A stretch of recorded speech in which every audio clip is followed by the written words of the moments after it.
just been enjoying my time away. PSA, I would recommend to all of you, as much as I, love to talk to all of you, I would recommend take at least a month. I took 6 months plus. Take some time and get away. Go do things that you haven't been doing. I would just highly recommend it. It's really good. I agree. I was off this app for about 3 years. I want to hear about Dr. Jordan's driving. Oh my God! Have you not heard the story? Okay. I'll give you the Reader's Digest version. So we were hanging with Steve, and then Dr. Jordan and I decided we wanted to go to this young hip spot. So we get in his car. We're driving, we're talking, bullshitting. And for those of you that don't know Dr. Jordan, he's very neurotic. For those of you that do, he's just as neurotic in real life as he is on the app. And so, like, he's just kind of got this nervous energy that just kind of his personality. And, like, we had just met in person, like, maybe an hour prior. And so he's just kind of dealing with maybe some nerves, right? So anyways, we're hanging out and we're driving in the car, and we get to a stoplight. Now, all of you, I assume, drive. We get to a stoplight. It's red. I'm a passenger. He's the driver. And when the light turned green, for whatever reason, the car flies in reverse and then automatically stops. I believe his car is what stopped him because there was a car behind him.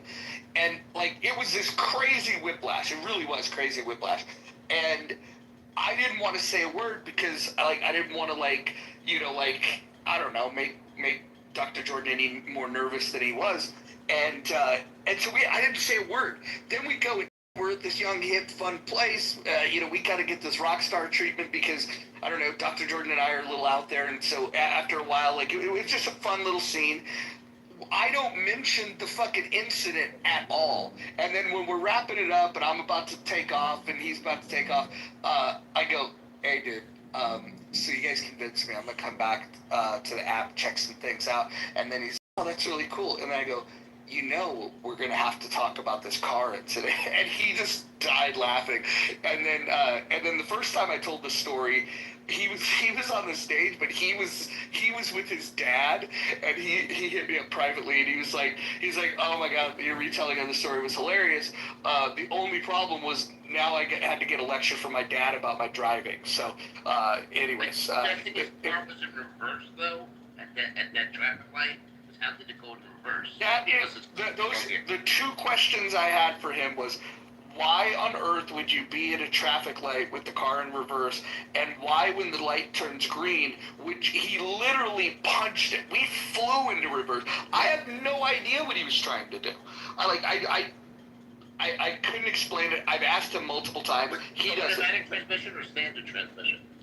Automatic. Wow. Yeah, it was bizarre. But I will say this, with all that said, I would gladly hang out with him again. He's not fucking driving, I will say that, but I would gladly hang out with him. Alright, we can move back on to the topic. Hubert, you got any thoughts on the topic of the room or what's happened over the last day?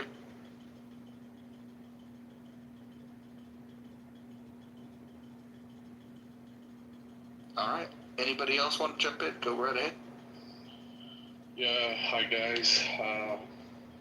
So it's the first time I'm in your room. I saw you were talking about the war between Israel and Iran, and US suddenly jumped in and just bombed 3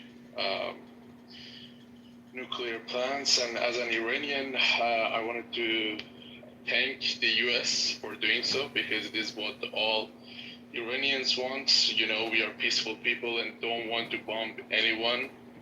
And I hope it all goes well for Iranian people. And for all of you, just want to mention it again that the Islamic regime is a complete different thing. So you should differentiate it between this regime and the people.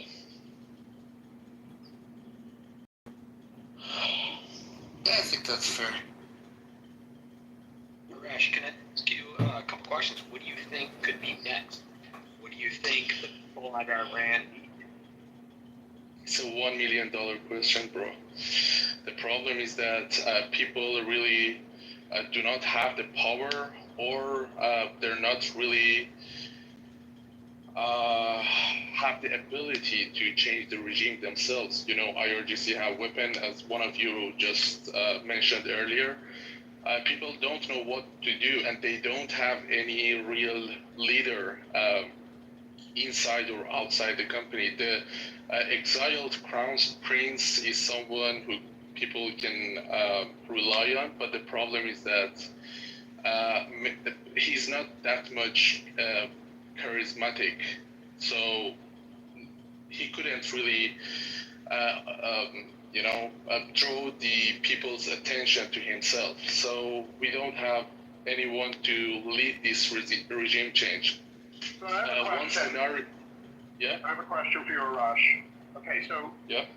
what is there the possibility of recruiting one of the generals to rebel and providing their support to some general in the Iranian military to take over the government? Presumably a new government backed by the U.S. would be more friendly to the world than the... It's not likely to happen because almost all the generals are loyal to the regime. So they come from the regime. They are noble. They are loyal. They are brainwashed, and they don't do anything against the will of the supreme leader. Are you in Iran right now? Not at the moment. My family is. And how are they doing? They're doing good. Almost everyone are taking shelter to just be safe. And the main thing I told them, and I told Iranian people who I see in Clubhouse, that you should get away from those dangerous areas and nuclear plants and those factories and government-based buildings. So did they feel the explosion where they're at? No, because these 3 plants that the U.S. bombed were in the central area of Iran, but my family lives to the north of Tehran, which is it's close to the Caspian Sea, if you know the geography of Iran. And the army is still strong over there? Like, what are they feeling in terms of them being safe with not agreeing with what's going on? I know you can't vocalize it there, or you can get killed, right?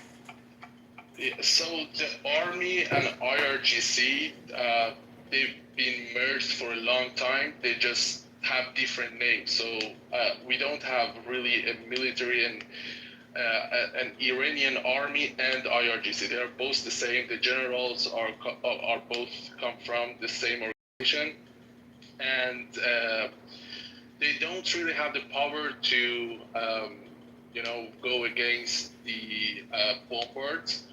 But the only thing they can do, and they are doing, is to just shoot some missiles to Israel. It is the only thing they do, and they don't have the ability, or they can't really take people, because most of those generals are not in the battlefield at the moment.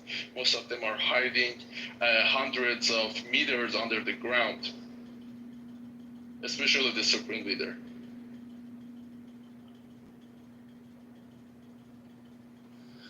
I've got input to somebody ask a question, what does Iran do next? And I listened to a very interesting conversation on CNN, and Admiral, I think his name is Stativaris. He used to be the Supreme NATO Commander. He's not a household name, he's a U.S. Admiral, Navy Admiral. But he is a very articulate, well-written, well-spoken, and I listen to him when I hear him talk. And he said Iran's got 3 options. One is to go to the negotiation table to end the strikes and to negotiate how best to rid themselves of any and all nuclear weapons capabilities.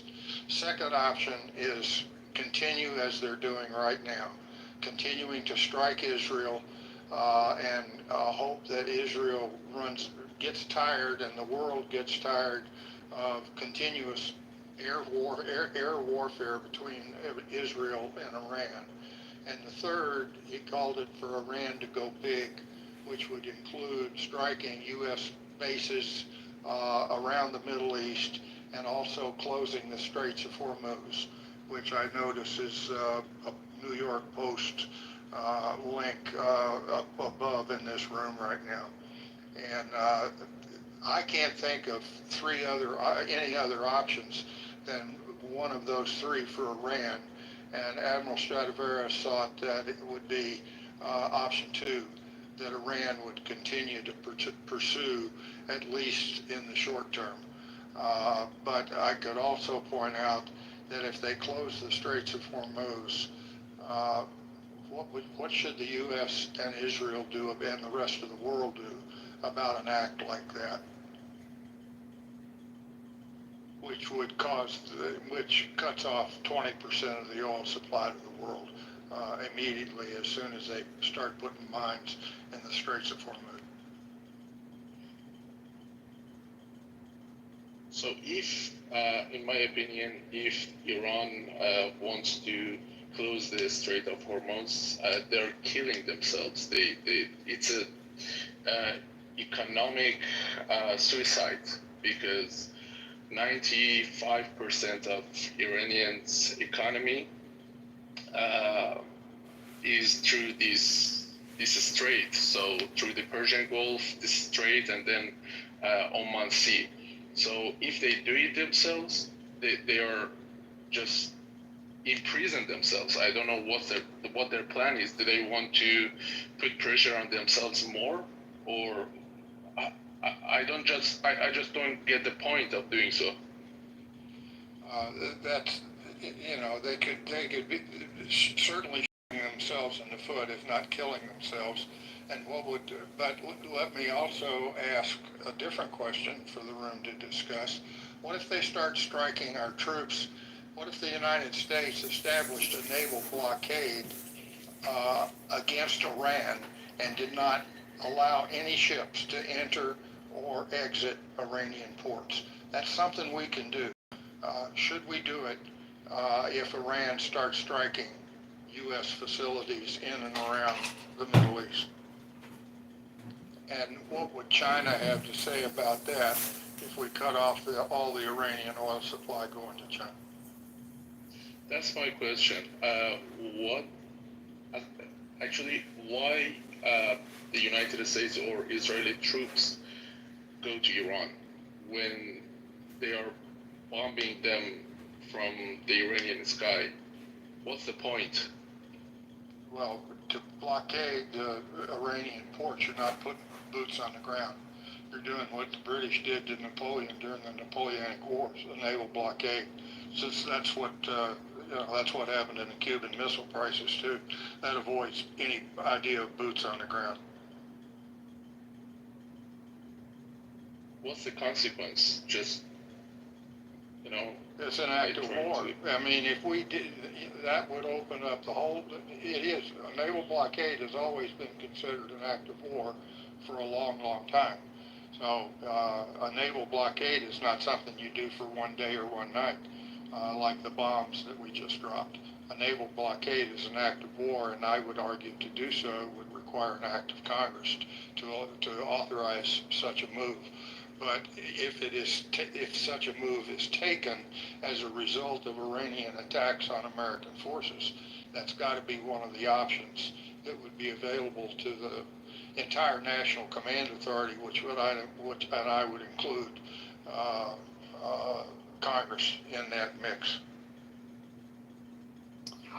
I think if we were gonna, this would be unlikely, but the best case scenario for allowing us to get away with that with as little push back internationally as possible is for China to recognize the importance of keeping that strait moving and keeping the ships, able to transport goods. If we could get China to, they don't have to help, but if they could just say, yeah, that's a good idea, that would go a long way. I don't think we could ever count on them to do the right thing, though.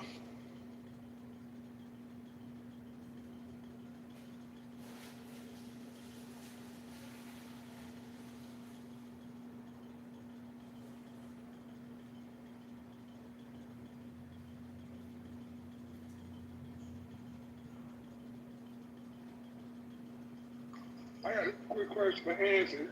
You said they do the blockade, that'd be an act of war. So the bombing of the nuclear sites, you don't see that as an act of war?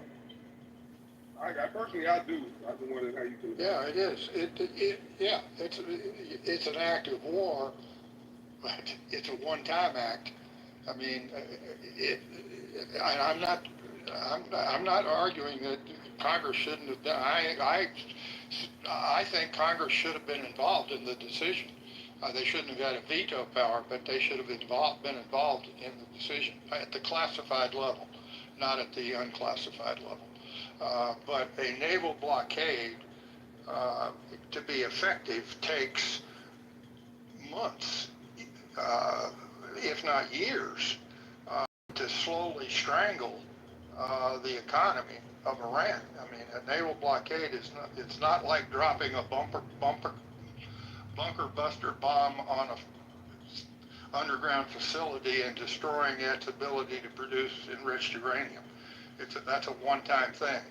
A naval blockade would string it out for a long time, but it could eventually lead to a total surrender, because the economy would be totally slaughtered, choked to death if we did something like that.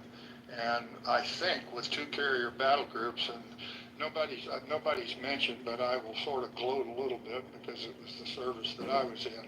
There was a Triton submarine, I'm almost certain, that launched the cruise missiles. There were over 24 cruise missiles and from an American submarine. And that more than likely came from a Triton submarine that's been backfitted to carry cruise missiles instead of ICBMs. And that was, and you can, if we do a naval blockade, you can better believe that there'd be U.S. submarines all over the entries and the entry points of ports throughout the Persian Gulf held by Iran.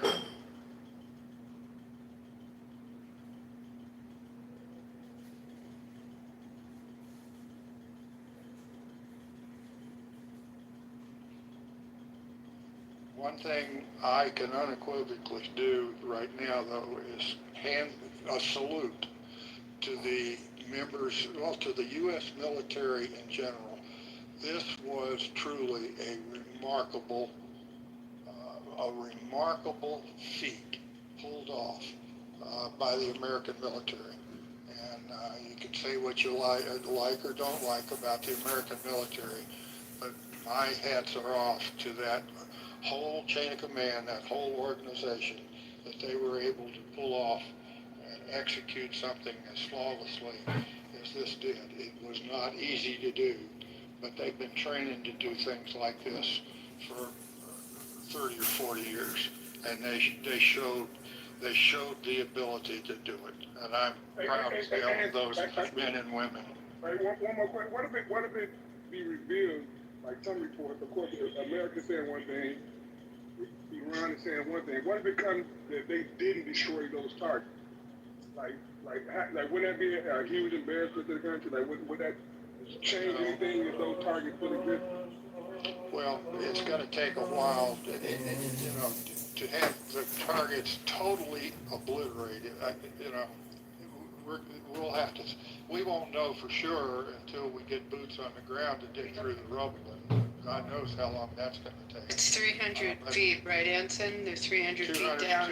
That's at least 200 feet down, and the bombs go 200? The bomb, well, I'm not that familiar, but that's one of the reasons you use. Somebody asked me a week ago, how many bombs would it take in order to destroy both underground facilities at Natanz and Fodor, or however you pronounce the two names. And I said it would take 15 or 20. Well, that was just a wild-ass guess. Haven't been in the military for 35 years. But that was a wild-ass guess. But it turns out we dropped 14 on them. And the above-ground facility, Isfahan, which is not an underground facility, and I'm hearing that's where they were keeping the 60% enriched uranium that they had. That facility was by and large mostly destroyed by the cruise missiles fired by the American submarine. Anson, I'm glad you're in the room because I wanted to understand this.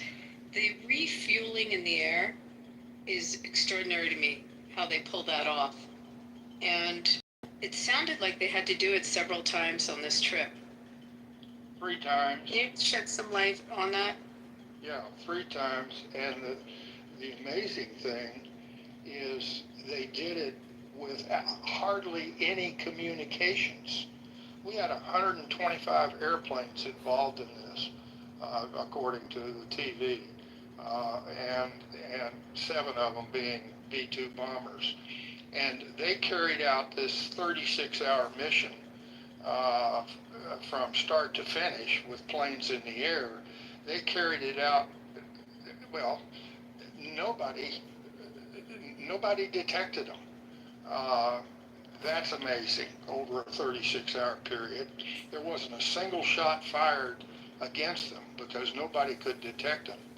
And they were able to carry it out without airplane-to-airplane communications by and large, because satellites can pick up those communications. And Iran might not have that capability, but certainly the Soviets and the Chinese do. And they could have, if they had heard this massive air armada headed their way, they could have picked it up electronically had that armada been talking back and forth to each other or talking back to the National Command Authority in Washington. And they did all that without talking to each other. That is an extraordinary feat. I understand how they did it, but that is truly an amazing and extraordinary military set of military actions. Wow. Just and how truly long amazing. does it take when they do the refueling? How long does that actually take? I'm not an aviator, but that gas flows very hot and heavy. I think an airplane stays hooked up to a tanker certainly no more than a half an hour, but I'm guessing 15 minutes to a half an hour. If the airplane is almost empty and it's going to get a whole tanks fill up their top off their tanks, I'm guessing it takes 15, 20 minutes. So you got to have a lot of tankers and that would be for a big plane like the B-2. The smaller fighter aircraft probably had to refuel more often. So there were a lot of tankers in the air. And again, I have no idea how many, but I know they were forward deployed. That was announced a week or so ago. And we probably had, 30, 40 refueling aircraft strung across the Atlantic and some in the Pacific and some over Europe. That was a remarkable logistics feat, keeping 125 airplanes in the air for 36 hours. That takes a lot too. So hats off to the logistic part of this operation. It's pretty incredible. Do we know, or maybe this is something they don't disclose, where they did the refueling, like what airspace? Well, it would have been international airspace by and large. So I'm guessing, you fly, and again, I'm not a pilot, and I've never been involved in planning airstrikes or anything like that. If I had been, it would be 35 years ago when I did. But to fly from Missouri to, it would be someplace probably over the eastern part of the Atlantic, or perhaps over the Mediterranean, where they would have done at least the refueling for the B-50 or the B-2s. Then they fly over Iran, drop their bombs. They get out of Iranian airspace, and they're probably over the Indian Ocean when they refueled them after the strike was over, and they may have topped them off again on their return leg back to the United States. So 2 or 3 times they would have done refueling for the B-2s, and I have no idea how they kept all the rest of those fighter bomber aircraft in the air all that period of time. Thank you. I mean, that's pretty amazing. I saw one of them at Nellis. They did a air show, and they're pretty extraordinary to look at. I lived on a 25-acre gentleman's farm for a couple of years in central Missouri. I live in southwestern Missouri now. Been here for 25, 26 years, but I live not too far from Whiteman Air Force Base, and I could see the B-2s taking off and coming back in from exercises from time to time. The base was maybe 50 miles from my farm, and they're quite a remarkable. And I've seen them do flyovers at Army Air Force or Navy Air Force games. I saw B-2s do some flyovers at a couple of those games. Believe me, that it's unbelievable when you see. You don't see it. I mean, you don't. I mean, it's like a black. It's a thin black line until it almost is overhead, and then when it got overhead of the stadium, it went into a steep climb and gave it a full throttle and almost blew everybody out of their chairs in the stadium. Awesome power.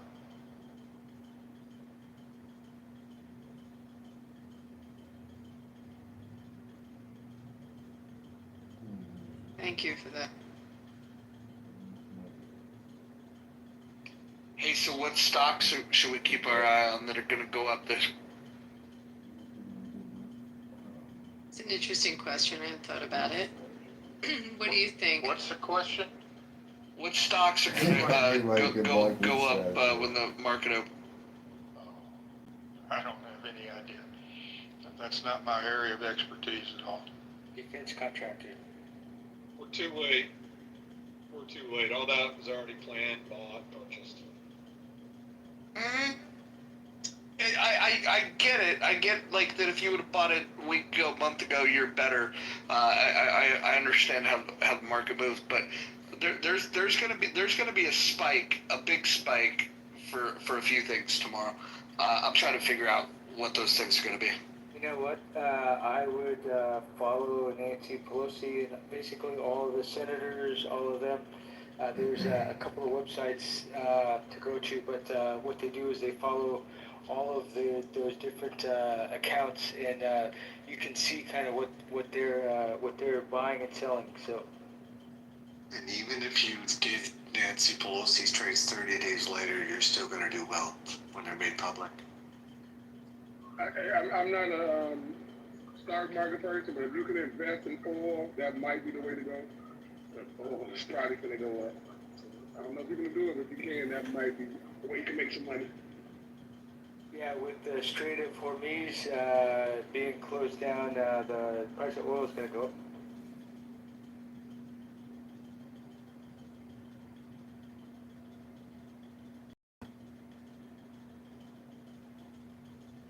All right, so let's So, of course, if the price of oil goes up dramatically, guess who benefits from that? Russia. You better believe it. So, looking at ChatGPT, they're saying Lockheed Martin, Raytheon, Northrop Grumman, General Dynamics, and then on the oil side, ExxonMobil, Chevron, Occidental Petroleum, and then it says you should see an uptick in treasuries in the U.S. dollar, as well as gold utility stocks. And regional winners, it says Tel Aviv's 125 and Tel Aviv's 35 should hit record highs after the strike. So, yeah, just a little information out there. I just, if you want to watch another stock, and I don't know which stock it would be, but they had the congressman for the district in Missouri where Whiteman Air Force Base is based, Whiteman Air for the B-2s are based, was on, I think it was Fox, it could have been CNN, and he was promoting, I didn't even know we were working on it, but the successor of the B-2, it's the B-21. And when the first B-2 was flown in 1989, and we were originally going to build about 100 of them, which would have reduced it would have been a very expensive program, but the per aircraft cost would have been much lower than what it turned out to be. We built 21 B-2s, and we have 19 left right now. And the cost of building those 21 was $2.6 billion per airplane, which is astounding for a single airplane. And they're talking about a B-21 where they would have 100 to 150 that they would plan on building in order to keep the unit cost down. But still, you're talking a multi-$100 billion program if we carry through with that. But those B-2s are getting old. Well, let me read to you what I just pulled up. Thanks for bringing that up.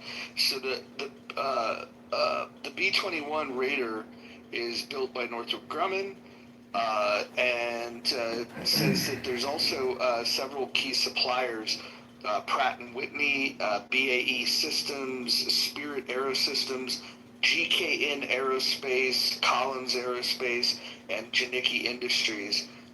So yeah, I guess those are all things to take a look at. If anybody wants me to repeat that, just message me privately, and I'll send you a link to what I'm looking at.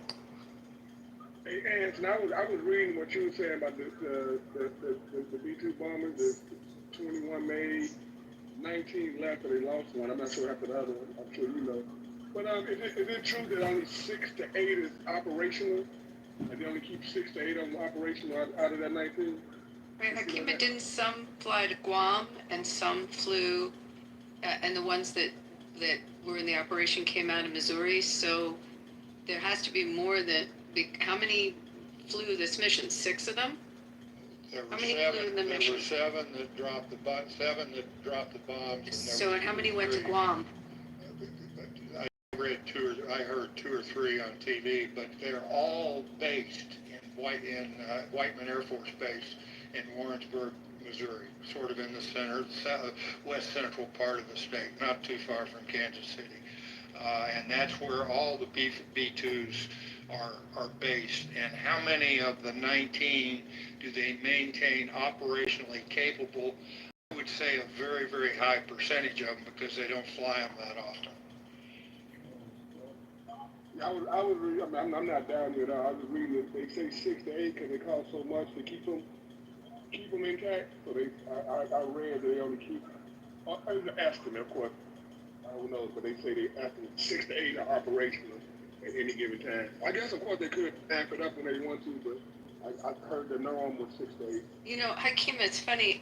When I went to one of the air shows I was at, had the Thunderbirds. You know, if you're on one coast, you see the Blue Angels, you see the Thunderbirds. One of my questions was, those planes are pretty expensive, and you know they're using them for show and for theatrics and such. But they explained to me that all of those planes also can be retrofitted and fit out for battle. You know, so I imagine there is a process, and yeah, it's probably not cheap, but it is capable to turn them if we needed them. Basically, all you'd have to do with a Blue Angel airplane is take it back to an aircraft carrier or a land-based airfield and put some weapons on it. That's how mission ready they are. Those planes are frontline combat aircraft that they're used for show, but they are fully capable of executing combat missions. So here's both the pilots and the aircraft. So here's some interesting information. The production goal for the B-21 is at least 100 aircrafts, although they say that there's options that exist for more. And the delivery timeline, they've already rolled out a couple, but they want to have the 100 all done by 2030, and that would replace the B1s, the B2s. And the price on these things are 550 to 750 million per aircraft, which, I mean, if you think about the value of that's actually pretty cheap. I'm actually surprised at the price. Yeah, but that's the quoted price while you're trying to get the program through Congress. I'll guarantee you're going to be well over $1 billion per aircraft, if not a couple of billion in today's dollars, when the program really, if it gets authorized, if it really gets up and running. 100%. So I think the mix of low cost technology for the military and high cost is an interesting thing, because it doesn't cost a lot to produce drones, and that's going to be a big part of our future of warfare. And so to accompany it by these expensive bombers that can do very unique things that really no other Air Force in the world can do, I think this is a good investment. When I think of government spending, this is definitely not a line item I would want. So also, Roger, one Iron Dome battery, the battery is like 50 to 70 million. And then every time there's an interceptor, it's about 150,000 on the Iron Dome. And I think the David Sling is about 700,000 to 800,000 per missile. Do you think about the expense on that? That's insane. Yeah, I guess it's worth it, but I just to hear them numbers is crazy. Crazy numbers, but there's no. Oh, no That doubt, was a no joint. doubt. That was Raytheon and Raphael Industries. It was a joint venture developing that. And also, just because something's cheap to produce doesn't mean we're going to get it for cheap. I mean, when I worked for the federal government, there were items that were cheap to produce, but we had to buy them from Lockheed Martin and pay a shitload of money when we could have got it elsewhere for cheap. I mean, that's the definition of, that's a big issue with a lot of the government corruption. And I don't see that changing anytime soon. Well, maybe if Trump could have got along with Elon, we could have got better pricing.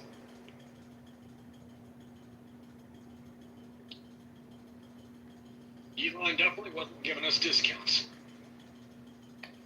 He was definitely taking a nice little magnifying glass to the budget. The problem is that for every cut he did, all that was eroded with the big beautiful bill. Well, okay. I think some of the cuts he claimed he did weren't actual cuts. I mean, he also claimed that he did cuts, GIS contract cuts, that were expired 15 years ago. Also, some of the cuts he claimed he did were against agencies that were investigating his companies, and also adding in his own company contracts, whether it's for Starlink, whether it's for the AI or the other stuff. So, I mean, yeah, don't get me wrong, I'm sure there were some useful things that were cut when he was swinging around the swords, just chopped or random shit. But, you know, a lot of the stuff I know for a fact. So you're not an Elon fan? No, not at all, 100%. Why didn't you just lead with that? Because that would have saved us some time.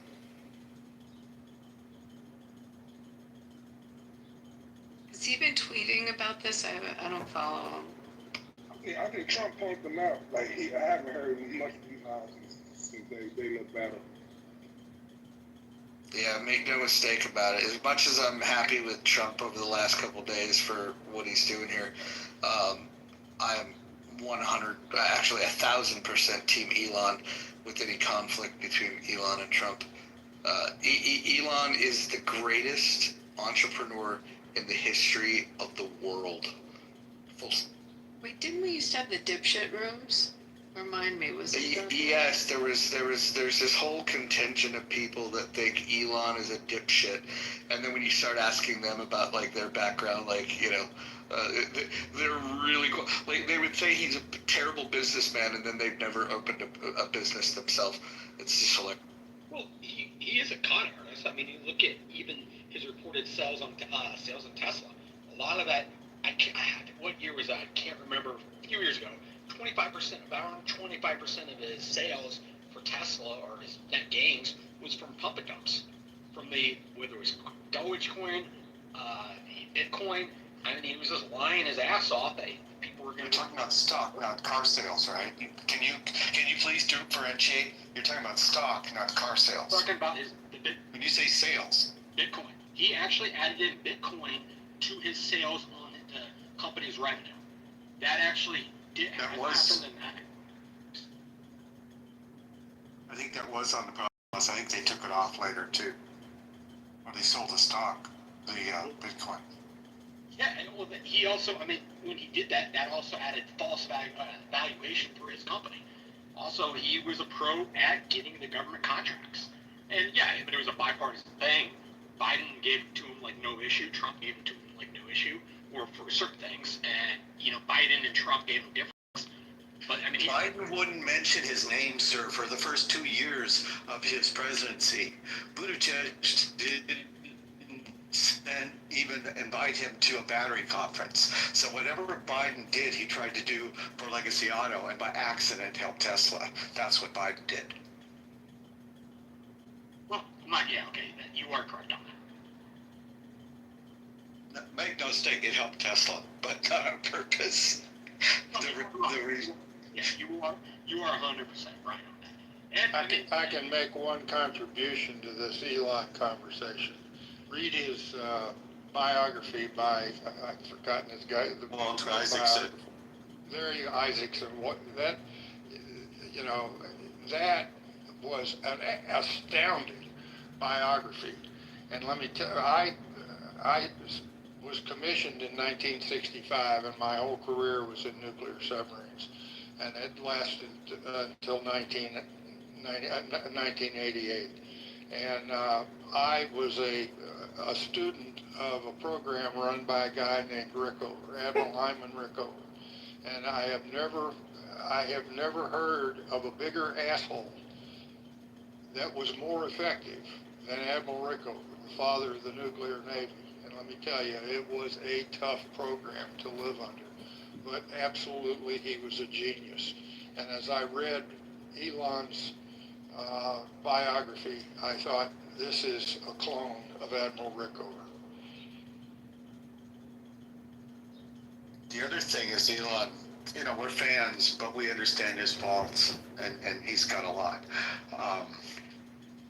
He had the biography written, we think, to show the good, the bad, and the evil. He didn't have to have a biography written at age 51. And when you see his childhood, when you see some of the things he's done, the failures he's had, to the times he was fired. I mean, they got so sick of him at PayPal, the whole board fired him. He was one of the founders. 2 months later, he did a rare thing. He went to each one of them and apologized. But he did walk into NASA and say, look, I'm going to build a reusable rocket. Hold my beer. And they laughed at him. And he also didn't take any money until he made the thing work. So he understands how much waste there is in the military purchasing system that we have. And things like that. He almost has a force of will to bring them about, and luck as well. David, here's something that I just looked up that would probably be surprising to people, is that if you count state and federal funding to auto manufacturers, Ford Motor Company received since 2020 more than Tesla. Tesla, it's about 15 billion, and Ford it's 17 billion. Very interesting. Nobody talks about Ford in this way. Ford has $150 billion in debt. Tesla has $37 billion in free cash flow in the bank. And even during his worst quarter, the first quarter of this year, he put another billion in the bank. He's lowered cost of goods sold by making his cars 3 times in the last 2 years and improving them. So he is very driven, very hard to work for on the spectrum. I don't think that he should be in government. He wasn't elected. I know we like some of the results he was thinking of doing, but he's known for cutting things until they break, and it works in the factory. He made it work at X, but doesn't work as well in government because you can't build it back in government easily. I'm not gonna. The guy is an interesting guy, 100%. I mean, he is a one of a kind, and I actually used to be a big fan of Elon Musk. I actually used to really like him. And I think the downturn for me was realizing the whole pump and dumps he was doing for the Dogecoin and Bitcoin. I thought he was actually promoting Dogecoin because he was like wanting to do the people a favor and saying, yeah, let's promote this, make money. But in turn, he was making money out of it, and his company was. So that was my kind of downhill turn on it. And then when he joined the government, I mean, I'm for government. I have a lot of friends that work for a lot of agencies, whether it's still for the Homeland Security, for the Fish and Wildlife. I currently work in the conservation field, and I know people's jobs that are unfairly cut. These people aren't making hardly any money. Wait, what do you mean unfairly cut? Like if it ain't like the idea that people are entitled to government jobs or that the government is even within the scope of what they need to be doing when it comes to some of these agencies, honestly, I don't think the cuts went deep enough. Every time a government worker gets fired, I believe an angel gets their wing. Yeah, let me speak up. Can you speak on that? So some of the cuts that I'm referring to, and there's a lot of waste and abuse in the government, 100%. I'm not going to disagree with that. But a lot of that's not what was cut. So the individuals that were cut were, the first rounds were the people that were in the government for less than 2 years. So example, some of the people I knew that worked for the Fish and Wildlife, they used to work for the state, and then they went over to Fish and Wildlife because it's more pay and better benefits. And just you get a retirement. If they were on probation, it was easy for him to cut. Yes. Correct. Yes, they were on probation. It was under 2 years. But probation doesn't mean they were doing a bad job. It would. Correct, but that's what they were told they were fired for. So their paperwork literally said you're being fired for bad performance, or not bad performance. I can't remember the first word. For something, it's similar to bad. So pretty much bad performance. And locally here where I live, the supervisor was warned 2 hours. They said you have 2 hours to fire these people. So these people were hardworking people, worked their ass off, working temporary jobs all over the country just to get a permanent position for stuff we need. And these aren't just people that are just wasting their tax dollars. These are actually people that are doing important things for the U.S. Fish and Wildlife. Also the EPA, oversight for the companies. One of the reasons why he wanted to get rid of the EPA, the staff of the EPA, and Russell Valt, who also wanted to get rid of it, is they didn't want oversight for companies. I'm sorry, but these companies, a certain percentage of these companies are dumping PFAS, all these forever chemicals in our water, and this new government wants to allow that. There were Hold on. Slow down. The EPA doesn't protect the environment. Let's be very clear on that. What the EPA does is simply says you can pollute the environment, but if you do, we're going to tax you for it.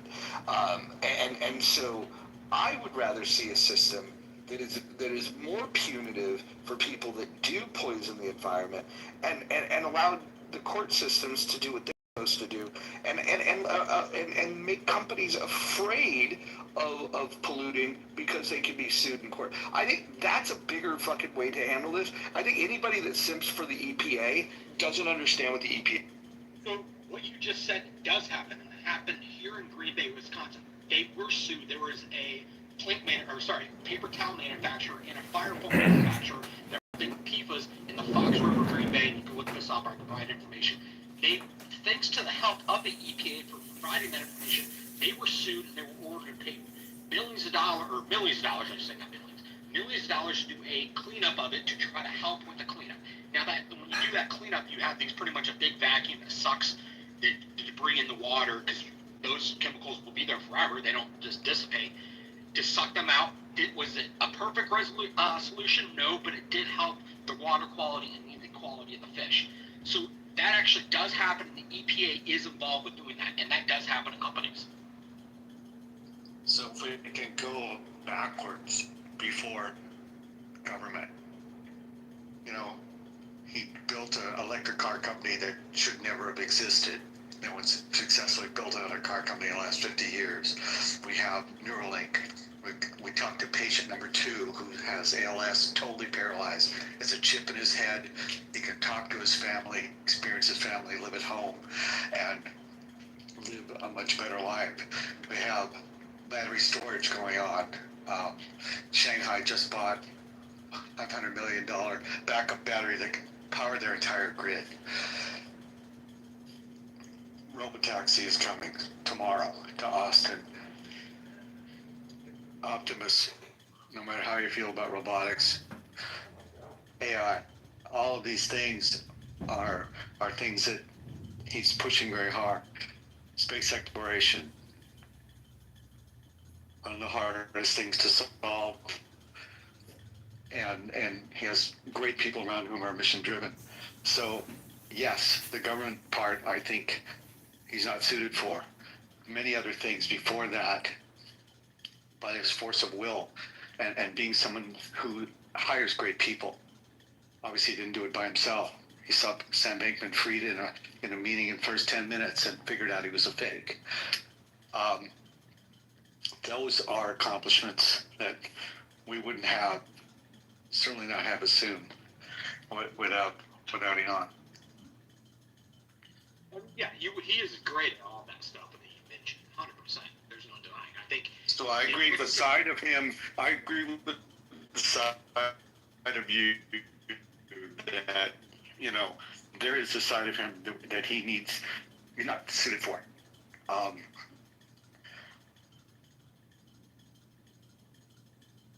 On the whole, I'd say when people paint him with that brush you mentioned, lays this out chapter and verse. His first chapter on his childhood is brutal, but after that, it's a great read, and I'll send you a free copy if you want from Mob. Yeah, definitely. I would read that 100%. And yeah,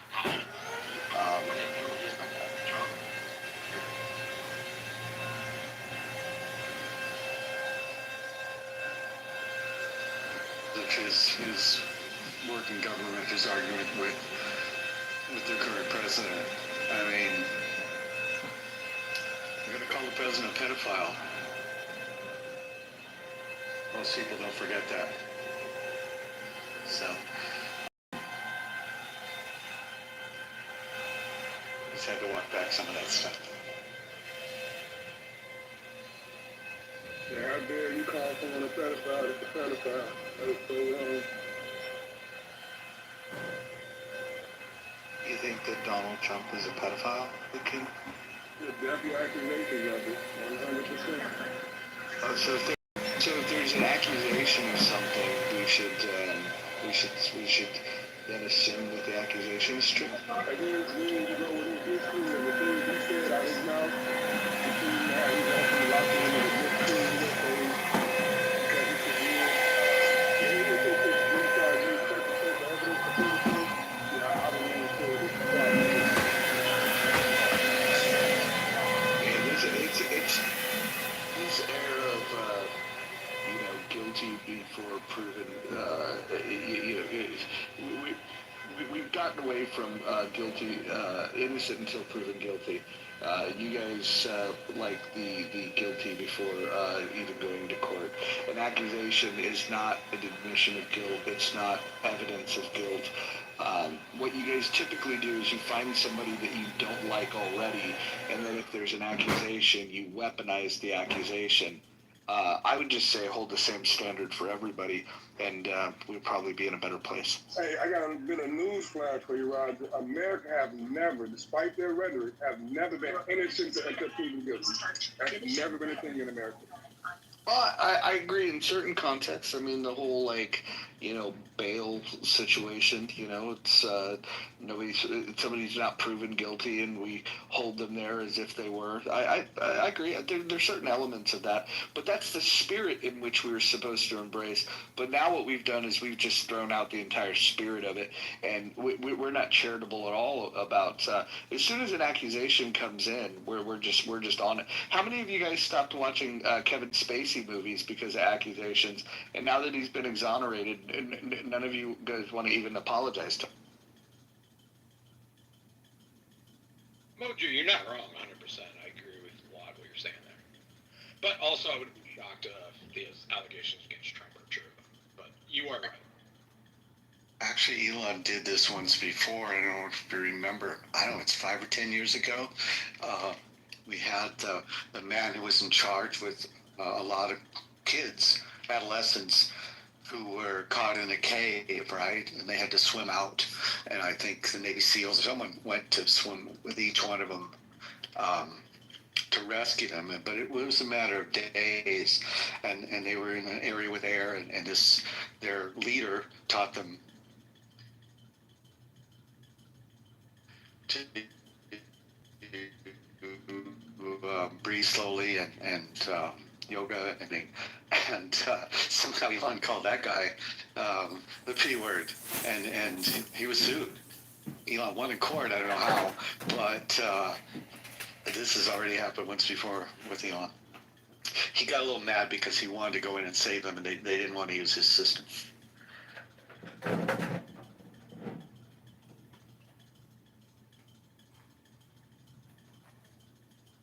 Interesting.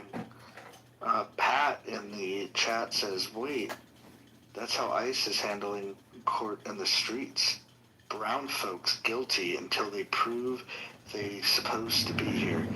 That wasn't very good English, but I get the point that you're trying to make. I would wonder, Pat, do you know what the role of ICE is supposed to be?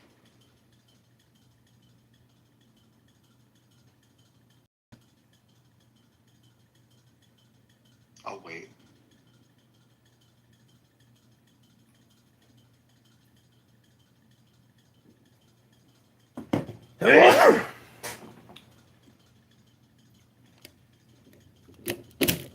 You know the worst part of these fucking ICE raids are? I'll be very selfish about this, but I sincerely believe that the worst part of the ICE raids is that you can no longer drive up to a Home Depot and get somebody to help you with a project. I think that is a tragedy. I think that's the biggest tragedy. That's the biggest problem that I see with all. The Aurora one still has guys outside. I think that's because Trump is not doing what he said he's going to do. He's going after any illegal immigrant that he can find, although he talked about going after the criminals. Like, he's just trying to meet a quota opposed to actually doing what he said he's going to do. So, that's why can't have people Home Depot. The hard-working illegal, they are illegal immigrants, are trying to do the right thing, but Trump want to stop them. But he's walking that shit back because he realized he needs them, that people need him. But he should have just stayed focused on what he talked about.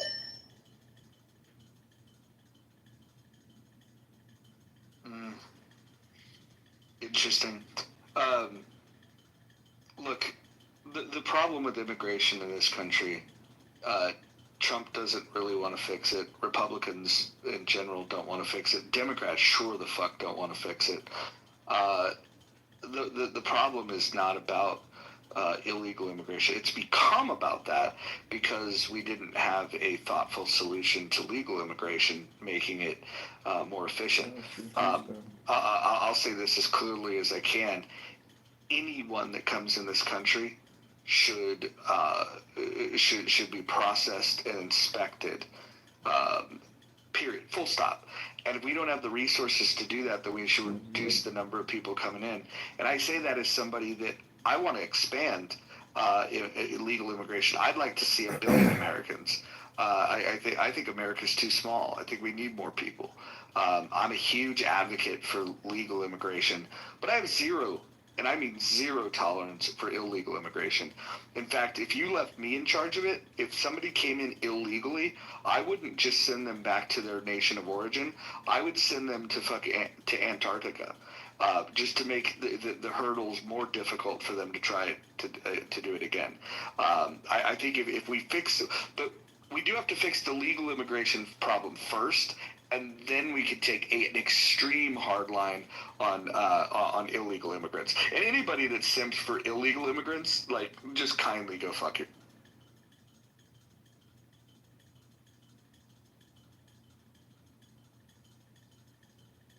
By the way, Ellis Island proves that we can do what I did. Well, hey, I wanted to speak really quick about your Home Depot problem.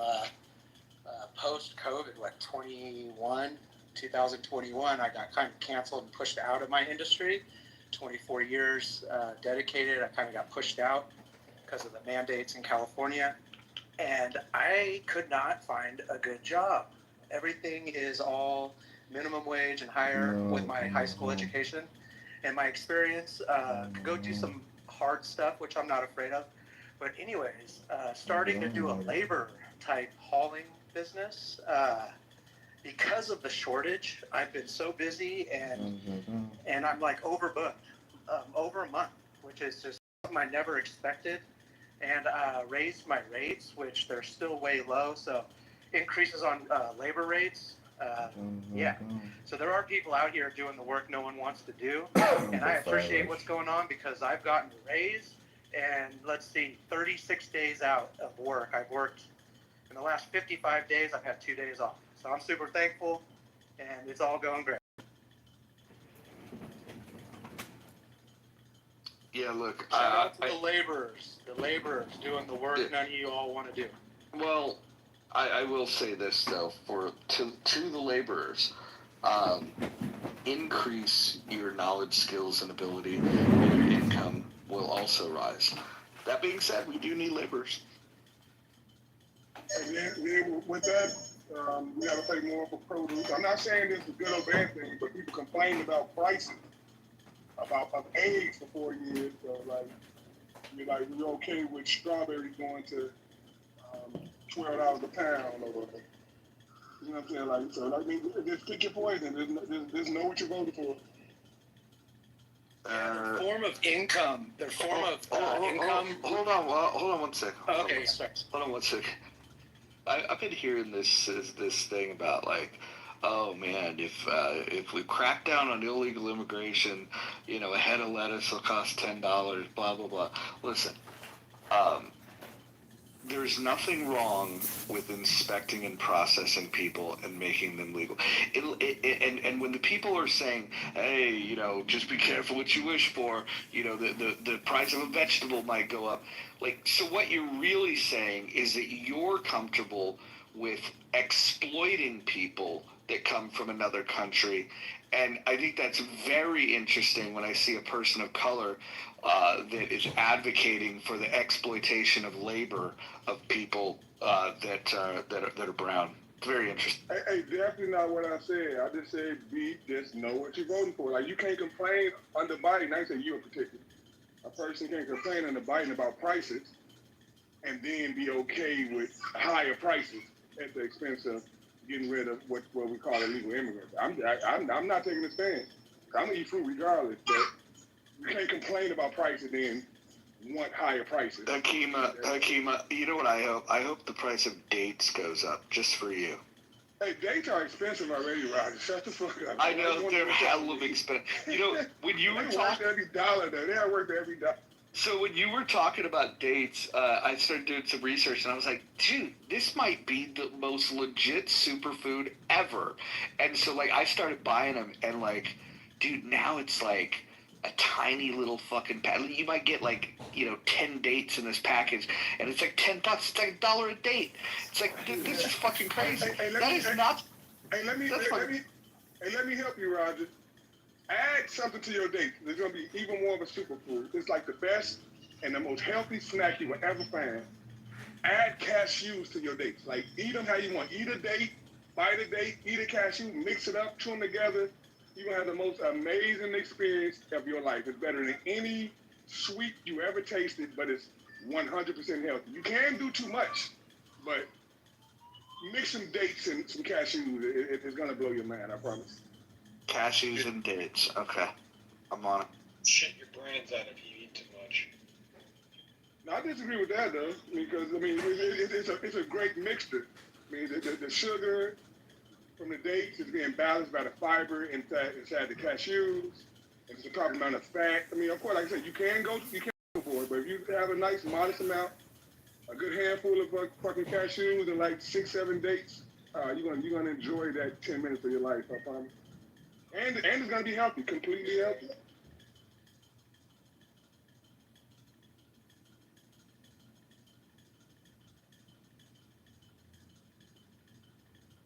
What else we got for superfoods? We got dates, cashews. What are we adding to the list? Sea moss. What were you talking about? Was that you, Roger, with lentils and whole grains? Anything else? I fuck with lentils sometimes, but quinoa is probably something I'll eat more than lentils. Stinging nettle. I forage it myself, and it's healthy as fuck. You boil it? Yeah, I mean, you could boil it, you can cook it like spinach. Put it in the blender. So, but once you even like add it in the blender, the stinging mechanisms, I don't know the science behind it will go away. But when you harvest it, you just got to make sure you wear gloves.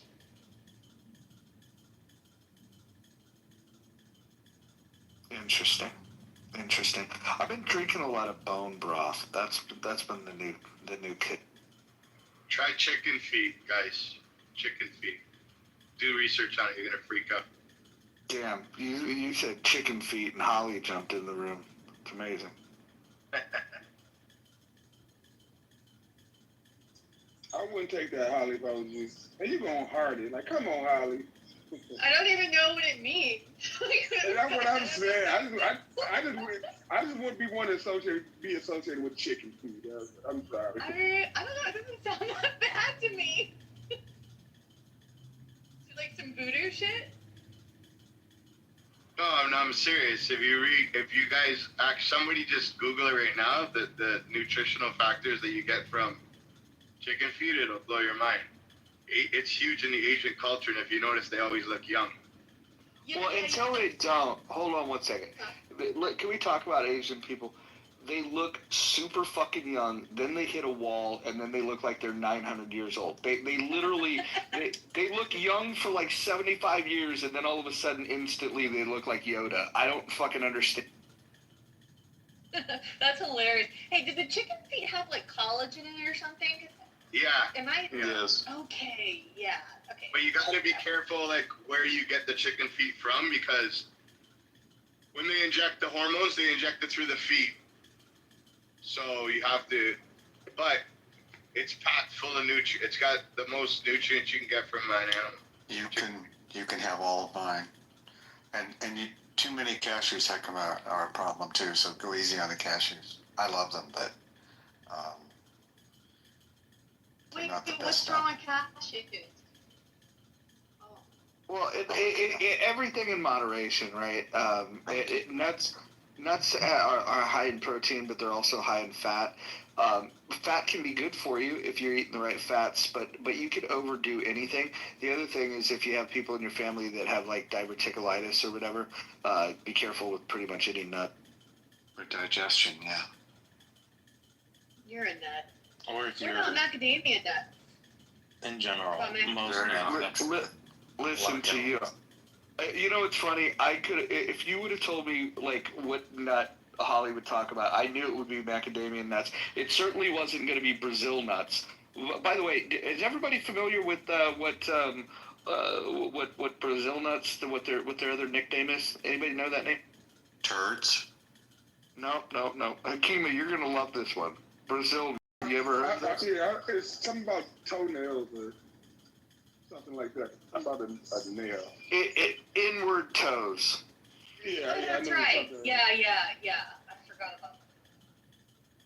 Yeah. Next time you go into your grocery store, go into go into the produce section and then ask somebody to help you find the.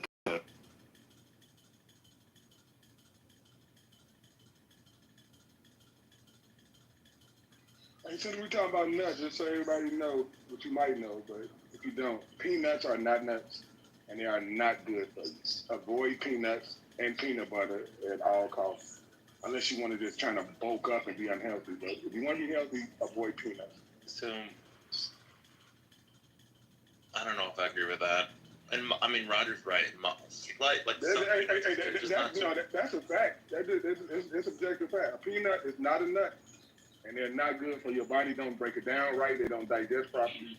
Like they taste okay, but like peanuts are not nuts. That definition, they are not. But I think that's a newer thing, man. I think you guys are pretty much my age. When I was younger, there was no fucking problems with peanuts. There's something that I don't know. Oh, okay. Don't offend us, BB. Like, we're nowhere near 50. I'm not. Speak for yourself, mother. I'm almost there. Akiva, you're 55, bro. I knew. No, I'm 48. I'm almost there. I'm kicking the door down. Dude, how does it feel to be almost 50? Is your back hurt? Honestly, when I'm at right now, I feel better at 48 than I did at 30. Like I said, I was overweight for a lot of my life, and now I'm probably in the best shape of my life. So right now, 48 is pretty amazing. Yeah. Awesome. At 49, I got ready for 50 for a year in the gym. Same thing at 59. 70 is the first time I slowed down. Damn, I had no idea y'all were this old. Like, I had no... You don't sound like you're 70, David. Like, you give me, like, 40 bucks. I have a lot of young people around me that keep me young. Can we talk about, like, I was on a plane ride recently, and there was a book that was showing the fruits and vegetables that you eat resemble the body organ that it actually helps. Like a pomegranate is good for your heart, walnuts, great for your brain, tomato, like, and it actually, when you cut them in half, they actually look like the organ. It's fucking crazy. And it ain't that crazy when you know God exists. You just know that like, he did God was just being God.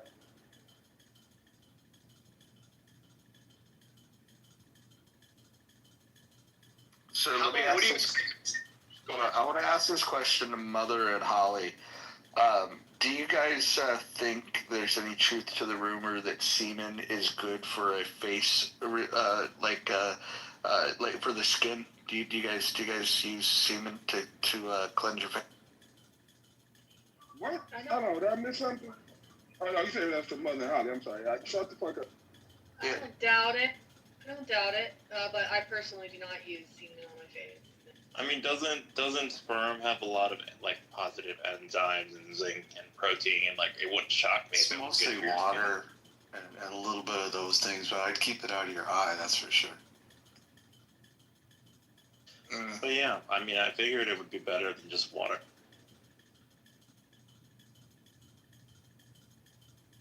Interesting. Why, you want to try it, Moji? Listen, typically, where I like to put my load would be inside a female's anatomy. It's just less messy that way. I'm not a big fan of like, oh, hey, pull it out and put it on her boobs or put it on her back. Like, nah. I'm gonna put it where I was designed to put. So there was this one guy I was dating, and he was insistent on nutting on my face, and I was like, dude, stop. No, that's never gonna happen. And then I knew he was toxic. That's usually a red flag. If a man is pressuring you to nut on your face, It's definitely a flex, for sure. It's a flex.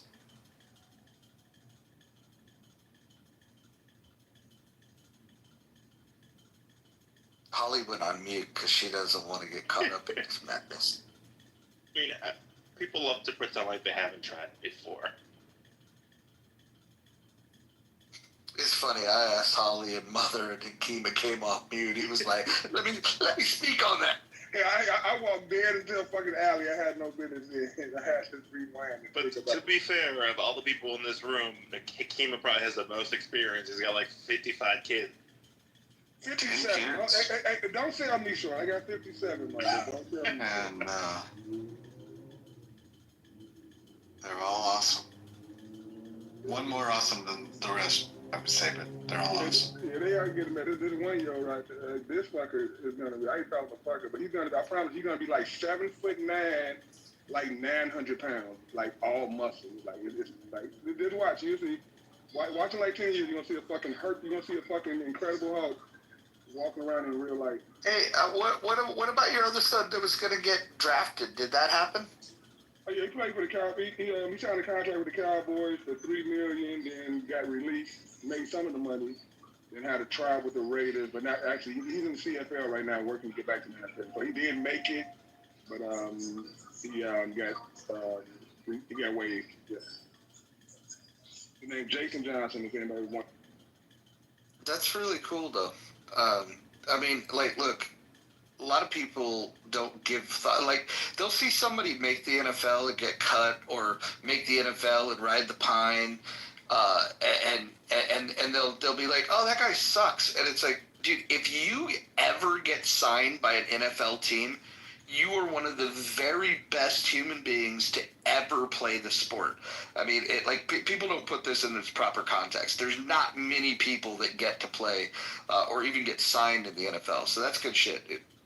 I think while we're talking about Hakima history, I was very mistaken one day in a room talking about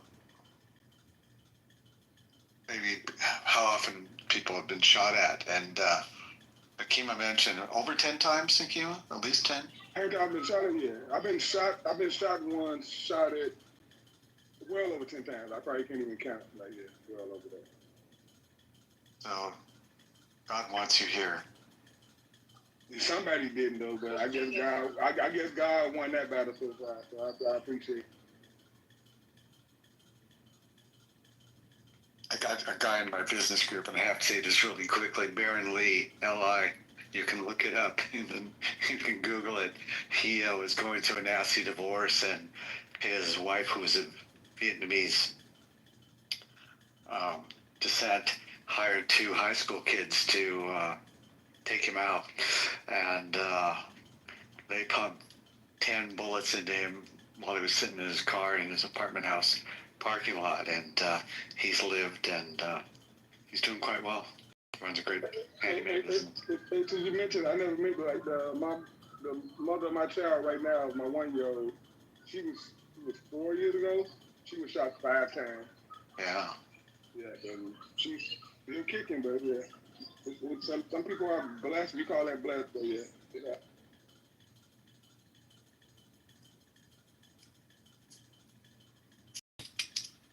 I don't understand. What don't you understand, Holly? Like, how is this happening? People getting shot? Yeah, why does this keep happening? It happens a lot in America. I mean, America is built on war. Like, look at the war that's going on right now. Like, they might drop nuclear bombs, so they wonder why humans shoot each other. Like the apples don't fall far from the tree. I think it's bigger than just guns. I think it's a cultural phenomenon in this country. Like, this is just an aggressive nation, and then we train our people to be aggressive as a social norm, and therefore we have higher death rates. I think it's more than just guns or access. Mm-hmm. This country glorifies aggression. It's true. Let me ask you this. Do you think you would feel safer if you were in, like, I don't know, like, you think you would feel safer in Venezuela? I don't think Venezuela is a good example. This is basically a gang running, like a... Okay, what about Brazil? I'm just keeping. Brazil. I just want to keep Rio. in the Western Hemisphere, right? Like, not Rio, but yeah, parts of Brazil. When it comes to feeling safe, the only country that I feel safer than in the Western Hemisphere is Canada. There's nothing in Latin America that I would feel safer in than the U.S., period. The Caribbean can be very dangerous for certain people. Here's Issa. She could speak on this stuff. Let's see if we can bring her up. Issa, we were talking about countries to feel safe in, and I was telling Mother that I feel. Well, how about in Latin America? Like, which country do you feel the safest in? Oh yeah, if shit hits the fan here in Europe, I definitely go back to my country. Nothing is gonna happen there. I'm talking about just like we were talking about like violence, like on the street, like getting robbed or shot or whatever. And Nicholas was making the point that he thinks that the U.S. is the worst, and I think that there's many countries in the Western Hemisphere that are far more dangerous.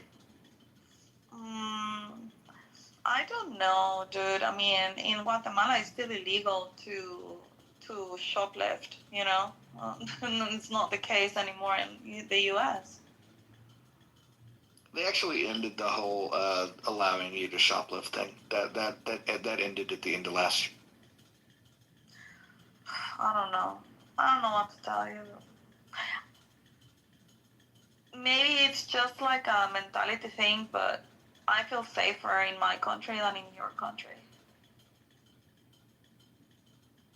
Interesting. Maybe because I know already like how to navigate, and so I kind of like already have it measured. But yeah, I don't know. I think feeling safe is like kind of subjective though. Like you say, like you're in an environment. Like I'm in Chicago and I feel totally safe on just about any street except when I go to Mexican neighborhood, I don't feel safe. But like most of the places in Chicago where most people won't think that I'm perfectly fine. Not saying I am perfectly fine in reality, but I feel that way. Yeah, because you already know how to navigate, right? Right. Yeah, so I'm in Mexico, and I actually feel safer in Mexico than I do anywhere in the United States. It's crazy to even think that, but that's where. Despite the hospitality of the people in Tijuana, I wouldn't exactly describe the way I felt in Tijuana as safe. Well, that's in Tijuana. Maybe you're over by Revolution and all that. The tourist places. But I was at the Hong Kong club. Well, Hong Kong is a little different. Is Tijuana like a narco state? Yeah, it is. Yeah, no, it's not. No, it's not. It's there's a mix of things in Tijuana. There's medical tourism is huge. Like if you want to get dental work and you're in the Southwest United States, going to Mexico, going specifically to Tijuana is like a big popular thing. And then the other thing is the whorehouses. People like to go to the whorehouses in Tijuana. I think part of the reason why I feel relatively safe going back to DR is because I know that most of the crime is just focused on like petty theft, like grabbing your purse or pickpocketing or whatever. Like it is very unlikely that you're going to get gunned down or kidnapped in DR. You're probably just going to get your wallet. Well, I mean, you can also find yourself in the middle of a crossfire. But is that a thing in Nicaragua? No, in Guatemala. Oh, Guatemala. We don't really it's pretty rare, because guns and usually you have to have some level of organized crime. So you can't manufacture guns on that island, right?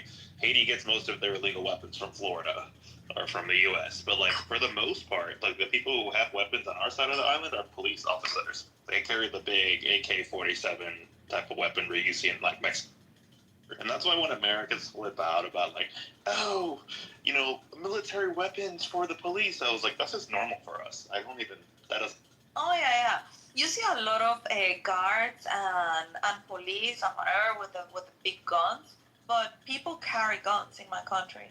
Oh. Like normal people carry guns. Yeah.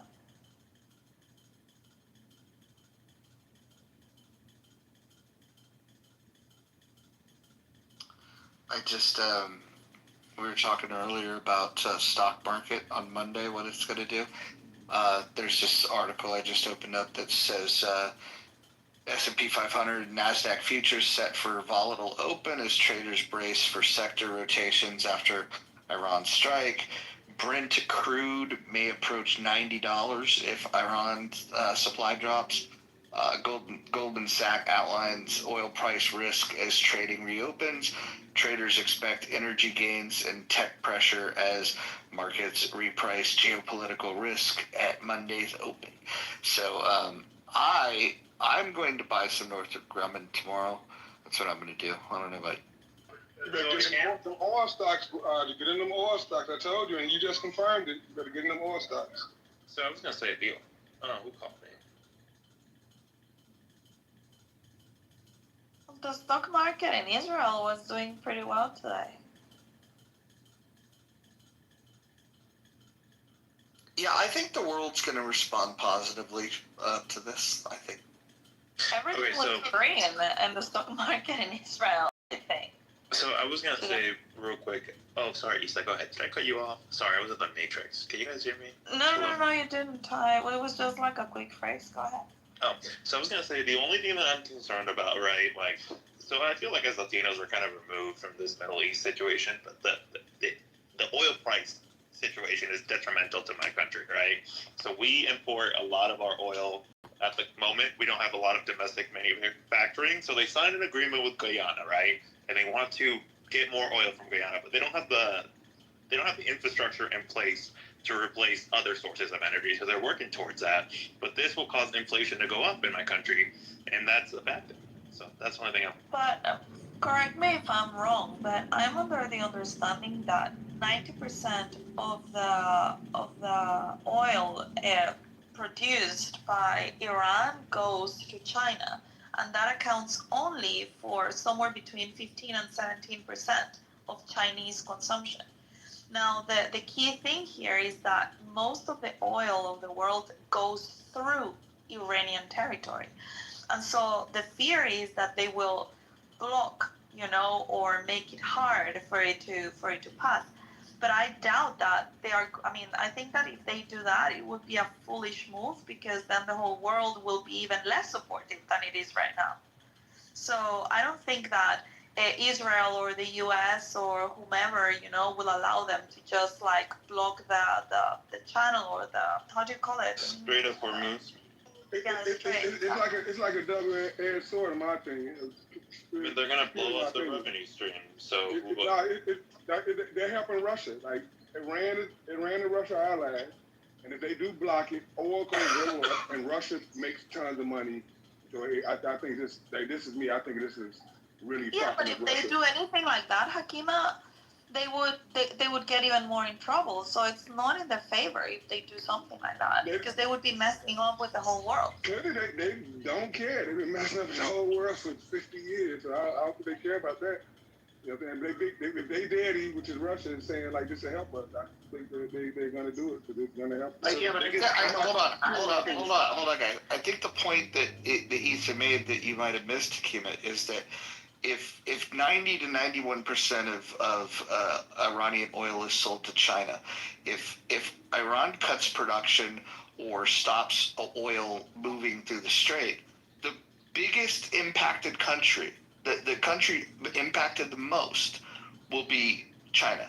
Now, China will then switch and start buying their oil elsewhere.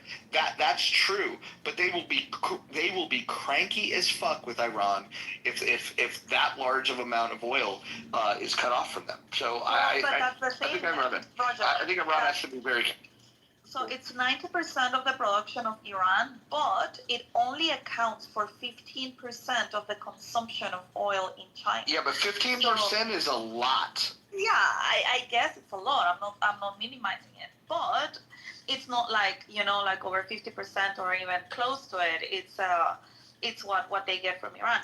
Now the problem is not only about the production of Iran, but the rest of in the region, the oil goes through Iranian territory, through the strait. Right. And so that is what they're concerned about. But I mean, like right now, the situation in Iran is that the U.S. and Israel are completely in control of the airspace. and they're basically in control of the country. So if they happen to do anything that fucks up with the economy of the world, I think that they could take control also of the strait. I don't know, maybe don't believe me too much because I'm just a woman, but I think that could be a thing, you know. So as a woman, you're wrong. No, I'm just kidding. So I was gonna say real quick. I actually think that we're ignoring the biggest loser in the room, which is gonna be the Europeans, right? They are unable to turn to Russia at this point for additional oil, and on top of that, it makes them too reliant on the United States to fill additional energy gaps, right? And also the liquefied natural gas that also goes through there as well, predominantly is routed to Europe. America is not as reliant at this point. We have our own alternative sources, but I think they're going to get. Yeah, I was gonna say, I think another number that people are missing though, like you say, China get 15% of the oil from Iran, but like regardless of what, 20% of the world's oil supply goes through that strait. 20% is not a small number when we talk about oil. So like, and the oil, the price of the oil don't just change for this country. Like it's a global number. So if 20% of the oil supply gets but that is assuming, Hakima, that they will have the balls to actually block it, you know. And you need to also.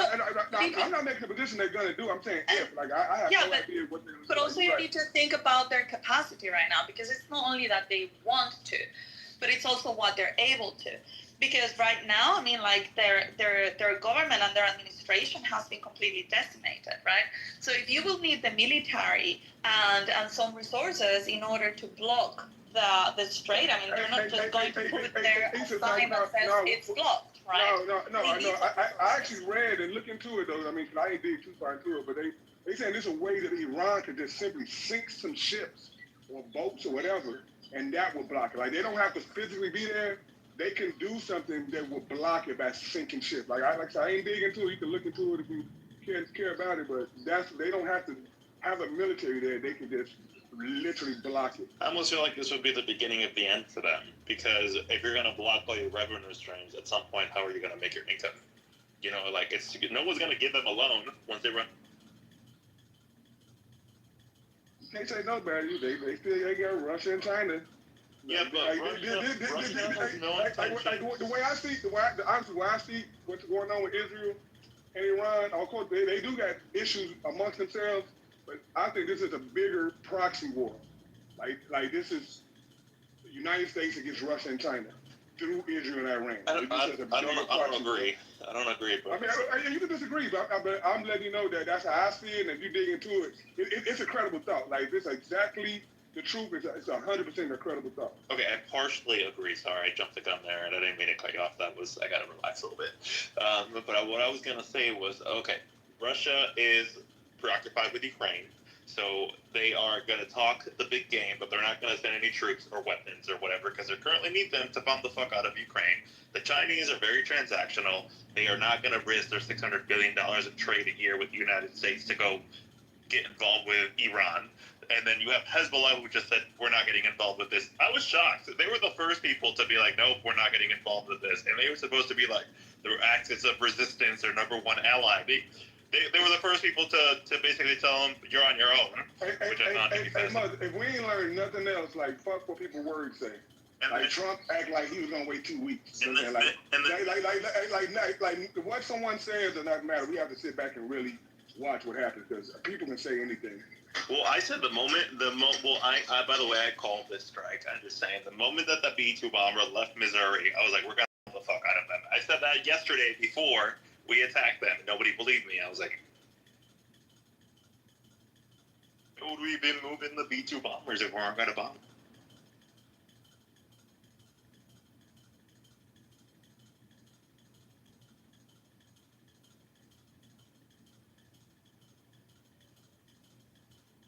I also think people like Iran they are allies, yes, but also China and Russia do not want Iran to have a nuclear weapon. So I don't know if those are like how much they're going to come and support them. Well, I think the possible thing is for Iran to just stop any American vessels from crossing the Hormuz because of the hostile actions that America did toward Iran. But for other nations, that would be foolish because they haven't done any hostile action against Iran. So they should put some kind of a sanction on any American vessel carrying the American flag on crossing. That's the legal stuff to do. I kind of missed that. You said who should do that for the? Iran should stop any American vessel from crossing the Hormuz because America is the one who initiated, the one who committed the aggression against Iran, not China, not anybody else. You're an idiot. So only American vessels. Yeah, I'm not saying you're right or wrong, but do they have the ability to stop American vessels? Like, Yeah, try. Oh, easy. Like, easy. It can be done easily. What if America sticks an aircraft carrier there? Then what? Any aircraft carrier, it costs only hypersonic missile, and will be go to history, right? So history. Thank God Iranians don't have you as their prime minister because you would ruin. They can stop hypersonic. They can definitely wipe out an aircraft carrier with a hypersonic missile, but that would mean the end of Iran. It's something I'm not rooting for. I'm just saying, like, that'd be a huge escalation, and it would be like literally like a Guys, I heard that the IRGC is hiring because they lost a lot of generals. I think you two should apply. Oh no, I'm good. Generals, they don't fight all general, just like me. I'm not general, but I'm all, okay. All generals, they don't fight. They probably would. Yeah, you sound super strategic. You sound very wise. I think you should apply for a job at the IRGC. They would take you. Yeah, the general's not fighting, but they are definitely dying at a rapid rate. So. Yeah, so what they can do, and I think they should do it like anyways, because those nuclear plants, I think it costs around like substantial amount of years to build and cost lots of money, and the aircraft carriers would cost the same thing, same amount. So for each plant, they can, I'm not suggesting they should do, but they can take out one aircraft carrier for each plant. And it's easy to do, right? Like with those hypersonic missiles, one or two on each one, cost each one will about $5 million. There will be history. It will be a good lesson for United States not to interfere with a sovereign country. I'm not suggesting that they should do, but they can, I believe.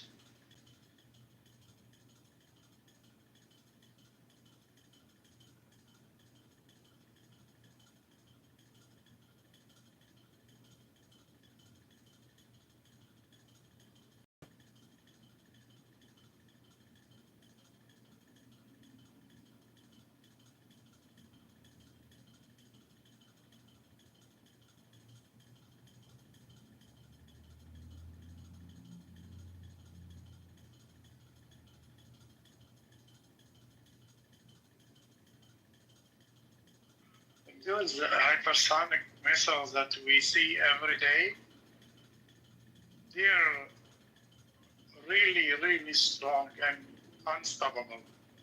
Nobody can stop them, right? And I believe that Russia is playing the strings behind the scene. She knows, Russia knows that the United States playing the strings in Ukraine. Okay, so Russia might start to play the strings in Iran too against the United States, right? This game will play the same game, right?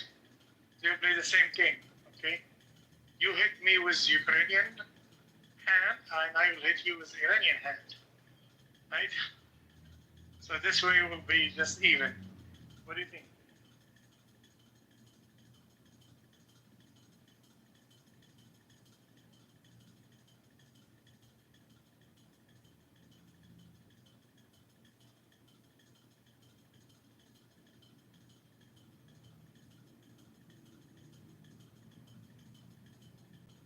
Fatima, it's great to talk to you and everyone. I've got to run away to the gym, but I've enjoyed seeing you today.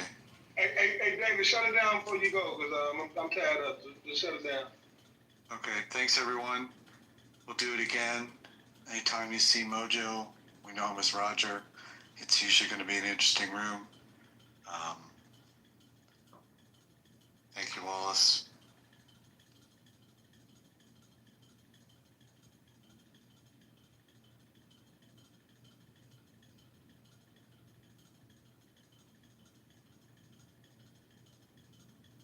And your body will naturally outgrow it for a reason. And then, of course, we all know that it has certain side effects that can do permanent damage, to certain organs. And that medicine is not meant to be taken for, a lifetime, or certain medicine, that is. Like, somebody mentioned earlier, the glipizide for diabetes and, high blood pressure medication. It's, like I said, is meant to treat, but not cure. So I just wanted to get a pulse on, what you all think about, the purpose of medicine. Because my stance is that, and I'm not anti-medicine, but at the same time, I'm kind of like a mix in between, holistic and, self-care as well. That you take it for a certain condition for a certain period of time, and then once your body, I guess it no longer works, you get off of it. Like, for instance, again, for me, and I'll be very brief with this, I have seizure disorder. I've been on Keppra for like 10 years, 11 years. And I am motivated now to get off this medication because I've always learned, or I've always knew, but I didn't take it seriously until a couple of years ago, that me being on this medication for a prolonged period of time will affect my liver. So I had a discussion, with my doctor, and, she said, have you had any episodes recently? And I said, no, I haven't had any episodes in like the last 5 or 6 years. So that's kind of been like the motivating factor to kind of get off this medicine, is because of the long-term side effects. What do you all think about that? Hey, I would like to say something. Go ahead. Who was that? Can I? Well, go ahead. How are you? Yeah, I'd like to say something there. Yeah, medicine, if you look at the definition of healthcare, and then look at what your hospital does, look at the definition, and treating is different than prevention. That's two different businesses, treating versus prevention. Even here where I live, in the major hospital, some doctors out of Maryland, they put up some billboards around town. There's a Chick-fil-A in the bottom, and that medical group is opposed to that. And people in the hospital, they're taking food. Food is one of your most potent medicines there is. Food. And treating is nothing wrong with someone needs we need doctors, we need hospitals, because people do break legs, people get in car accidents. We do need that. But preventing, if the hospitals was to get everybody healthy, it was shut down. If you Google it, or AI, whatever you want to do, there's a lot of hospitals going out of business because the information is getting out there slowly. Okay.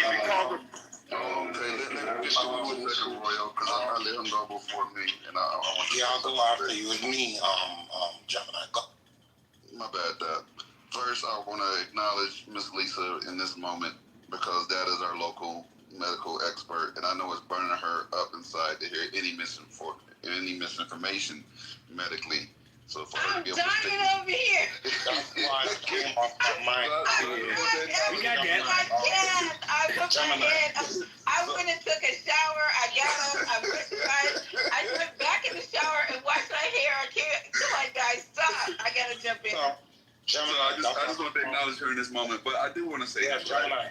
That's why I came off the mic first, because I was gonna respond to what he said. As the other medical professional. Well, you know what? Then I'll go after you. I yield. Go ahead. Yeah, go ahead, Dap. You got expert. We got Dap.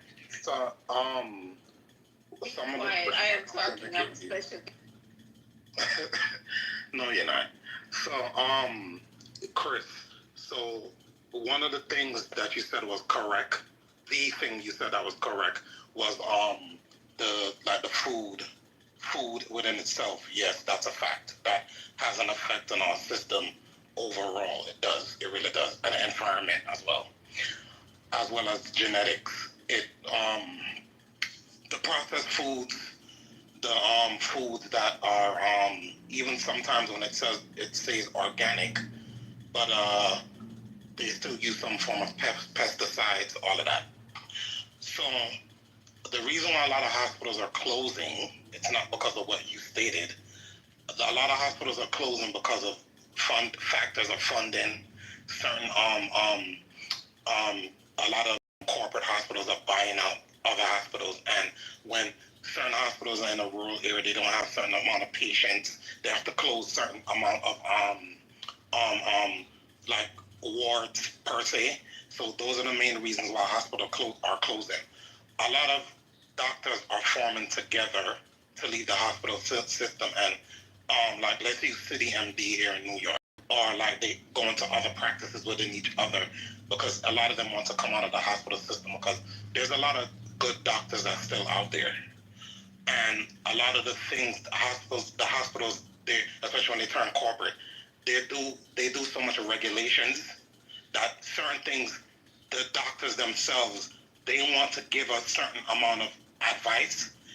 Because even me, I'm not gonna get into my personal but I do see a rheumatologist, and me and her, because she's from India and I'm from another country as well, me and her, we chop it up from that level.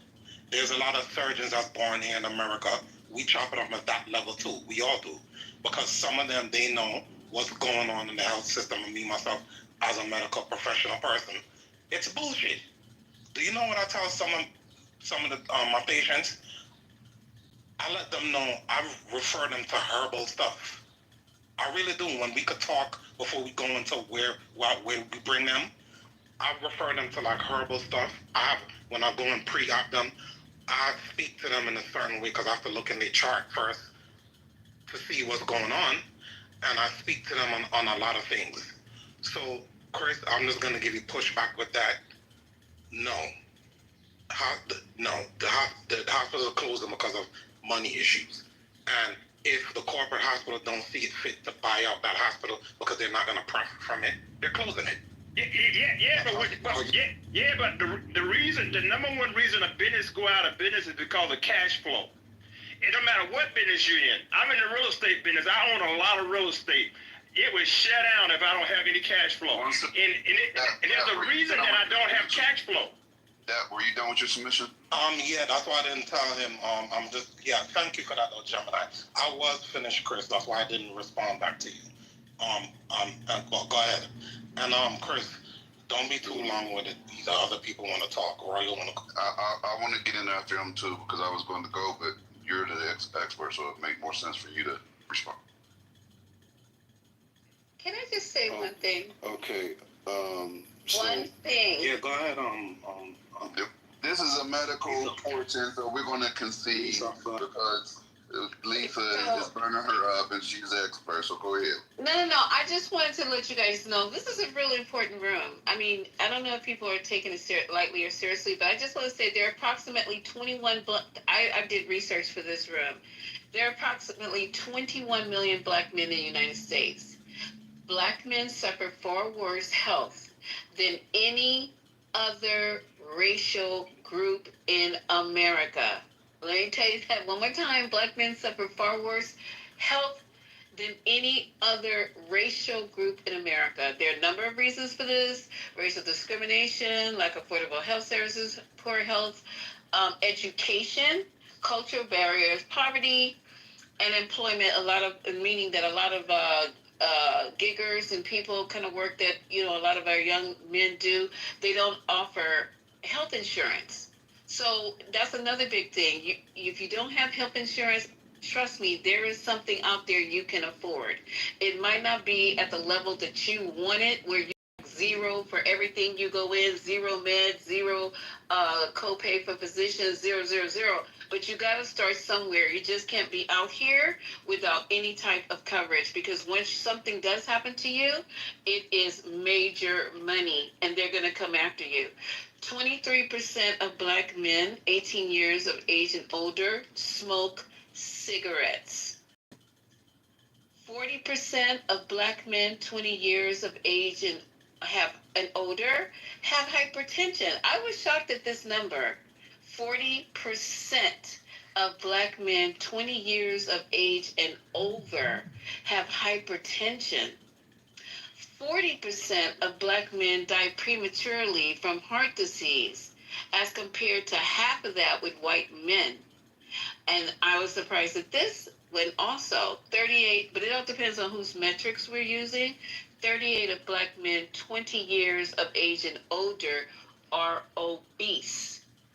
The leading cause of death for Black men, once again, is heart disease. Second is cancer.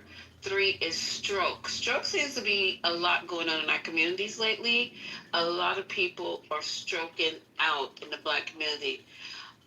Last thing, Black men live 1.7 years less. 7.1, excuse me, 7.1 glorious more years. Black men live less than any other racial group.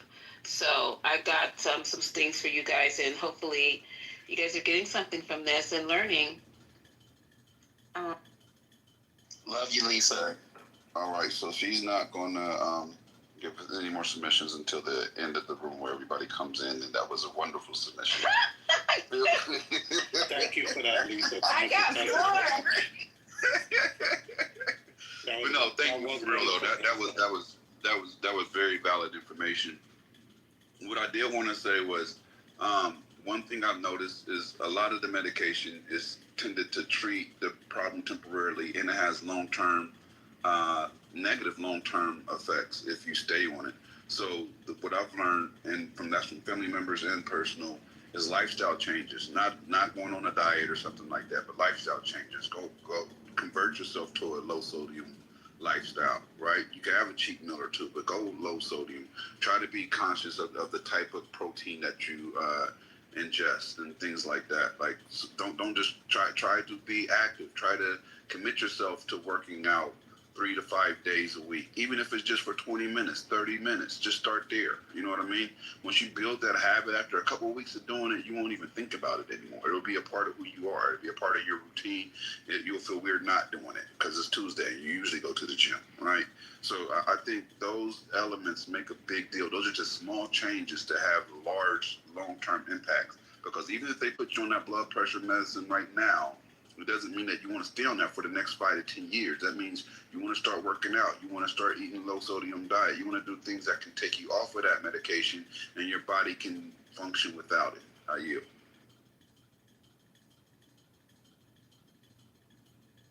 I mean, I don't really have anything else left to say because y'all said it all. Thanks. Okay.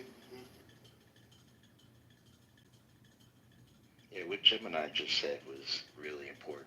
I mean, I want to emphasize the fact that medications can prevent problems. I mean, just imagine like pipes, and you have like high water pressure in your pipes. At some point, those pipes are going to burst at some area, or they're going to leak somewhere. That's what the blood pressure medication is for. The blood pressure medicine will actually either relax the pipes a little bit or enlarge them just a little bit so the pressure comes down. You don't get as much pressure on those pipes. You don't get a leak. You don't get a sudden burst. VIA through the kidneys. Say it again, sir. Via through the kidneys. Yeah, you get kidney damage as well. But that doesn't mean just. I'm sorry. Adding on. I'm sorry to interrupt, but the kidneys help to filter out and regulate your blood pressure. That's true, absolutely. And the kidneys actually have hormones that help control blood pressure as well. So there's a number of different factors that go along with kidneys. Kidneys are tremendously important in terms of controlling blood pressure. But But the point I was trying to make is that, the blood pressure medications are a tool that are, you don't want to walk around with like high pressure in those pipes, not addressing it, because lifestyle, while it does work to bring down your blood pressure, it doesn't work as quickly. And frequently you can combine the two. Once you add in a lifestyle, once your blood pressure does come down, at a certain point you can come off of those medicines. I've seen that happen tons of times. It just depends on the amount of effort. And this may sound a little bit strange to this particular crowd, but some people would rather just take medicine and deal with it through pills rather than make any kind of lifestyle changes. I mean, it really depends on personality and what people desire to do. But blood pressure medicine, that's not always permanent. That's essentially what I'm trying to say. You can go on them, but you can also go off them. Most people just don't want to put in the effort to go off of high blood pressure, high cholesterol medicine. Depending on the condition that someone's placed on those, frequently you can come off of those too. It just depends on why it was originally prescribed. That one's a little bit more trickier. And it same goes, if one has non-insulin dependent diabetes, but they are on insulin, then yes, they can come off their insulin at some point if they put effort at controlling their lifestyle and getting their weight down. I want to share I know that was a lot. I want to share some about prevention too as well. So when it first happened, right, and we was talking when it first happened, the aneurysm first happened. We asked how did it happen. My mom, never been sick, never been to the hospital, pushing 70, 70, 70, it'll be 70 in July, but she was all for holistic approach. Drink water, vitamin vitamin C, all her, outliving all her friends. She was a big advocate of holistic and I can, she had to go to. We wasn't vaccinated until I was a man, and so, but one of the things that they said that could have prevented it, you said, was taking unchecked blood pressure medication.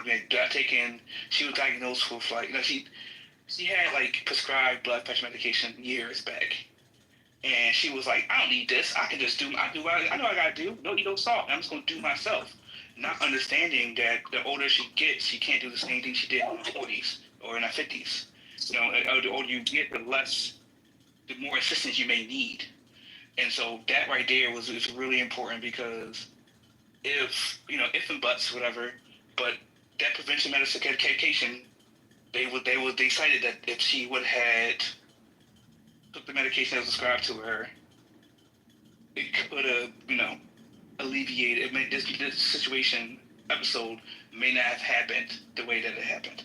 So prevention, right? You can take medication not just to treat it, but also prevention medication. So if your doctor's telling you, hey, listen, it's precaution, we want to give you this, sometimes it's not them trying to game you. They're really trying to prevent something from actually happening. And ignoring it and trying to go the other route, yes, can make help from some, but depending on your age, your body, your type, how you are, your diet levels, it may not be the choice for you particularly as well. So what works for some might work for everybody.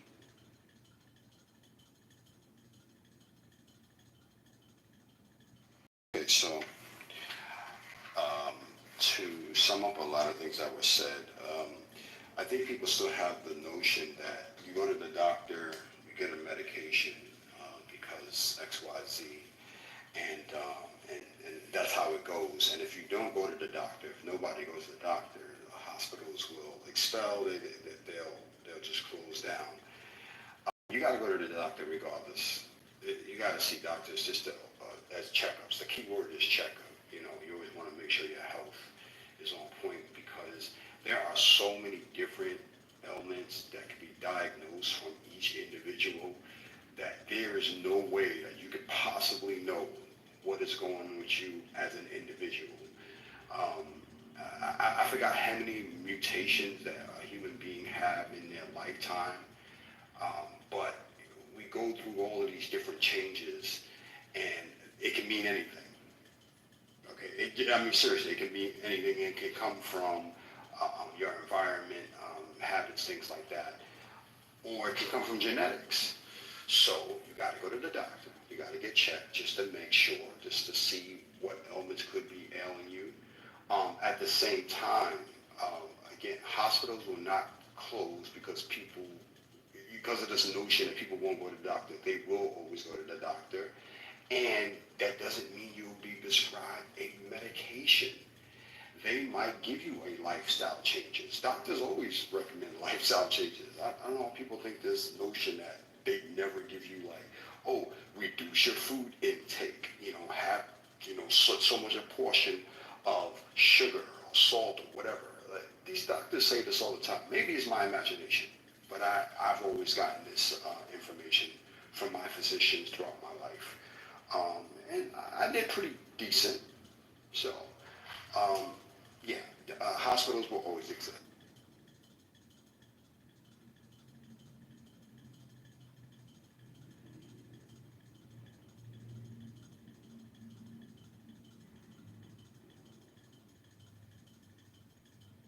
Oh, by the way, did everybody get their My Chart? Everybody got a phone on this app. I think everyone has a phone. Did you get your My Chart?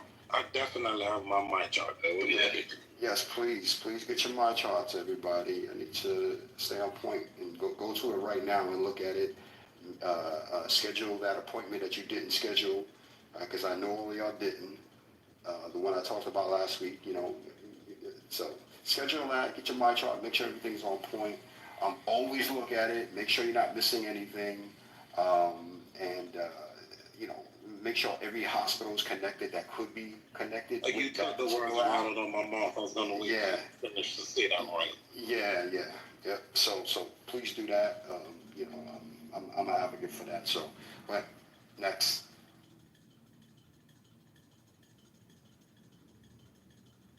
I wanted to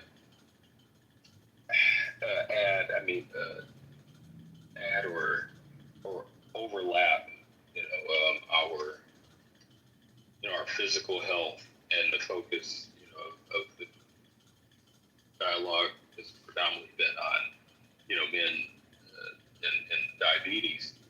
But what you and Royal just spoke, it woke up in me, and I saw Mel had said this in the chat as well. But to me, it overlaps with our mental state, whatever state we're in, and it brings in my ear a question that Black had put out there, maybe I don't know, an hour or so ago, that I've been marinating out of my head is like why don't, I'll say this for my family that I saw with my dad and men, the Black men in my family, who refuse to go to a doctor, refuse to go to a hospital for anything until, damn near leg had to be fallen off, or the excruciating pain that Epsom salt couldn't cure.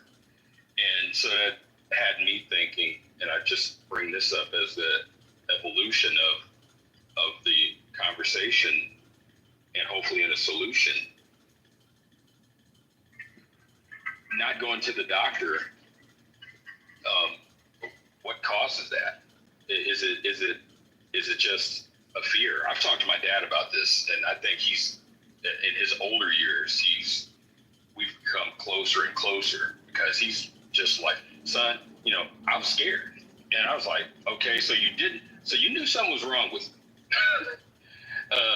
you knew you did not have the means to, figure it out yourself, but you didn't go to the doctor because you were scared that they would either confirm or tell you what was wrong, and then tell you how to, resolve it, whether it was diabetes or, I don't know, a paper cut. And to me, that got me thinking deeper into okay, well,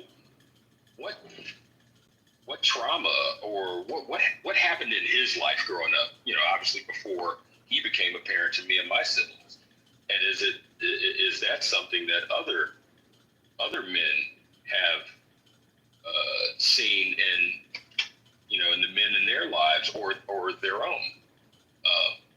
And yeah, just adding that where my head was at, thinking like the overlap of making sure our mental health is tight, and that in my opinion, hopefully should help us get stronger on our physical health and vice versa. Let me tell you a quick story. I was around 23, I want to say. So I had this weird crustacean over my eyelids or something like that. I don't remember the exact thing, but it was just weird. And I'm like trying to clean it, and this is going on like a week now. And none of it made any sense. I'm like, wait, why is this happening? Well, whatever bacteria I had going on, I couldn't fix it, obviously, right? Finally, somebody, why don't you go to a doctor? Ooh, great idea. So I went to a doctor, and they recommended me to, see I forgot the specialist. And the dude just gave me an eye drop. Yeah, ophthalmologist. He gave me an eye drop. Shit was cured in like 24 hours, bro.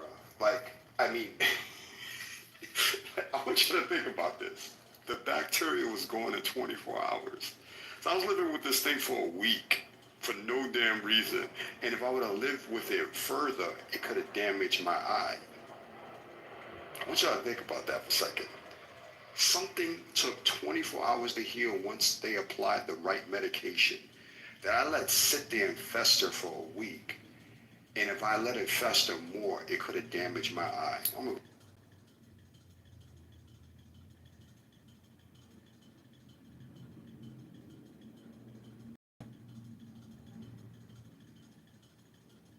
Because I think sometimes we've been conditioned so much as men to say, just take it and just go on with it and, suck it up,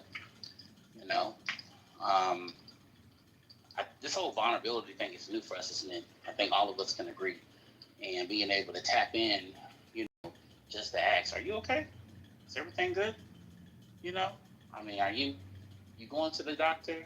I think that's starting to become a norm now for us to have that conversation, which is okay, But I also think it's all about giving ourselves the grace as well, being allowed to have that grace to be able to say, yeah, I'm not okay.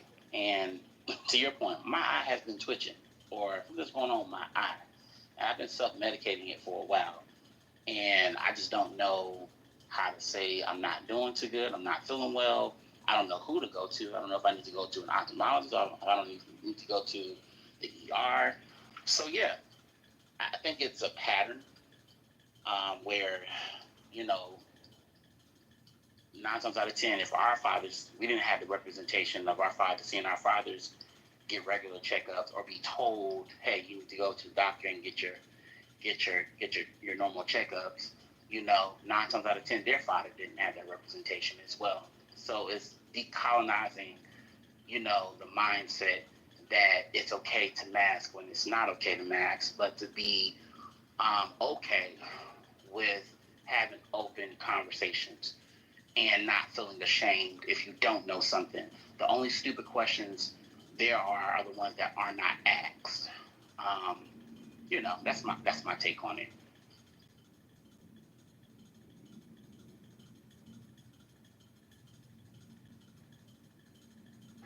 Can I get a little reset on what we're focusing on, right?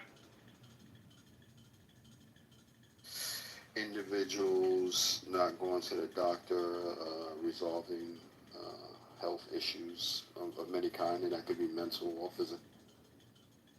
Yeah, so we're talking about Black men's health.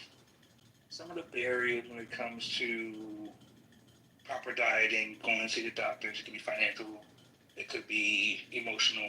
But yes, we're talking about Black men's health in all the aspects. And there's overlap between Black men's physical health, Black men's mental health, early diagnosis, everything like that. Okay, got it. Yeah. For me, what I just started doing at the end of last year was beginning to get my blood work done, like every 4 months or so, and running that and seeing kind of where I am and what it means for me long term, and then just beginning to learn how to make the adjustments to fix it so that I could expand my life. I mean, I even went as far as like putting all the blood work results into ChatGPT and asking it to be an actuary and seeing like when would it predict I die, right? And so the first set of blood work, it was like 73. I wasn't happy with that. So second time I did it, it was 80. And, for the next time, like, I'm working to get to be at a point where it's like 85, 90, because, like, my blood work indicates that. So that's how I've kind of thought about it in terms of thinking of it proactively instead of letting something happen.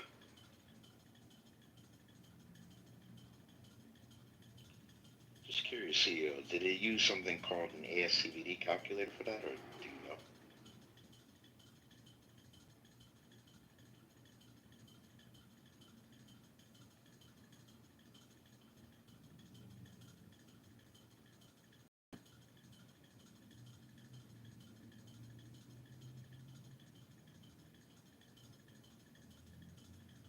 Ed, you can ask him again. He just got off the phone. Okay, sorry. Yeah, go ahead.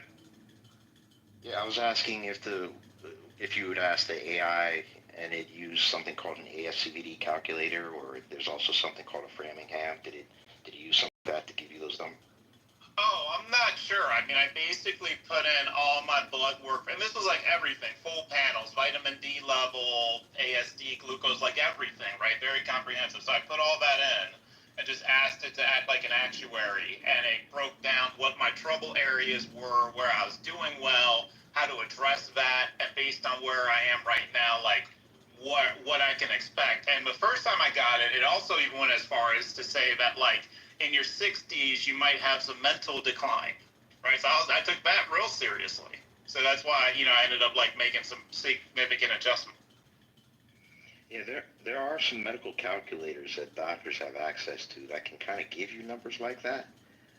It would be interesting if you took that data to your doctor and asked him or her to compare that to some of the available ones. That's really interesting. Yeah, I'll try to.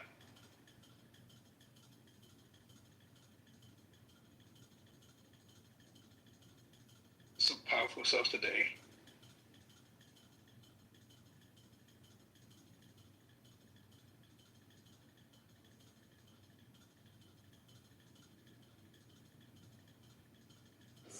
So, is everyone done giving their summary on our issues of health and mental issues?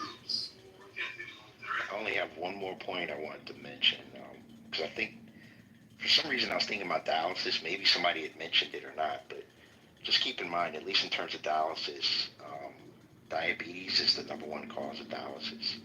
So making sure you keep your blood sugars controlled. Diabetes is the number one cause of people going on dialysis, and high blood pressure is number two. So you want to address those before they cause that kind of damage. So just keep that in mind. So what can we do to talk about some action planning? Right, we're well versed, we're well aware, and some of us have exposure and resources. What can we do to help our community get healthier? Like, what can we starting now, next, and later? Like, what are some things we can do to get the ball rolling when it comes to, awareness, exposure, even just, allowing them to understand and get the access to better health? What can we do? I want to talk about some action plan. Hey, this is what I've done myself in my home. I think it all starts in our homes. I started eating and doing things that I didn't want to do, and I had to shift. Stephen Covey's books say, always think with the end in mind. When I eat grapefruit, I don't really like grapefruit, but I realized my wife and my son are watching me, so I had to set the example. And when I chew on walnuts, I don't really like walnuts. But for brain food, I need this for my eyes. And we have to set example for our families in our home. And then the extension is, through the outside, the neighbors. If we walk outside eating an apple, even someone who is homeless, we might get a bag of apples. and because I went to give a homeless guy a comforter, and he held up a package of cigarettes, and I wasn't going to go buy him cigarettes, something that'll hurt him. But if he had held up an apple, I would have went and bought him a bag of apples with no problem. So we have to set the example in our own homes. And then extension comes from even my brothers and sisters right now. I send them texts, emails all the time, food, what to eat, because I love them. And all 6 of them are alive today, and they're doing good, and I want to keep them healthy. And that's what I do in my home, is I eat things I don't want, even salads. I wasn't a fanatic about salads, spinach. I love it because I realize this gets me to good health. The things if we want to have good health, we have to do things at a high level that other people ain't willing to do. And you have to eat foods that you have to get off these sodas. Find a way to drink more water, to try to get off the sodas. And it's slowly weaning yourself off those things. You know that's not giving you life. Because either you're eating to live or eating to die. All of us. Thank you. So I second what he said just now. It's pretty good, especially about the food aspect of it. I think that's a start. That's how my life went. So look, we need to understand what healthy food is because, surprise, surprise, everyone does not understand that. I don't get it personally because I've always eaten, for the most part, pretty on the healthy side. But we do have to understand that everyone doesn't get what that means. Like, what is nutritional food and what is bad food? That's a pretty simple way to start it out. So, because one of the best things is prevention, right? Before you even get to the doctor to give you the checkup, you have to understand that, okay, these particular things are going to give you probably bad outcomes health-wise, and these are going to be better outcomes health-wise, right? Starting from young, okay? So it can't be, oh, well, you're 35 now, so you can't eat this thing anymore. No, it should be a lifestyle of this is how we could eat, and dispelling the myth of healthy food is too expensive. That has never been a thing, to be honest with you. Yes, there are specialized food that might be expensive, like, let's say, avocados, for instance. That might be on the expensive side. But that's not the only thing that we need to eat, okay? There are plenty of other foods that are pretty good for you that'll keep you regulated and are just not that expensive, to be honest. They definitely are cheaper than a Big Mac from McDonald's, which I haven't eaten McDonald's in 20-something years, so I don't even know what that's like. But the point is, we could find better foods to eat, and they are not expensive. Trust me when I say it. So we have to dispel that myth first. Hey, I'll tell you all too, something I do frequently, at my doctor's, get a comprehensive, blood test. So, like a micronutrient test and, a vitamin deficiency test, because sometimes you do think you're eating healthy. You may be eating healthy, but you're deficient in a lot of shit just because, at one point when I thought I was eating healthy, I was just eating the same shit over and over. And then found out that I was being deficient in certain stuff. So, something that you can do, and most medical insurance covers it, is a comprehensive, blood test, micronutrient test, like a vitamin deficiency test, things like that. You know what I would like to do? And that can because go ahead. Yeah, thank you, Black. I was just going to say,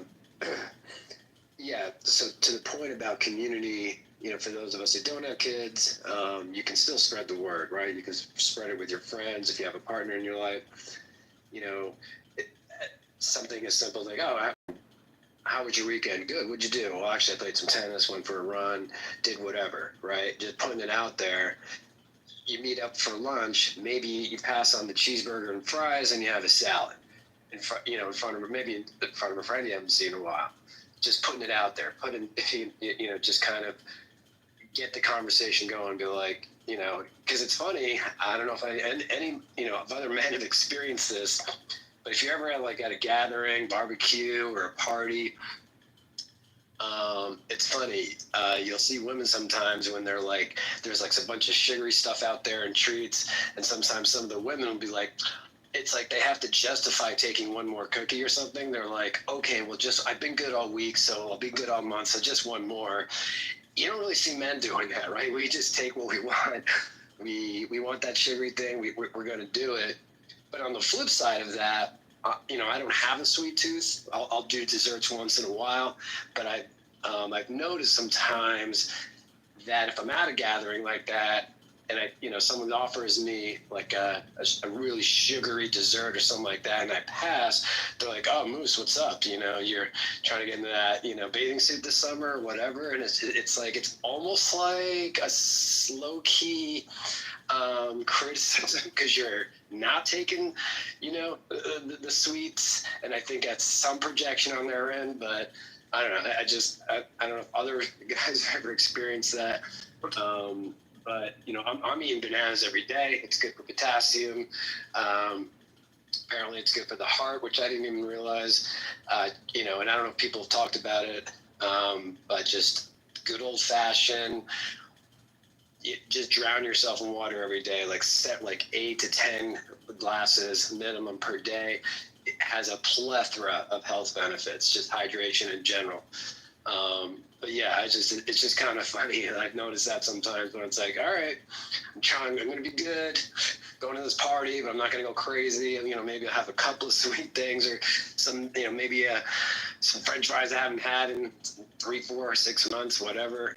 But sometimes I get a little slack where it's like, hey, Moose, what's up? You're not, you don't want any cake, especially if it's like at the job, right? They're like, they offer you cake for someone's birthday. And you're like, no, I'm good. And they just, give you that side eye.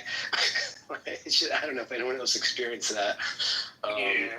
But, Yeah, I have, especially at work too, actually. I gained 40 pounds plus because I did a lot of work meetings, and you go out and you travel and you go to dinners, and then I'm not drinking. Like, oh, you ain't drinking? And then, like, I remember my boss at my old job before I got this new one was like, you got to. Like, that's almost like part of your job description is to drink with the clients, is to eat with the clients, go to these restaurants. So I saw myself, like, indulging socially because I had to, because the pressure of, like, if I didn't eat, it was weird. I didn't get the deal because what's wrong with him? Why didn't you like to eat the steak, And it kind of, I saw myself, like, indulging socially to the point where, like, it became part of my life. It was like 9 o'clock dinners, I'm going to a hotel. Next thing I know, Ed's got a belly, It's like, oh, man, what's going on here? And so, yes, I do agree with the peer pressure thing because it is a thing, especially when it is like in the business world too as well. I think that's a very under recognized thing. I got 2 ideas popped in my head today. Oh, go ahead, Brian. I'm sorry. What you're waking up is like a couple of things, and me is like, and the catalyst was the start of our discussion just on diabetes, but it's grown and evolved the conversation. But the pressure aspect, and I assume this is over. This is not just men. I assume this is women as well. But we're focusing on men's health, and because you just woke up in me when I was born and raised down south, and I assume this is not just a southern thing, but you go to grandmommy's house, and it's like, oh, child, man, we got to get some meat on them bones, and it's like, I'm actually good, I'm healthy, but the perception that if you are healthy, then and if you're healthy but you look unhealthy or you look thin, then we got to get some meat on the bones, and then the pendulum swings the other way.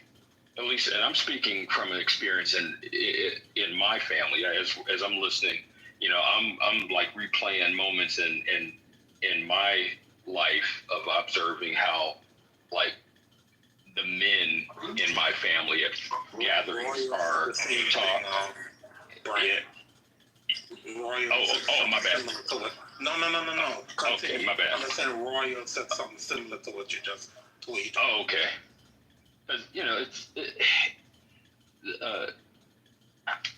How my female relatives have been interacted with when it comes to health, their appearance, and either being quote unquote, you need to have another hamburger, or you need to have another steak, or have another piece of cake, and the men and myself,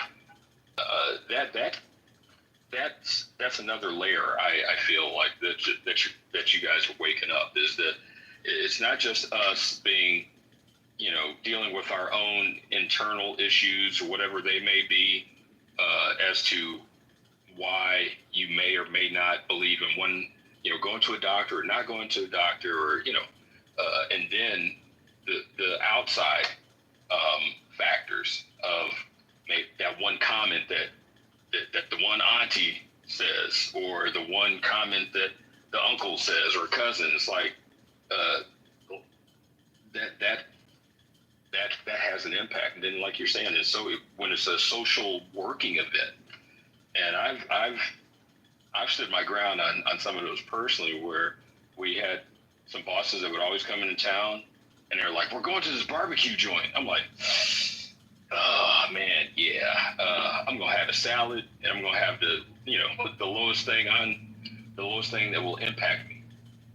But that perception, or I look, and the way I've gone about it is redirecting and using that as a teachable moment, and opening up a little bit, like, "Hey, listen, this is what I'm doing in my health because of X, Y, and Z." I saw diabetes take my great-grandfather. I was blessed and fortunate enough to have a relationship with him. Then my grandfather, then my grandfather's brother. It's got my dad, it's got my uncle. And so, that's my foundation of when you guys started this conversation of, diabetes was personal to me, and then the overlap into the social pressures of health, and then my own insecurities. What did I have to fear? Why didn't I go to a doctor? And I, in our icebreaker, and I shared like what I would tell my younger self when it comes to health. Trust your body. Don't ignore it. And so, anyway, I know I've gone on, but I don't know. You guys are really waking some stuff up for me personally. So. Thanks for sharing that. You're right. A lot of people wake up with me. Something woke up to me when we were talking today. I want to share this, of what we could do, right? And I've been thinking about this. But actually, it's thought about today. When everybody's saying, like, one of the things you talk about the barriers is it's not hard to eat healthy, even if you don't have the finances for it. I agree with that, but I don't think people know where to go. We have this information, right? I would love, how we used to have the green book back in the day? Well, why can't we have the green fork? It was like a little passport, like a little like a stamp book, or like a book, a resource somebody can get and see, like, I'm in Philadelphia. Where are the healthy, reasonable places I can go in Philadelphia to eat healthy? Like a scavenger hunt, right? Like a healthy scavenger hunt book where I can go in, Rolodex, and it's like, I know where, or a website too as well, that could work, 1920. But I can go and find these places healthy in my area, Black-owned or not, I think that'd be pretty cool too as well. Also, I was thinking about something else. It's like having, like, how could we, one thing that I think we do, like, man, we're competitors. If it don't matter what it is, you put some competition behind it, or you can bet on it, we gonna do it. I would love to have like an app where men can bet on themselves with their health, right? It's like, okay, I need to lose X amount of weight, lower my cholesterol and blood sugar. I'm gonna put $20 on me and be incentivized to bet on yourself. And I think that'd be pretty cool too as well. Feel free to steal that idea. That's one to be made. But like, I think those things right there, we can find ways to like give the resources to people so they can actually find it. Because I'll be honest with you, when I was traveling, sometimes I couldn't find anywhere to eat that's healthy. So I ate where I knew that was close. For 3 years I did that. I wanted to be healthy, but it's 10 o'clock. I'm just getting to the hotel. There's nothing out here, I can get a salad, but some salads be worse than the food. And so one, creating a resource or like some kind of resource that people can, like me or anybody can go and find these healthy places. Like sometimes they just don't know. And of course, Google's your friend or whatever, but I think that'd be pretty cool to have that. And second, that betting on yourselves. I think that'd be pretty cool. Can I add one more thing that was, the notion that, it's, and I'm sure everything is, or some things, I should say, I don't like to use absolutes. Some things are relative, the expense, the notion that it's expensive to eat healthy. So, and sometimes we only can go with the options available to us, but you know what else is expensive? Fucking funerals. So, and especially if it was unnecessary and unwarranted, so, marinate on that. Like, listen, it's, it can be expensive to eat healthy, but the alternative, if we take it to the extreme, is checking out way before we're supposed to check out. And since, we're focusing, and then I'll park with this one. And I said that intentionally since, this is, predominantly men, and hopefully this is an analogy many of us guys can understand. Like, I'm a car designer, I'm a car guy, I'm a gearhead, blah, blah, blah. So, what's more expensive? Getting your oil changed in your car on schedule, or letting it go until that check engine light comes on? And then you're like, holy shit, they just told me I need to replace the engine. And that's going to cost even more money. So it's what are you going to spend up front versus, sorry, I'm at Petco now. What are you going to spend up front or spend later on? And it's an investment, to use the business vernacular that, I would assume many of us can relate to or understand. If I'm sitting here looking at a bill for like $100 and I'm being, just keeping it simple and facetious, but what am I getting back for that $100? Oh, I need to buy some ink for my printer. Okay, that's an investment because I need to print out stuff, or I need to buy some more paints for some artwork and canvases that I'm eventually going to turn that into something that I'll sell and get more money back. Okay, so it's an investment in you. It's an investment in me. It's an investment in those that care about you, whether you have children or not. One thing I firmly believe in, optimism in me, is that each and every one of us on the stage and in this room and listen to my voice, each and every one of us has somebody in this world that is thankful that you are in their life. So the investment in yourself and in your health, both physical and mental, is going to give you a return. It's going to be that ROI in youth. But avoiding it and looking at the dollar just for dollar's sake, like, holy shit, this fresh fruit over here costs X dollars, but you know what? These gummy bears over here cost 20. It's still going in my stomach. All right. Ignore that oil change, and then later on, when your check engine light comes on and your car stops working, or later on, i.e., when your A1C is through the roof and they're sitting there telling you they got to amputate a couple of toes or an ankle or up to your ankle, and you're like, this could have been avoided. So let's invest in ourselves. Look at it as an investment that you will get a return on. Back to you, man. I agree with you. Let's thanks for that submission.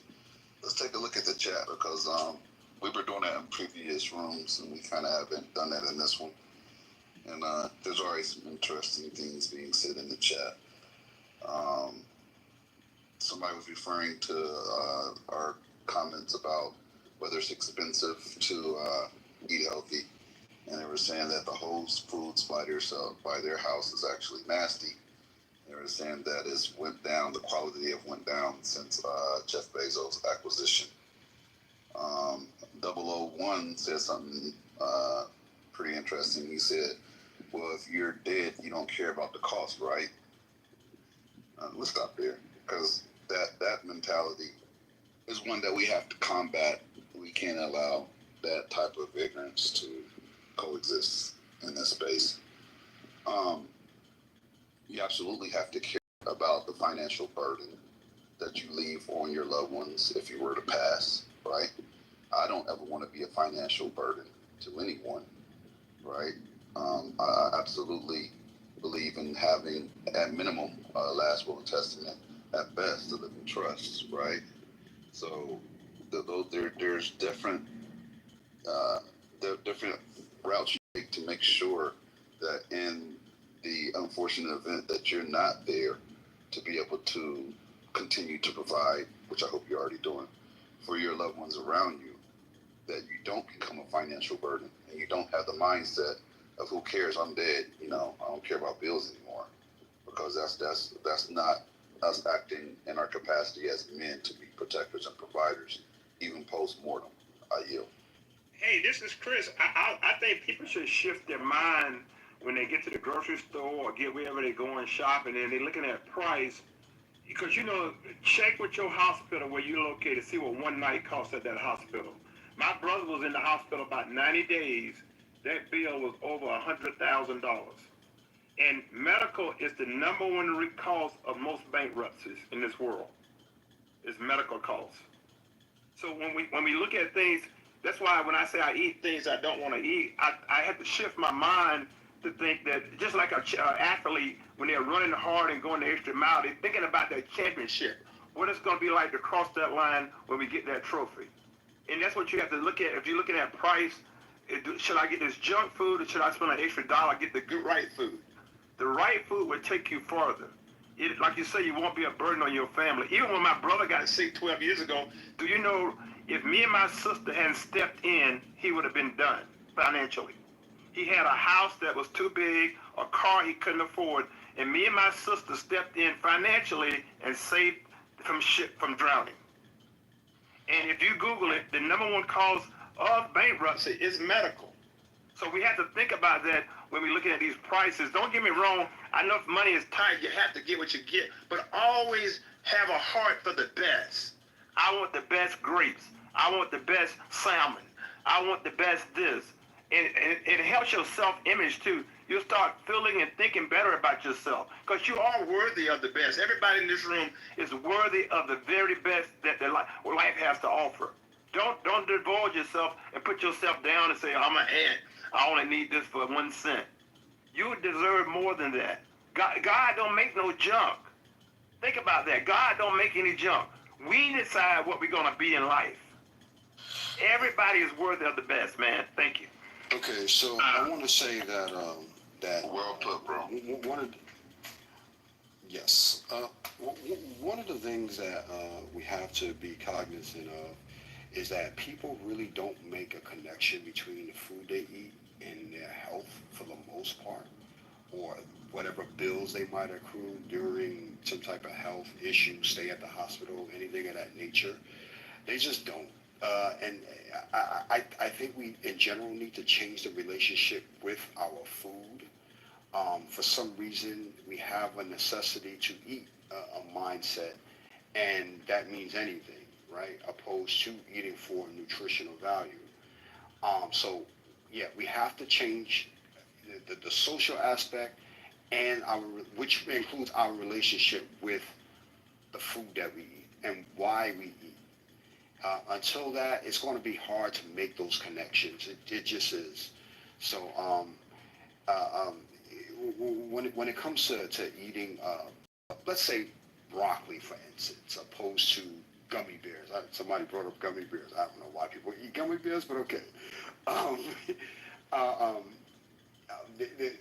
You have to see what is the nutritional value of each such thing, and say, yeah, I need this for my health on this, right? Or I need this type of nutrition in me, so let me go grab that. If we're not putting that together, like almost all of this conversation about food and health just goes out the window. So I think that's the major point where we need to,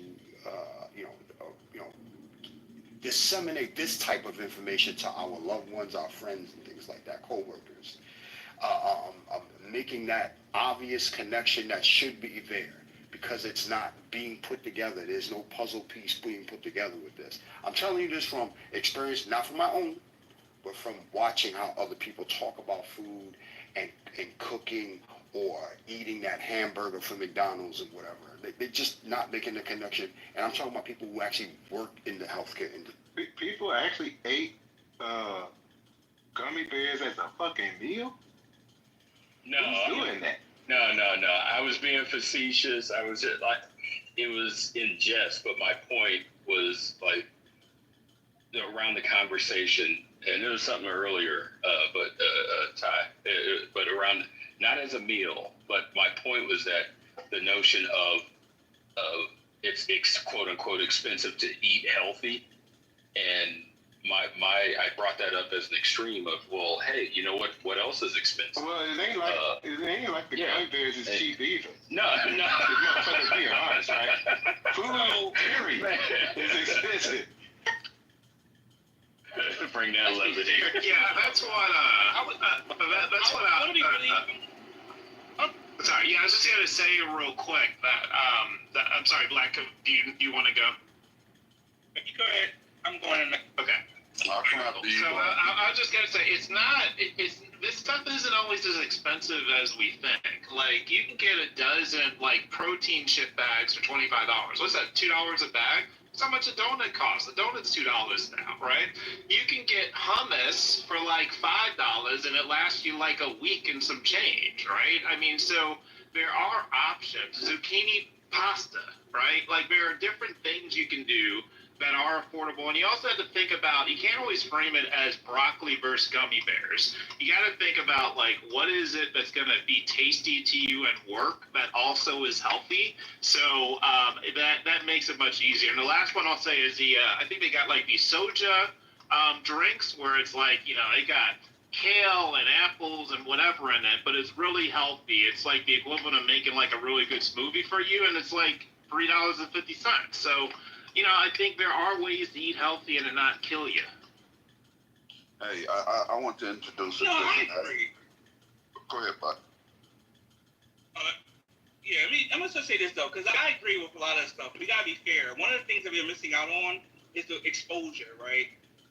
For example, I just did an experiment. I hopped in my car, and I just started driving a couple miles, like, from my house, and driving a couple miles in a circle in an area. So I'm probably one of the first, and see how far does it take for someone to get somewhere to get to a healthy place, the place I want to be healthy.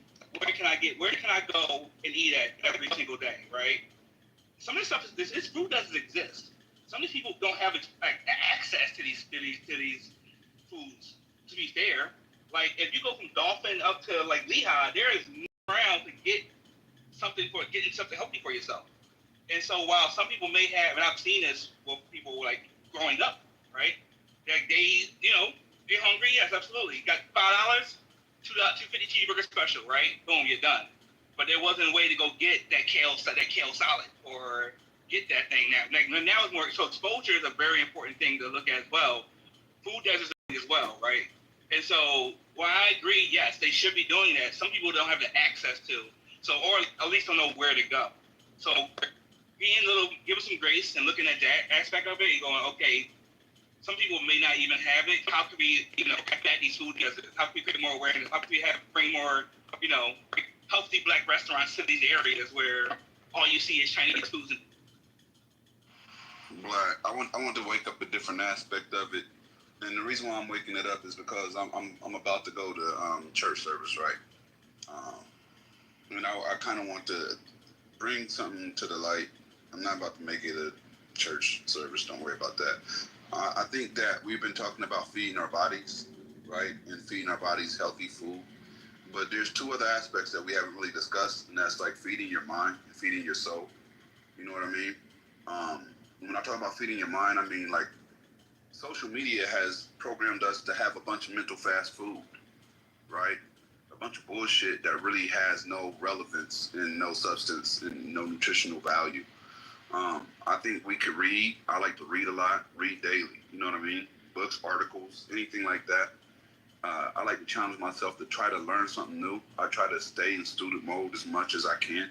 because only an idiot knows everything, right? So I'm always trying to learn something new. I like to engage into a meaningful conversation as much as possible. You know what I mean? Now, I enjoy mental junk food as much as the next person, but I try to make sure I limit that to a certain extent. Enough to, it's interesting, but that's not going to be my main course every day. You know what I mean? And I also like to, I'm a creator, so this might not go out to everybody, but I also like to try to balance my consumption with my creation, right? I only allow myself to consume so much because I want to make sure I stay in creator mode, which means I want to create more than I consume. Clubhouse kind of messes up that for me, but for the most part, that's something I focus on. And when I talk about feeding your soul, like, I like to meditate, I pray. I might not look like it, but I do. My father is a minister, I'm not, but I still have inherited a lot of respect for the Lord and for meditation from him. I'm very much into nature. You know what I mean? I believe the closer you are to nature, the more you're edifying your soul in that aspect. The more that you help others, I feel like you're edifying yourself. You're not just, I don't just help others for them. I feel like it does something for me. And I like that part of my karma. I like having that as a part of my karma. You know what I mean? And I'm not going to preach, so I'm a back down there. But hopefully y'all get where I'm going with it. Nah, bro. I just want. It might be in the blood, bro. Thank you, bro. I wanted to. Man, that was beautiful. I love you said. I appreciate all that you said, and I'm glad somebody talked about the mental. I was gonna touch on that. I actually have to go, but this has been a good session.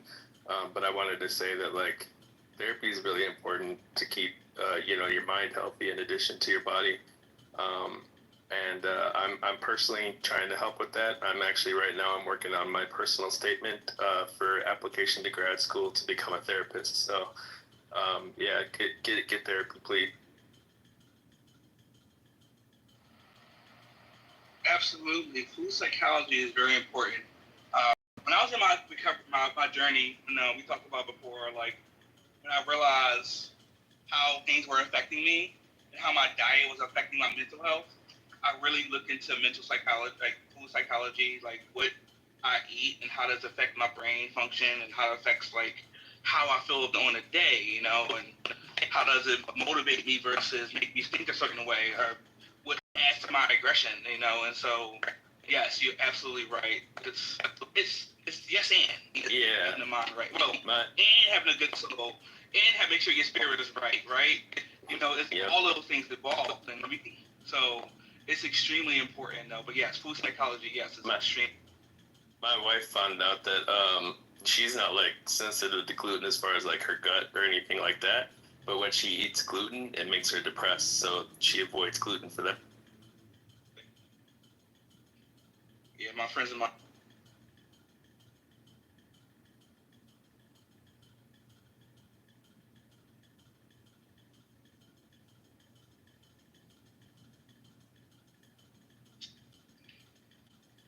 Anybody else want to share? Anybody do? Mr. Ty? I thought I got cut off. Somebody was talking about gluten, and I did hear about the concept of gluten affecting mental health. Is that a thing that anybody knows about?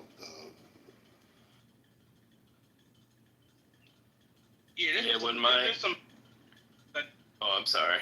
I was just gonna say, when we first noticed that, we did some research and found out there have been studies that link gluten with different mental states. Usually like depression. That's usually the most common one that people find with gluten. But yeah, there's actually been medical study. The extreme is something called celiac disease, where people actually have an allergy to gluten. And in those instances, people can actually have really severe kind of nerve-related findings, as well as, so it could be concentration issues, it could be numbness, it could be diarrhea, it could be constipation, but you can get a whole kind of list of symptoms that you wouldn't expect from gluten exposure. And then there are people who actually have something called it's more like gluten sensitivity. So it's not exactly an allergy. They can take it, it won't kill them, but it doesn't make them feel particularly good, and it can kind of feel like dragging and kind of heavy after using it. It's not exactly an allergy. They can take it regularly. It's just it doesn't make them feel.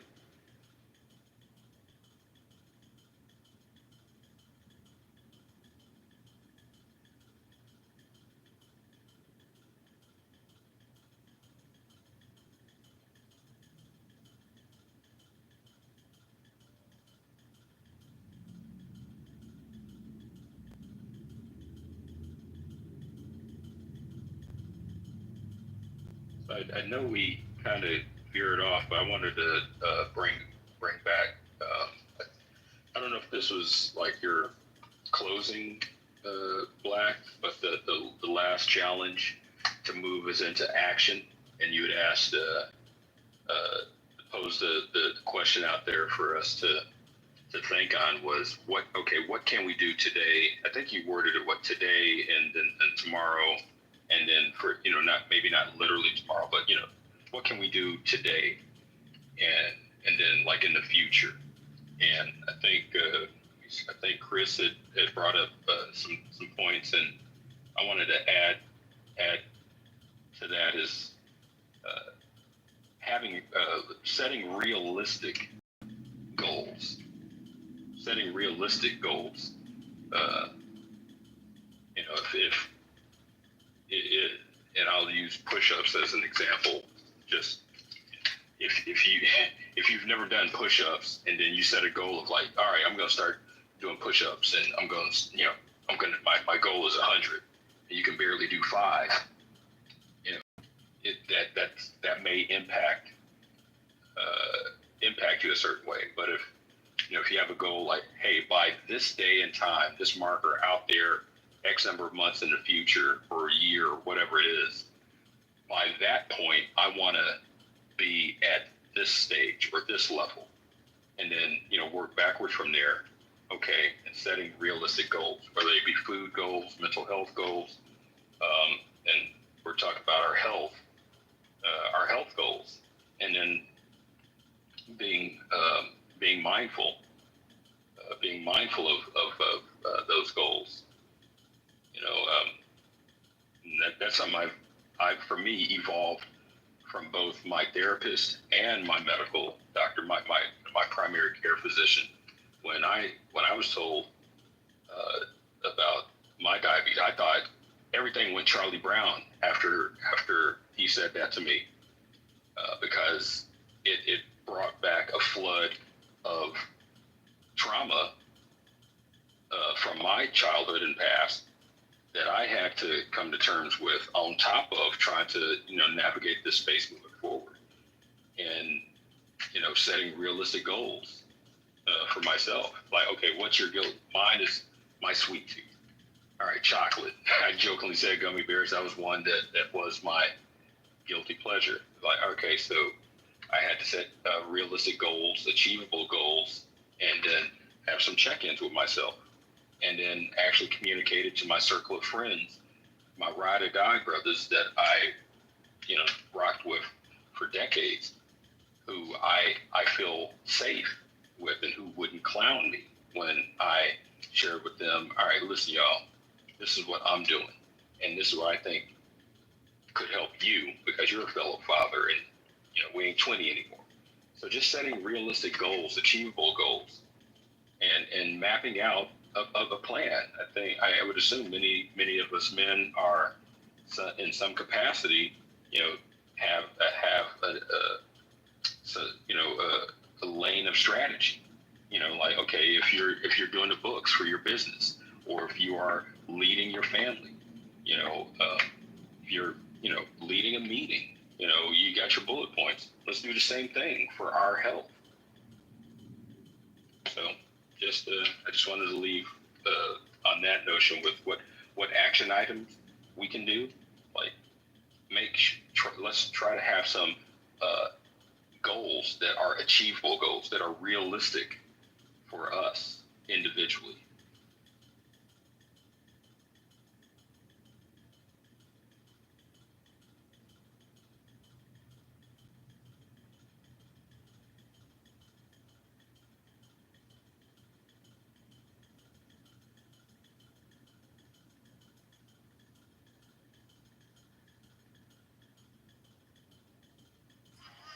All right, yeah, that was beautifully said, man. Yeah, and I think that would be a good thing to leave on, right? It's just observe everything you talked about. We could talk about this all day, right? It's a very important topic for me. I've been trying to have this conversation on a daily with people, and the company doesn't stop here. But what can we do now, next, and later? And definitely don't stop. talking about it. Don't stop giving exposure to it. Don't stop sharing the resources. Like, this is definitely very important. But I think, boys, are we ready to open the gates up? I hear scratching again now. They gonna get you. Are we ready to open the gates up? Open the gates up. I'll feel bad. Anybody else got anything else to say? Yeah, let me just say something real quick. So accountability partners are important, I think, as well. And also having people that do actual check-ins with you. You know what I'm saying? That's called just, or even just text you check-in. Just to see how you doing, or vice versa. So check on your people as well. Good shit. Check out my GIF. That's me, First Lady and Patty. That's a fact. Okay, the floodgates are open. Oh my God. Partnership. The floodgates are open. The women are here to take control of the floor. With that being said, this is the Airbnb. Oh yeah, your dog's in here. Why is you mad at me? Sorry. Well, that being said, we're still at Airbnb. We're working on, building our house. So we don't use the Airbnb too much, but I appreciate everybody for being there. It's always a great time. It's always dope. It's a boost for me. It's a high for me. So I definitely want to enjoy this. And Black, thank you. It's a boost for me too, and I'm sure many men in here. And thank you, Black and Gemini, for moderating these important discussions. Much, much appreciated. Salute to the room. Salute to everybody participating. Salute to First Lady for allowing us to utilize the space. Salute to the women for allowing us to have the conversation when I know they have a lot to contribute to it as well. So I look forward to hearing what they have to say. Unfortunately, I have to get ready for service, but salute to everybody. Salute to you, Gemini, too, as well, man. Say a prayer for us, bro. Yes, sir. All right, with that being said, let's open the doors and let the, salute. Let them in. Lisa, wake up. Dance is going. Lisa, wake up, Lisa. I'm not asleep. Okay. I just want to preserve their space because when they have it on replays, we can jump out and start another space. Mm-hmm. But just to let you guys know, I'm really proud of you guys, but there's so much to be said. And since the women couldn't contribute, I couldn't give you some of the things that I had researched for men's wellness, nutrition, prostate health. No, I'm not gonna do blogs. That's not what I do. I don't get paid for this. I'm just trying to help you guys in this free format that we have right here that we're utilizing. But Dap said he was gonna come back, but there's like mental health, stress management with Black men. Gemini hit on primary care, finding a primary care physician that you really vibe with, that you trust, that you can ask questions with and not be embarrassed, afraid, or whatever the case may be. Black men, that is very important. Also, prevention. We have a lot to talk about. Prostate health, number one killer of us African American men is cardiovascular health, right? And then I had all kind of stuff, but I'll open a room up on Black men's health and Black men also with mental care, things that we don't talk about that are so important for our men because they're at the top. They're at the top of the charts of everything, and they're dying almost 10 years before any other ethnic group. We want them around. So so like I said earlier before some people came, so next week I promise I'll have more, I went straight from my mind knowledge with the diabetes.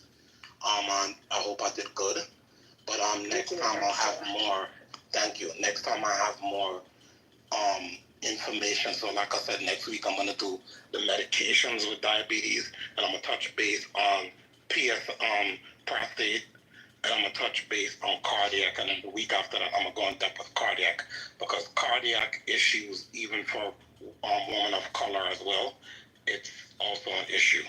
So I'll touch base on that. Thank you. That'd be dope. I will definitely be here for that. I'll definitely here to learn from that.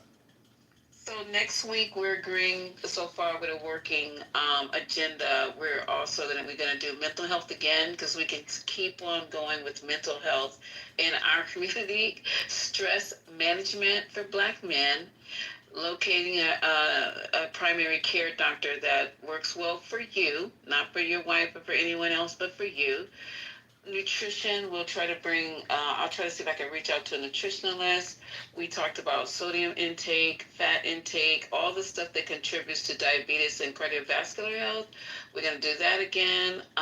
Wellness and prevention, prostate health, cardiovascular health, dental. That's what we're going to do. Can we add in feed your mind, because I really think that's important. That's one of the reasons why I like being in this room and also politically correct, is because you can actually have a conversation where you learn something. We hear about current events. We hear different takes on current events.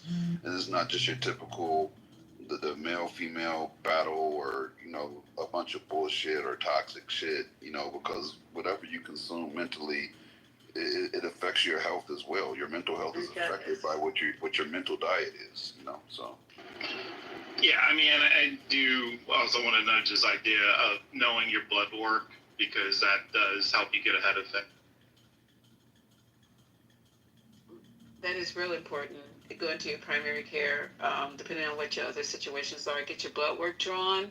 And then even though you can look them up, have the doctor go over them with you in relationship to what medications you're on, if they're at a peak level or performing where they should be, or any other things that's changed your blood work.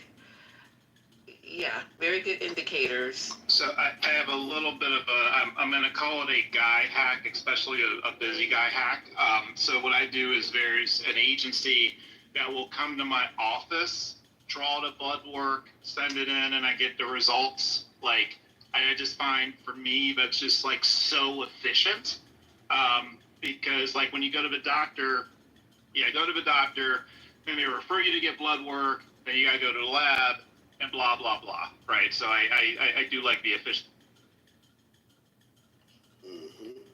I think I want to look into how people can get a primary care physician, because I think that's the other thing that people probably don't know how to acquire one. And believe it or not, it's a thing. So yeah, I'm gonna try to look into that and see how that can work, especially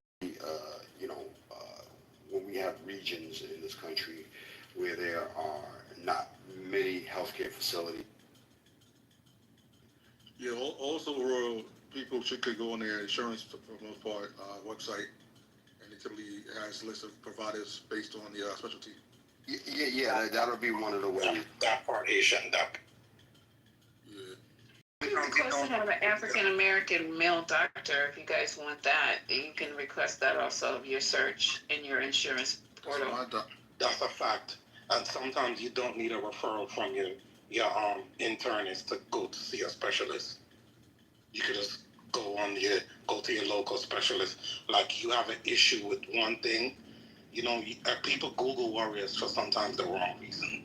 You could, if you got certain issues going on, if you need to see an orthopedic doctor, you need to go directly to, if you have insurance or even if you have Medicaid, you go directly to your local orthopedic doctor and go find out what's going on.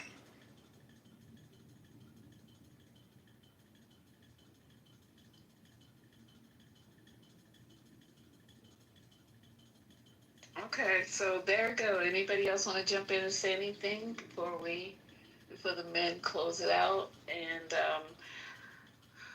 we got our agenda for next week, and I'll be working on the parts that I want to, if you're allowing us to contribute. If not, I'll just figure out a way to either put it in the chat or put it somewhere that people can take advantage of the information. But it's really important when we start discussing prevention and cardiovascular disease in Black men. I didn't know you guys were dying that much of cardiac disease. I was shocked. I thought it was the other thing, your prostate, because you don't like going to get your numbers done. So it's heart attack and strokes.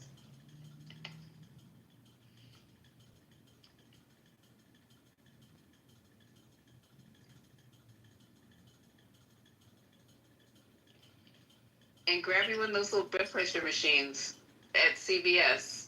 Yeah, Or either you can get one on Amazon. They're cheap. They are cheap. And the insurance will pay for it. You don't even have to pay for it out of pocket. So the best brand in terms of blood pressure machines is one called Omron, Omron. That's actually one of the better ones to get. I think Consumer Reports also highlighted Relion, which is Walmart's brand. They said that they were pretty reliable. One important thing to know, though, is that arm blood pressure readings are better. So don't get one of those finger monitors, and don't get one of the wrist ones. Make sure you get one that goes around the arm, and you may even need to check it, like bring it into your doctor's office. And when the nurse is checking your blood pressure, just have them check theirs against yours to make sure it's accurate, and see if it's okay to kind of monitor with that. But I think Omron's probably one of the best ones you can get, though. And Lisa, isn't there a certain time of day where you're supposed to take your blood pressure? Because like there's other parts of it that when you first wake up. Okay, got it. Yeah, you're supposed to take 2 sets, 1 set standing up, 1 set sitting down, just to get a baseline and make sure. And then also, if I were you guys, because my uncle, out of the 12, there's one who died of heart disease, and he was the youngest, which was weird because he was not a big guy. He was not fat. He was none of that. And I wouldn't have never looked over there at him because he wasn't a big drinker. He is a VP for Chase Bank, and he was just a cool, I guess. Now that I look back on it, I have my own ideas, but just like an all-around in good shape guy, and he died of cardiovascular disease, which was crazy for us because he was the one we were all, everybody was like, look at him. He's just like, so get them checked, get your numbers checked, get your blood work drawn, keep your blood pressure cuff around, at least do it. You don't have to do it every single day, but I would do it once a week. And if it's high, then you go ahead and make that appointment. You start drinking, hydrating yourself, because men do not drink a lot of water. I don't know what's going on with that. You can't drink beer, soda, alcohol, and all that. You have to drink water, hydrate yourself. But that's for next week. We're getting ahead of ourselves. Anybody else want to jump in? Yeah, I just wanted to say, well, number one, I just took my blood pressure. That shit is high right now. Yeah, I have a machine at home. So That's not funny, but I'm just glad you took it. Yeah, You did activity. Did you do activities? Well, I've been cleaning all day. Yes, So I'm moving. Yeah. Being on Clubhouse can raise your blood pressure. It can. It definitely does. So I'm gonna keep it real with y'all. Stop drinking soda. I know it sounds good. Don't drink. Don't drink soda. The fuck are y'all drinking soda for? Okay, just stop drinking soda. I'm just keeping it real. But Stop you know it. what? I'm not addicted to soda. I do drink soda, but I'm not addicted to the soda. You know what I'm addicted to? The carbonation. So I have, and don't tell me, because they have bought me here soda machines. The carbonation machines. They have bought me 3 generations of those. They buy all kind of like carbonated water for me to drink, from Perrier on up and down the scale for me to drink. But it's just like, it's something about that carbonation. I can, especially if I'm nervous, when I get to the airport with all those people, first thing I want to do is go grab some carbonation to relax my Salsa water. You are the first person I've ever met in my life who carbonation calms you. I've never heard of that before. That's wild. It's something about, I don't know what it is, CEO. It's been like that for a minute. And I thought it was the soda. And then when they started buying me the carbonation drinks, I was like, well, yeah, I'm not missing the soda. It's the carbonation. I don't know what it is. No, I could back that up. I realized that too as well when I was trying to like avoid beers now. Drinking the carbonation does kind of give me that same kind of therapeutic feeling. Yes, it might be in our mind, but it still is what it is. So I'm just trying to eliminate the cornstarch part of it and the sugar and the corn syrup rather part of it and the sugar. So that's my vice. Anybody else before we go into talking about the usual Sunday stuff? It looks like some things have happened over the last couple of hours. We all know what we're talking about on that. I don't want to mess up the Black Men's Forum by starting to talk about that. We're going to close the room and reopen it under 420, so the replays will be pure for Black men. And you guys are doing very well. I didn't get a chance to look at your numbers today. Maybe somebody else could tell me. Members. I'm here. We're here for the people, not the numbers. I'm here for all of it because you want more people so you can talk to them. You know how many people men on this app need to hear what you guys are talking about? Absolutely, but we have a brand. Don't worry, we'll get there. You know, we have a brand new expert. The numbers will come. You know, The numbers I'm when it comes to. It was in the upper 40s, lower 50s. But no, yeah, I think this topic is so important. 1 week would not do it justice. So I love doing that kind of encore. Lisa, so it was in the room was in between the 50s to the upper 40s. Good for you guys. The number wise. Very good for you guys. Congratulations. Sorry for the hot mic. But my last thing, I just want to reiterate what we shared at the top when it started, and just listen to you fellas, and to an extent, I will generalize. I think our sisters do better at this than us. Is listen to your body. Listen to your body, and that comes from I shared at the top my experience of going through.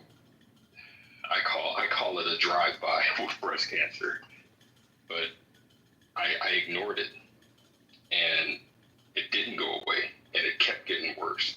And I think it was what Royal had mentioned, what you mentioned, the thing with your eye.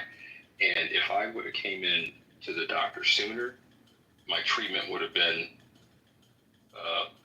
less than what I went through. And so, fellas, let's just listen to our bodies. And I did the same thing when I had appendicitis, because I just thought I had a stomach ache that should have went away. I thought it was because of something I ate. And next thing I know, it was like I'm like laid out in front of my desk at work. And I spent several days in the hospital. So let's listen to our bodies. Oh, wow. You had appendicitis, or did it rupture? No, it literally was like the surgeon said it was like right on the cusp. So maybe, so I don't know. Yeah. Yeah, they call that hot. So I'm glad everything worked out for you.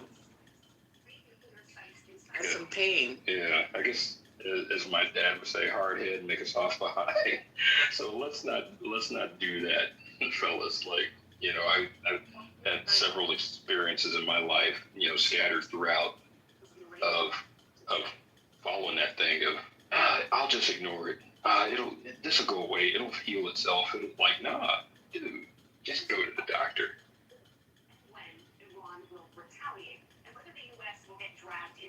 So you ready to close the room, Miss Lisa? I'm waiting on you guys. Whatever's. Yeah, you can close the room. Yeah, you can close the room. All right, Black, you want to say anything to close your room, darling? Yeah, like I said, thank you everybody. It's been super, super, super, super dope.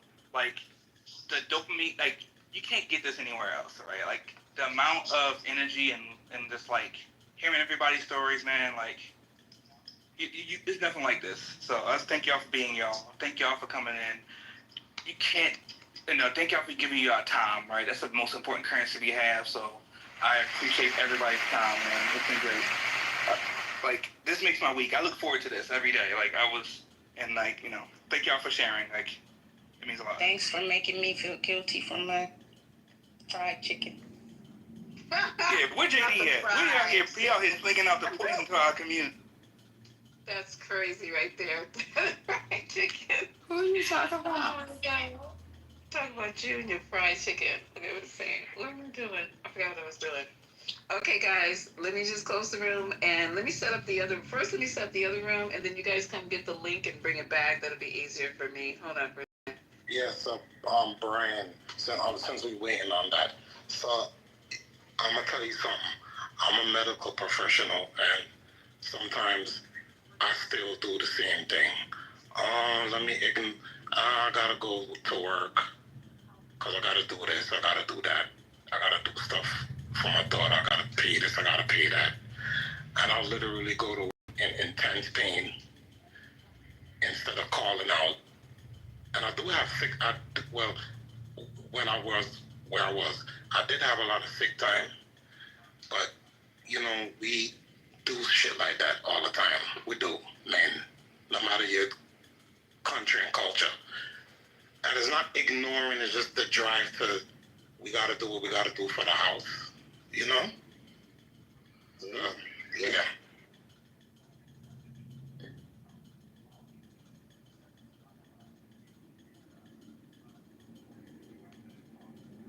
My appendicitis came, I don't know how many years after my breast cancer scare. So I offer that up as like, I didn't learn from that, like to, not ignore my body. Like, oh man, it's just a stomach ache, it'll pass. Oh, why is it so hot in here? And it was air conditioning on, it was nice, and just next thing I know, I was on the floor. And I'm glad it didn't metastasize as well, you know? Yeah, that's a whole nother conversation. But yeah, my and it's harder to diagnose in men, so that's the issue. I'm glad they caught that. And that's scary. Like I discovered a lump, and this was shit like 30 plus years ago. Like, and medical science has advanced since then. But back then, having to wait The link is on for the top. results to come back. So all right, The link we're is just on top. still in time. All right, guys, click the link and then I'll end the room. You gonna end it, Dad? Yeah, click it. Yeah, go ahead. Okay. Yeah. This is in a 10-hour room. I have things to y'all know. Some of y'all know. You can love me from a distance, baby. You ain't sin about me. All this time now, baby, it's you, not me. Give me your, listen to me. It's just a bet you hope you can agree. Taking my time, look at me. What that means something to me. I cannot love you cause you know you can't handle that. So I'm going. I know God has my back. Seeing what the future holds, and I am loving that. So I'm gonna take a chance with this. I can take it. You don't wanna say I love you first. I might. You never wanna put me first. Baby, I will. I'm always gonna know my worth. Oh, yeah. So I'm trying to make it work. Make it work. Just feel it. Yeah. And my baby. I'm so crazy. I know you might love me, but you can't have me. You can't love me from a distance, baby. You ain't stressing about me. All this time now, baby, it's you, not me. Fucking me up, listen to me. Patience the virtue, hope you can agree. Taking my time, looking for peace. That was what that means something to me. I cannot love you cause you can't handle that. So I'm going away from my soulmate. I know God has my back. Seeing what the future holds, and I am loving that. So I'm gonna take a chance with this. I can take it. Never wanna say I love you first. No. You never wanna love me first. I'm always gonna know my worth. I'm always gonna know my worth. Make your work, make it work. Ooh la la, ooh la la. Ooh la la, ooh la la. Dance with me all night long.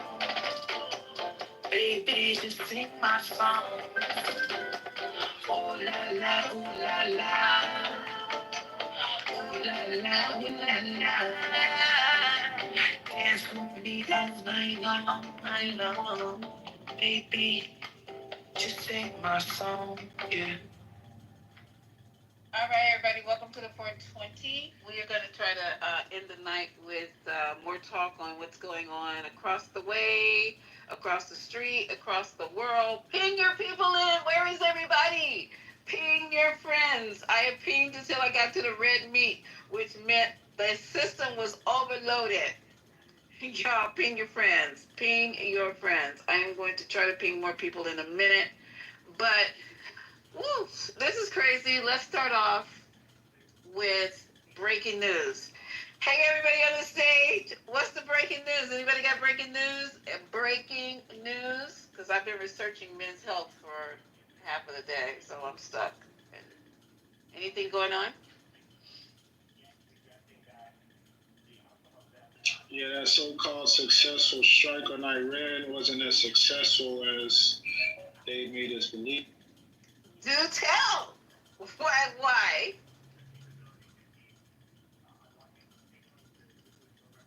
Well, news came out afterwards that Iran had gotten word that they were going to, have those facilities struck, and they moved a lot of the payload out. Not only that, but what they damaged was infrastructure. They didn't even completely destroy the main nuclear site. They just damaged it. So they kind of embellished a bit in the Western media about how successful that was. He really didn't destroy anything. And if he did, if he would have hit a nuclear site, there would be nuclear fallout right now, and there's not. So and they vacated that place before. Exactly. I got pictures to show that they got trucks going in and out, moving the stuff prior to the hit. Oh, well, yeah. Can you post some of those links? Because I got some breaking news, too. Anybody else have breaking news? Breaking news? To me, it seems as if they got word, and that's why they left.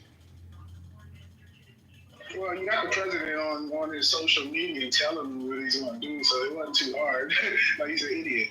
Like, these guys know. They came out and said that they were discovering new underground facilities and stuff that they didn't know were there. And if you guys remember, after the strike, the guys over in Israel, I forget what the dude's name is, the defense minister, he got grilled by his people, and he claimed that he didn't understand or they underestimated Iran's capabilities. But the whole premise for going in was that we supposedly knew exactly what was going on. We knew that they had to. Oh, God, we got problems then. We got problems. We bombing shit that doesn't exist, all that money. Anybody else want to jump in before I play this clip? Because guess what? They're closing the Strait of Hormuz. Jump in. When they stop making threats is when I'll get concerned. Oh, here you go. You sound like El Normo. You stop, damn it. That's great. Okay, Matt, run that by me again. What are you saying? When they stop making threats. Who is they? Who is they? Iran. When they stop making threats, I'll get a little concerned. Not really, a little concerned. You don't make threats. You just follow through with whatever you're gonna do. Well, Matt, so here's something to think about, right? So they basically, struck this vacant facility, and so they haven't achieved the objective of it's Israel's fault. It's not our fault. It's Israel's fault. Okay, but they struck this vacant facility. And so the objective hasn't achieved, Matt. So I just wanted to ask you, are you in favor? How do you know it's vacant? There's a couple of reasons. Number one, Israel is now saying it's vacant. They came out and said that today. Number two, there was reports that Iran had been taking stuff out already. Number three, Saudi and what's the name of the organization, IAEA, they both reported that there was no kind of nuclear materials that showed up after the hit. So there are 4 different sources saying that what we were trying to hit was not there. So that being, Israel made the state, came out with an official yes, statement. Israel said that earlier today, yes. Correct. Okay. Yeah, okay. So question for you, Matt, are you in favor of new strikes when they come up with a new target? That's what I want to ask you that first.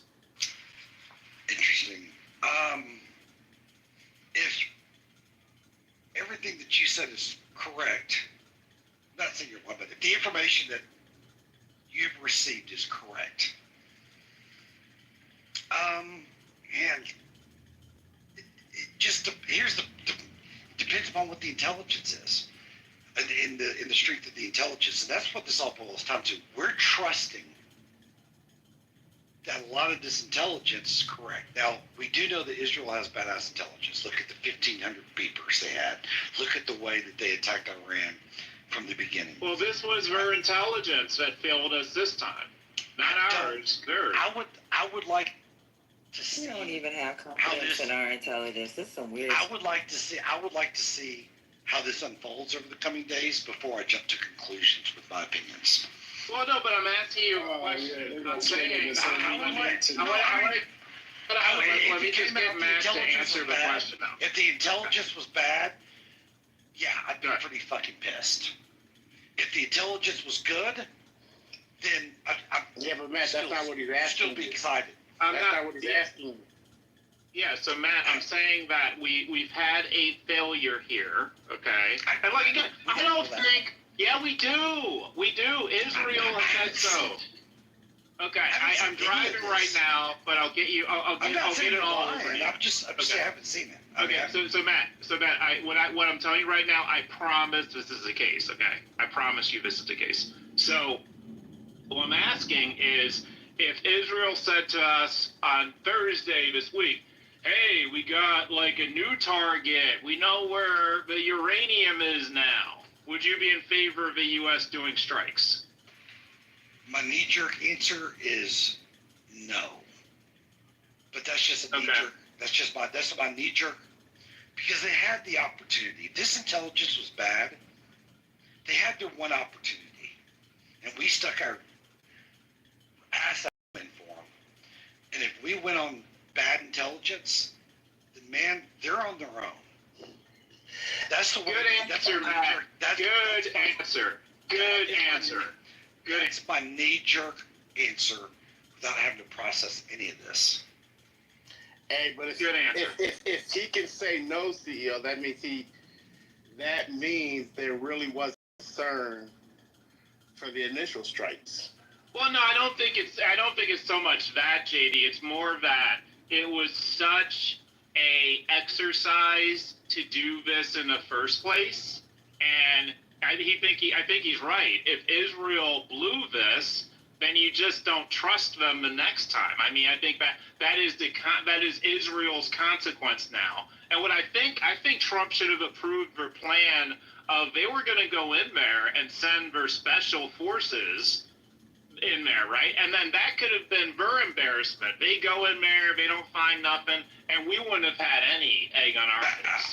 So I think at this point, they are on their own, right? We trusted them, we went along, and they failed. The next question is, you trust but verify. What does that look like? I don't know.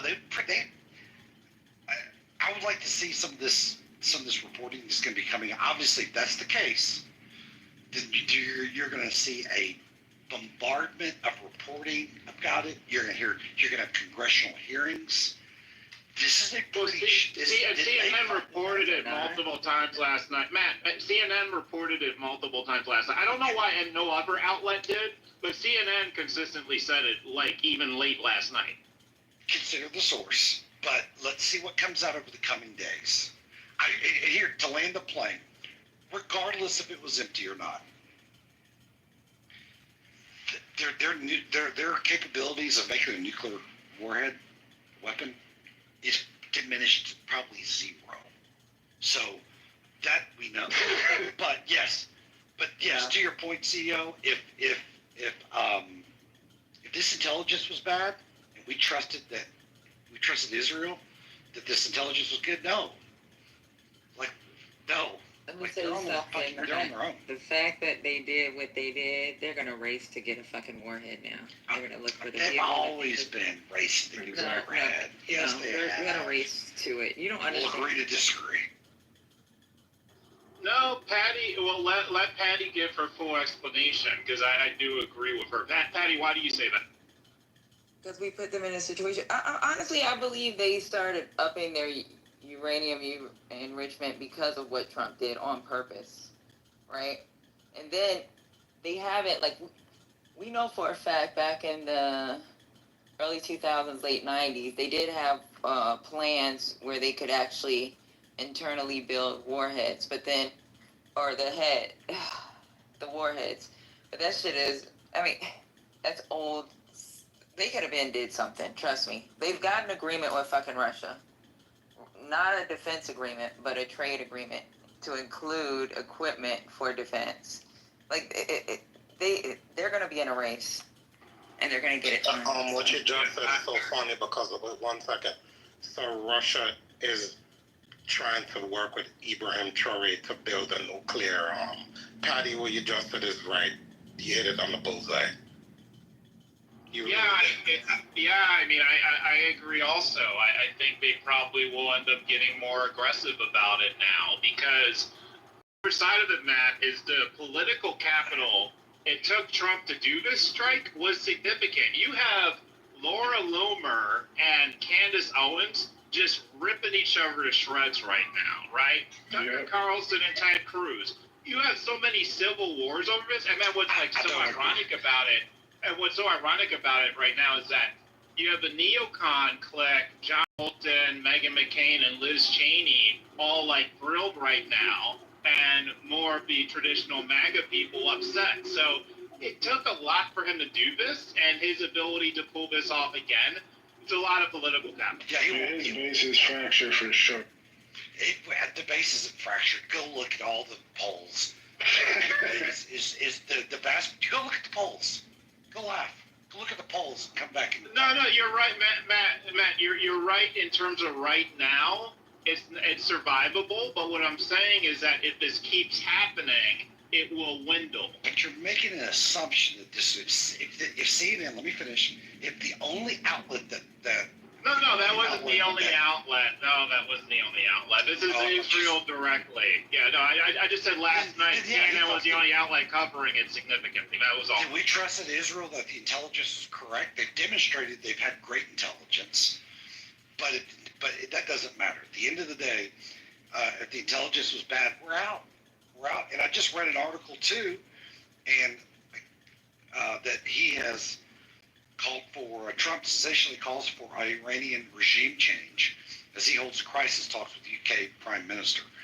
Like, I'm sorry, that whether there's a regime change or not should not be our focus. Our only focus, and what I've always understood, the focus is for them not to have nuclear weapons. Full stop, period, and get out, stay out of their business. And like I've said a week ago that me and you disagree upon, and that is let Iran figure this out. I just don't think they have their nuclear capabilities. Not laying here, 10 more seconds. Their nuclear capabilities, I can't fathom how they're years away from getting anything done. They've killed all their scientists. They've killed their leadership. I mean, they put aside. So we should leave them alone then, right? We should leave them alone. Absolutely. Let Israel figure it out. This is an Israel-Iran deal, and let Israel figure it out when it comes to fighting them. I agree. No, he's right. Are the replays on? Are the replays on? This gonna be a whole nother. He's saying that now, Lisa, but once Trump does, he'll find a way to be on board. I don't unconditionally. He started giving positive ratings. Watch what's gonna happen. But you give 10 seconds, I'll shut up. This whole room fucking knows that I do not unconditionally support Donald Trump. No, we don't know that. And so, you do. Okay, well, you tell me. See, now you're telling me how I feel. You said you're a libertarian, then you said you're getting back on the Trump train. That's right. Now I will be. I've said that. I said that yesterday. You said that the other day. And I am still getting back on the Trump train. But if this, what would it take for you to get off the Trump train? Nothing. If this intelligence is bad, if we don't, how he handles this, because this is not an us problem. Yeah, but what? How would he handle it that would make you say I'm done with Trump? Like, what would be the? If he continues to go in and orders airstrikes with United States military. Okay, cool. That's when I'm out. Outside that, I'm out. I'm out at that point. So the thing is, he jumped off the shit. train over the That's the tariffs, same thing right? about the tariffs too. So the tariffs haven't changed, but he back on the train. So he gonna jump back and forth off the And train. the reason It ain't like why- the tariffs. The reason you jumped off was over the tariffs. That hasn't changed. Correct. But you're back on. Because So it doesn't really matter. It's almost like it's brainwashing or something.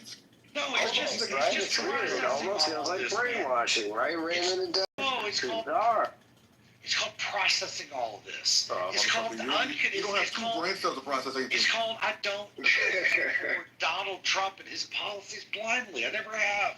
See, do you agree that I don't blindly trust? Blindly support Trump's policies? Which policies do you support?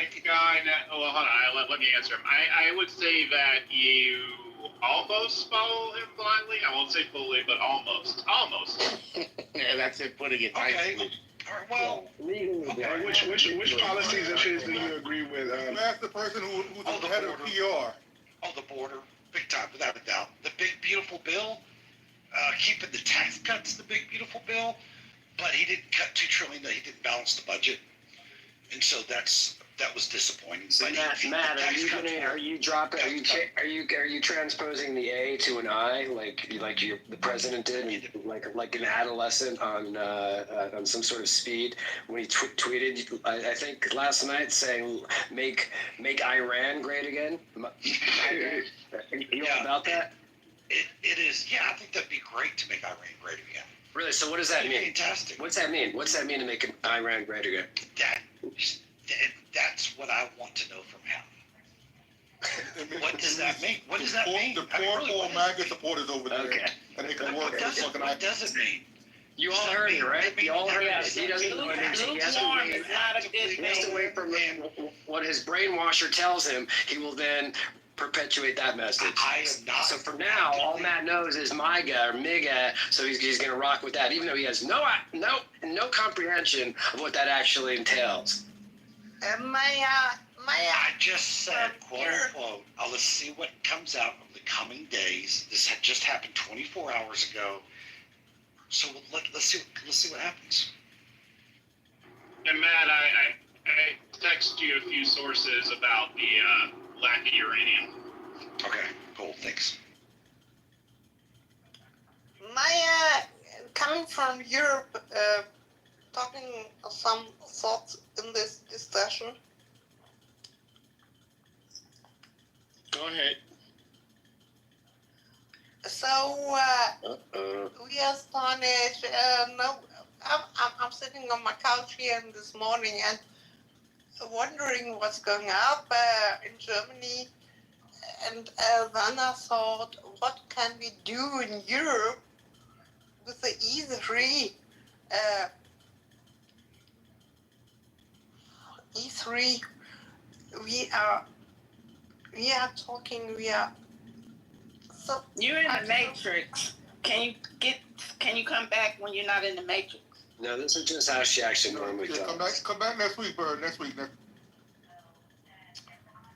So I wanted to talk what we are thinking in Germany or in Europe. We are the E3. It's Germany. It's France. It's UK. Great Britain. We wanted to negotiate with Iran, and then comes Trump. So I think what a pity. So sorry. I'll use Simon. What is? Or yes, I think Simon and then Raymond. Thank you. I just wanted to say, I'm in Michigan. There's over 241,128 Muslims in less than 100 miles from me. And they talking about sleeper cells waking up. I mean, this shit is crazy. Because they're pissed. They're pissed. Yeah, I think we just have to be careful not to assume that all Muslims are, with these agendas of these different regimes. I Muslims wasn't are all across the assuming. world. I was just giving you the number of Muslims, but I do know. I mean, I work with a bunch of people from Iran. I when they first started coming here, I was like, had to take them around the school and show them everywhere to go. That was part. They assigned us all these Iranian students, so they've been here for a long time. It's just, to me, it's scary. It's scary. Yeah, I heard what you said, and I'm not saying you were saying that. I just can see how people could get that idea that Iran, one country out of the Muslim world, has, is at war. So, if you got other people in your country that are Muslims who may not even agree, because not all Muslims agree on things across the board, if you guys don't know. Just like all Jews don't. Some of the Jews over there are actually against what's happening in Gaza. So, yeah, I would definitely be having conversations, though. When I go to the stores now, I ask them, hey, what do you think about what's going on in the world? Some of them, they act kind of ignorant to it. Those are the ones that's kind of skeptical to me. But others will, tell you their view. They'll have a conversation with you, and even tell you a little bit about their home, and what you realize is the image that's portrayed in our media is not, reality for a lot of these people, So that's all I was saying.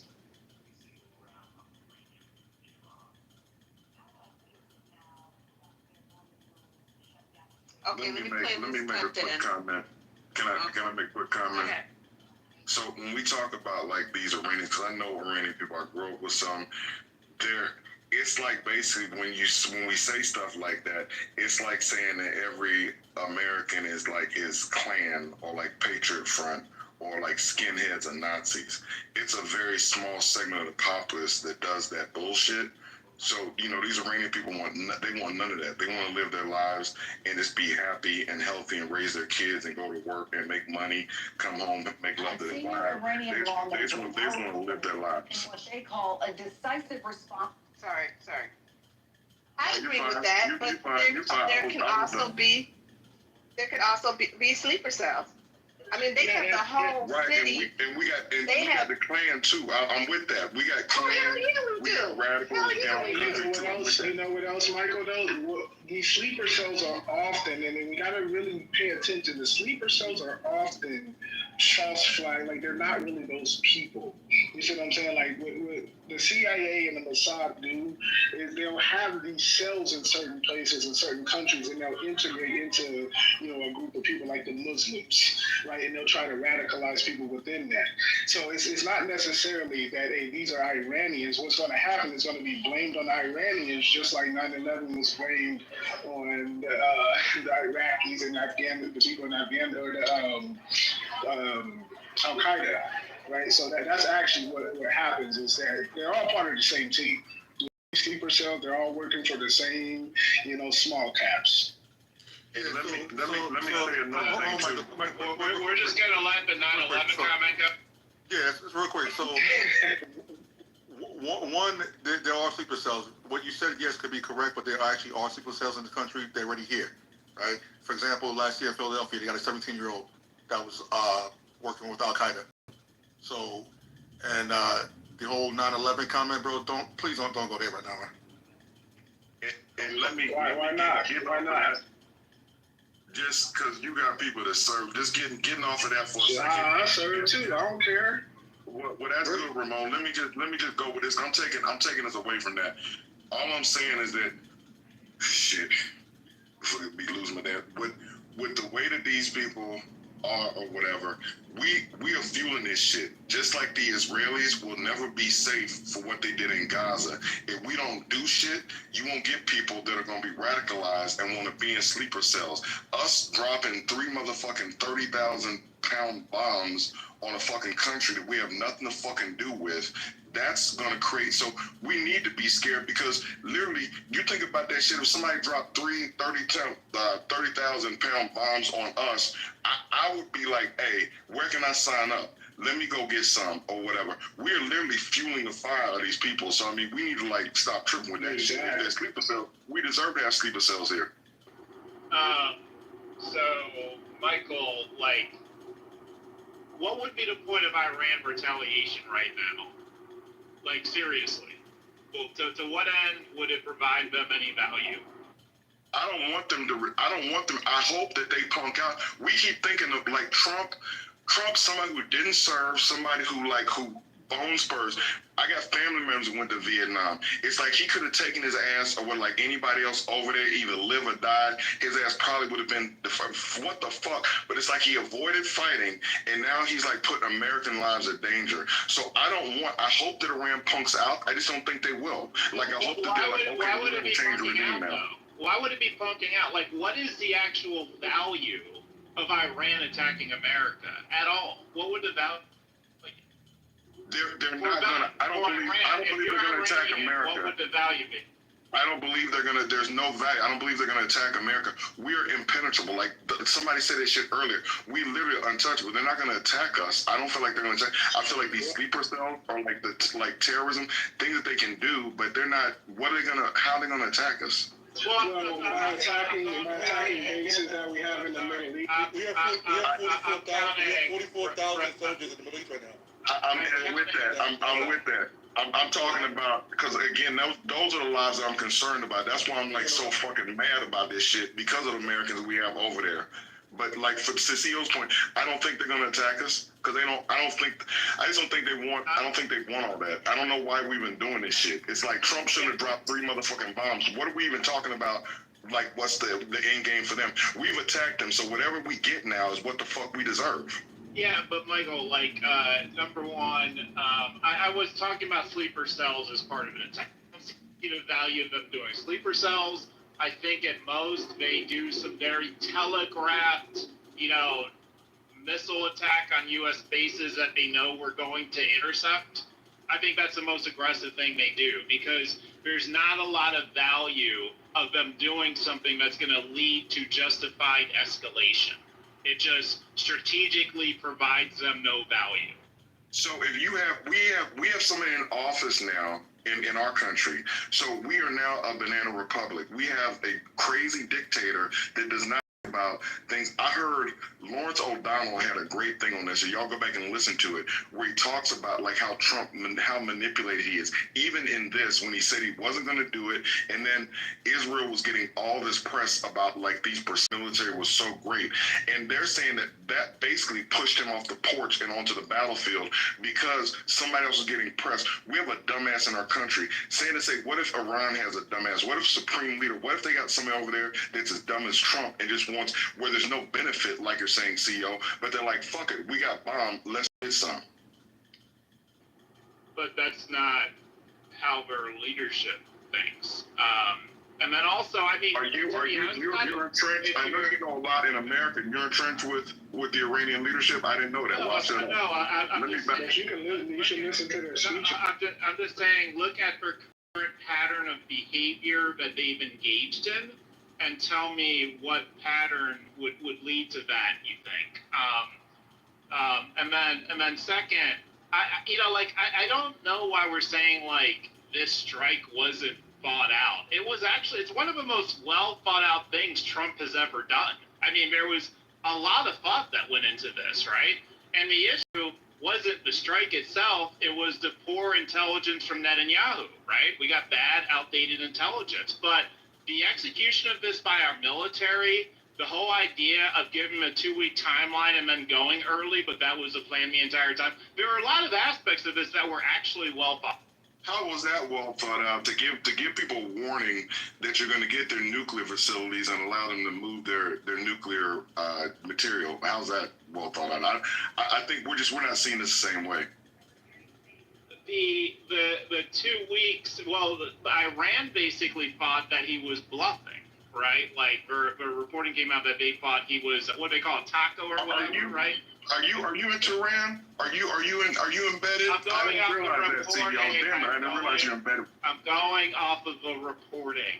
That's what I'm going off of. Yeah, like clearly they the behavior. But I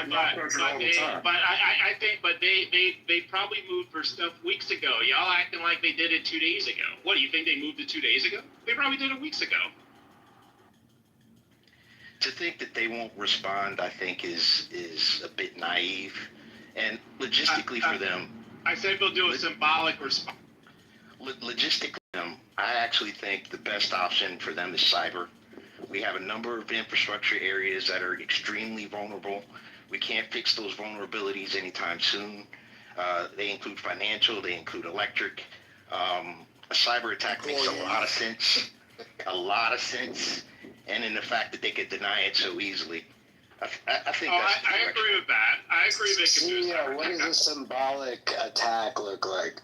So a symbolic attack is like Symbolic response. a symbolic response is like the one they did after Israel hit their embassy. What was that, like 8 months ago, where they basically telegraphed that they were sending missiles and it was easy for Israel to shoot down. So something like that. And you're saying that this is the most strategic thing Trump has done.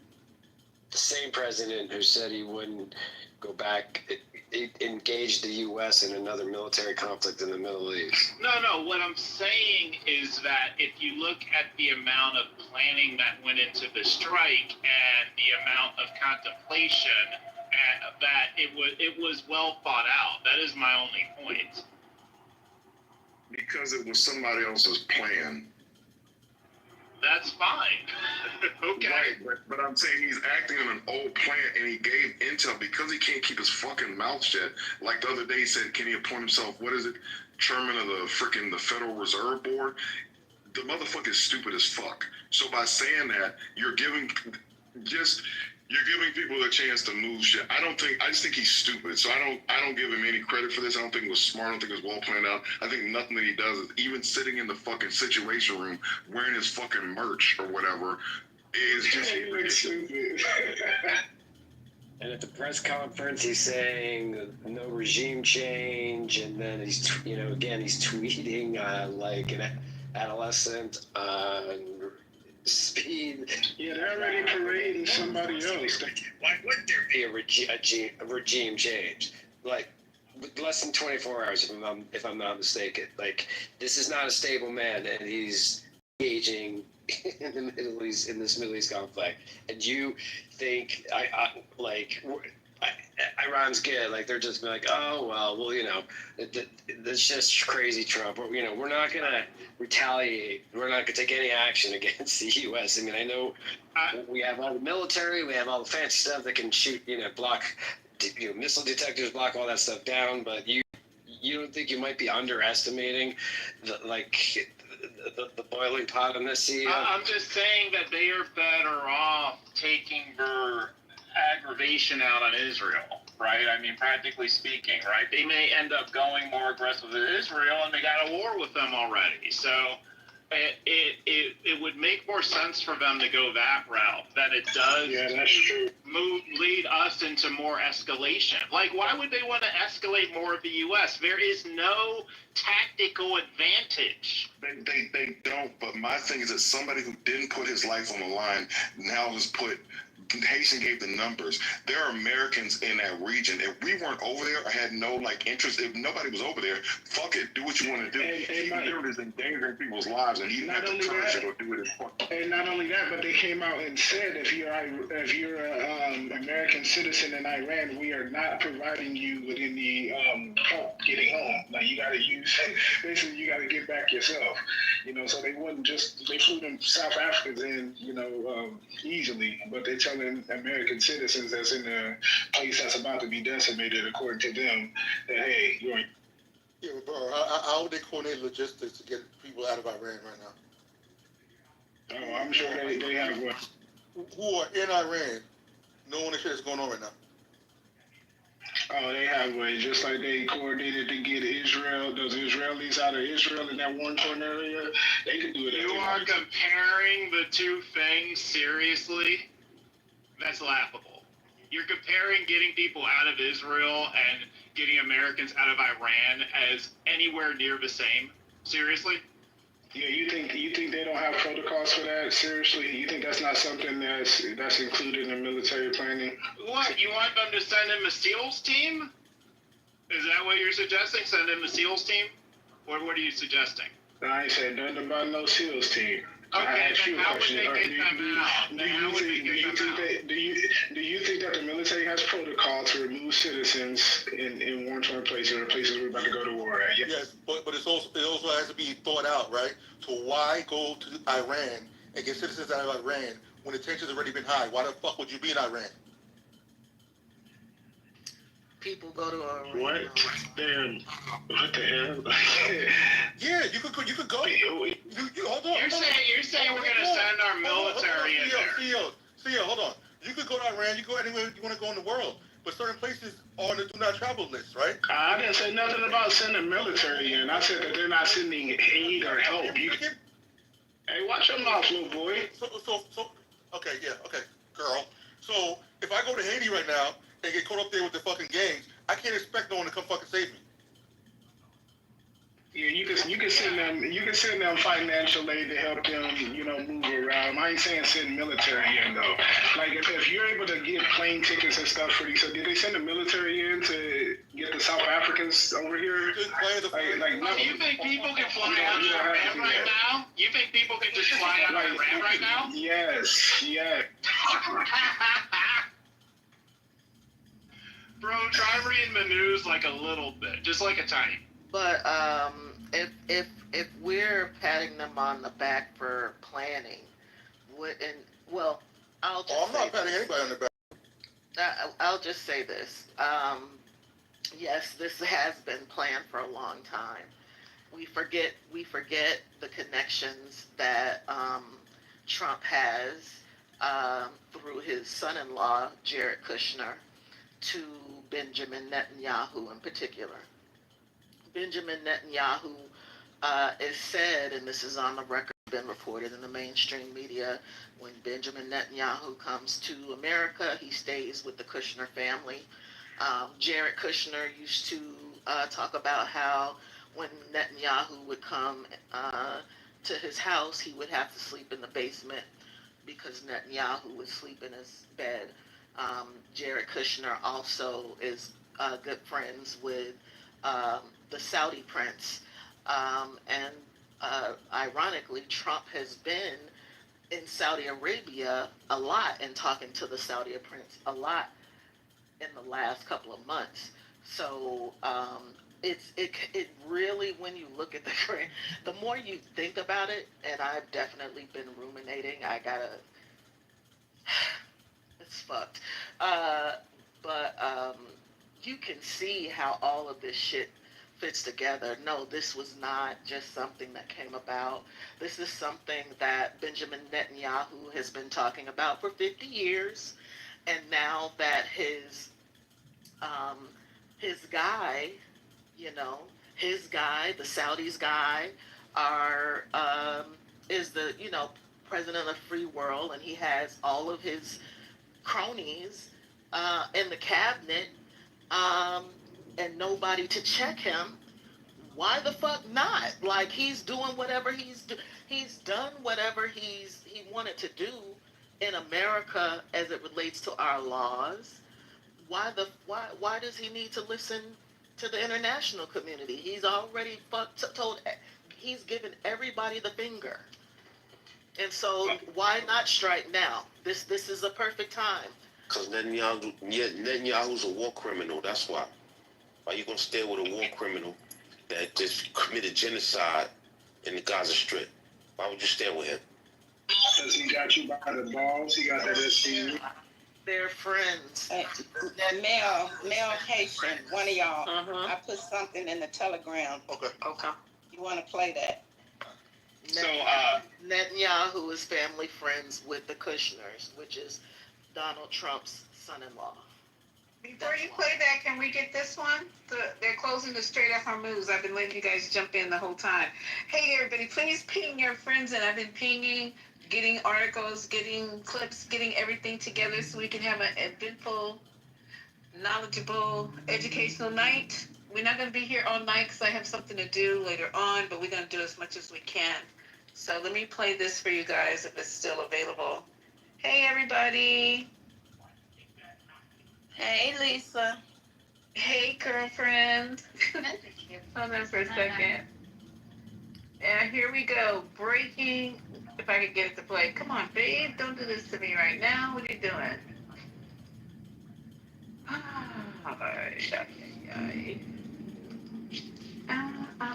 I hope everybody's having a great day. I am having a challenging moment here. Where is it? Okay,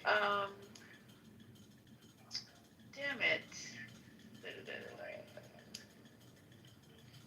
All right, let me do this first. Okay, so listen, I saw this here. Rubio, it says that it's irrelevant whether Iran was bombed actively. Rubio says it's irrelevant whether Iran was actively pursuing a nuke before the U.S. bombed them. I got a clip here though about the state of Hormuz. I just want to get this first. Rubio said the mere fact that Iran had everything they need to build a nuclear weapon justified Trump's decision to take action against the regime. It's irrelevant, he told CBS Face the Nation when pressed about the U.S. intelligence on Iran's nuclear ambitions. He just said, I'm telling you, they had everything they needed. Now, this sounds crazy. Now, either they had it or they didn't. This sounds really wobbly, you guys. This sounds like some bullshit getting ready to happen, pop off. They don't even know if they had it. That man that they interviewed 2 weeks ago, that was one of the generals in Iran, he said that he moved it a long time ago. Wait, hold on. God damn it. What happened to that? Let me see if I can find it. Oh, here it is. Got it. Now I have it. They call a decisive response to U.S. aggression against, again, what they call Iran. A senior Iranian lawmaker now reporting that in what they call a decisive response to U.S. aggression against, again, what they call Iran's peaceful nuclear facilities, the Iranian parliament has voted to close the strategically vital Strait of Hormuz. This is one of the ways that Iran can strike at the United States and the West as a whole dramatically with immediate effect. The effect this would have, if it's verified, on oil prices will be felt in the markets, I would think, starting on Monday. A senior Iranian lawmaker now reporting that in what they call a... Starting on Monday, your gas prices are going to be up high as hell.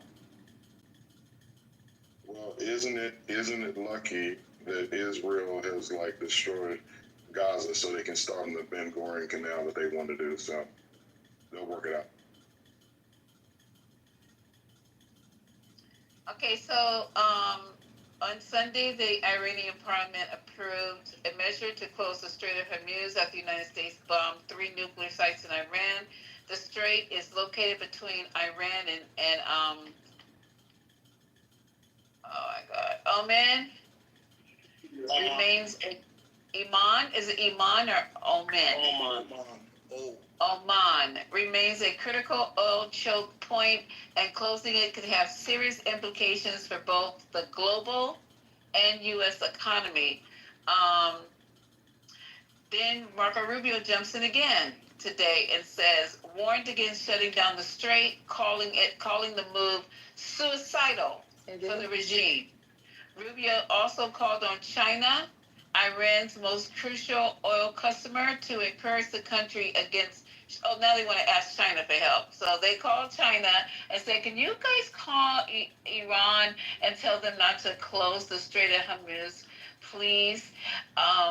I encourage the Chinese government and Beijing to call them about that because they heavily depend on the Straits of Hormuz for their oil, Rubio said on Fox News Sunday morning. Futures with Maria B.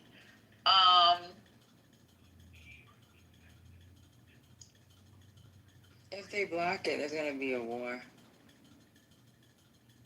Okay, here you go. They got these exercises that CENTCOM does every year, and it's about this. They got this thing called Silent Defender. You can Google it. Operation and IMX. And those are 3 exercises. Remember how I told you they have old plans for everything?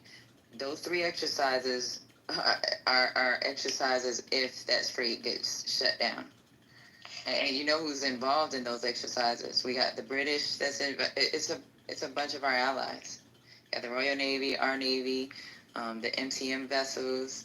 It's a lot of people that's involved in that exercise. It's a joint exercise. You got France. Guess who else with the IMX? Guess who does that? Saudi Arabia, Bahrain. So I don't know. What do you think? I mean, isn't that their trump card? That's a world Excuse the war. pun? I don't know, but they do exercises for that shit. That's So. an automatic. Yeah, it's an automatic. Who benefits when that strait's shut down? Who benefits from I mean, regardless of the fact, Democrats. man, they shouldn't have fucking did that. nobody? They're not gonna The Democratic Party, man. You think Russia and China want the strait shut down by, or attempted to be shut down by Iran? No, of course not. There's their economy too. Yeah, you're so fucking naive. It's unbelievable, man. I said it, Lisa. I said to get Trump's dumb ass out of office and to get Matt into a MEPS process station and get his ass over to Iraq and fight or over to Iran and fight for his country. You should have been in the health class. But hold on. But what he said is right. It does hurt our economy too. What was controversial about his statement? Somebody said, who did it help? I said it helps Democrats to get Trump's ass out of the fucking office. Well, I mean, you mean the midterm. It helps with the midterm. They need to get him on abuse of powers. They literally need to go ahead and file impeachment on abuse of. Yeah, but they. Yeah, but what value would that have doing that? I mean, they could go for the big guns. They could go for the big guns and try to fight to get American dollars out of the world currency as the world currency reserve. Like, they got some shit to fight for. They got some shit to throw it all in the air for. Like, let's not act like they don't have. Let's not act like they don't have some shit that they would think about sacrificing to, at this moment under the circumstances. Man, I would be horrified. I mean, I just hope that they don't make a sacrifice to the point to where they turn their weapons on the United States. Yes, Iran has been bombing into Israel and so on and so forth, but I'm really afraid if they turn their ire to, toward the United States or its allies, America has the firepower to wipe them off the face of the earth without nuclear proliferation. So that's a big key. Without nuclear proliferation, America would certainly be able to fight back. But my biggest fear is that they would try to do something more so along the lines of dealing with stuff with trying to hack in computers and doing things like that, cyber stuff. America's also prepared on that front. And they have to be, and right now diplomacy's not going to work because you already bombed a country that you're asking to come to a table and negotiate. That is also off the table right now. That's really not going to work. So I just really hope that America understands that even though they didn't announce war, when you launch what you launch, that country can respond with whatever they have in their arsenal, including their long-range missiles or their version of it, in which I hope that does not make it to the shorelines of the United States. Because about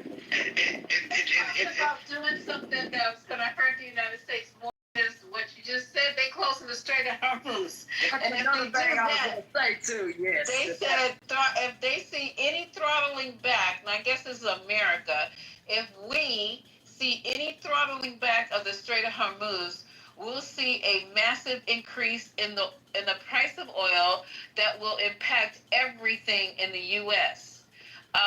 This is a professor of petroleum engineering at the University of Houston. Wait a minute, hold on. The Iran's National Security Council has yet to make the final decision on if they will actually close down the Strait of Hormuz, and this is from today at 2:15. How are they going to do that? Walk me through how they do that. Lisa, in this room. How? I'm reading it. Tell us how. Walk me, how do they do that? Where your manners, Matt. We know you're used to talking over women, especially black women, but try to mind your manners.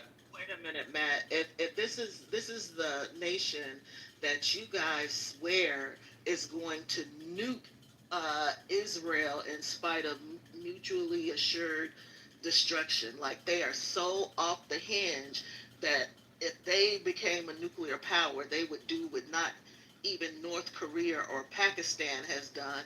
They are that fucking crazy, but now all of a sudden you're asking us to believe that somehow they're thinking rationally. What a joke here.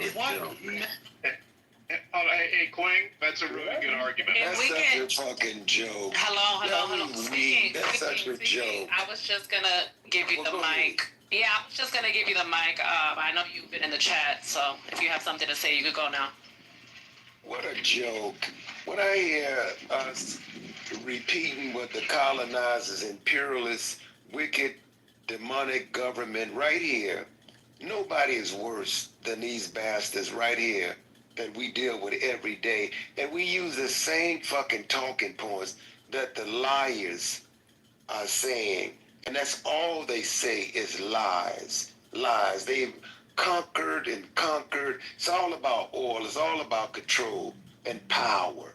And then the real irony of all of this shit is, these thugs, both the Zionists and America, they knew what they were doing. This shit was by design. And we're going to sit back and act stupid like we don't know the plotting and the planning of these governments that want to take people's fucking land, and then you demonize them and you throw a rock and hide your fucking hand. Get out of here. What history have you all been paying attention to when it comes to the imperialist colonizers? As though you're going to give them a goddamn break, like if they had nuclear, blah, blah, blah. Ain't nobody worse than the shit we've done here in America. So, yeah, Iran is not some, Catholic church, but goddamn, let's be honest about how all of this shit got started. And it didn't get started on peace. They've been doing bloodshed around the whole world and country forever. America is a capitalist pig. Don't give a damn. That's why we ain't got reparations yet. And then we got the audacity to try to paint these bastards, especially a demon like Trump and all the demons that he hired in his cabinet.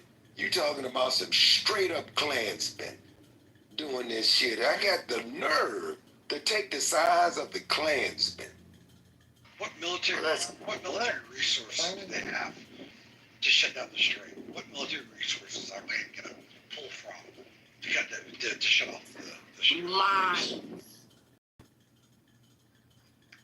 I mean, they're going to try to pull from. No, they're gonna mine it. Do they? So they have to do that. So they're going to have to do that. So you telling us that you act like they never done. What is going on? Yeah, they have some small subs too. They can like, what is going on? Tell you what's going on if you let me. Yeah, I know. You can't tell me because you acting like them. That like them making the street impassable is impossible. Like, what's going on? We all disavow the Obama's bombings in Libya, Yemen, Syria. Talking about Obama. We're talking about Somalia.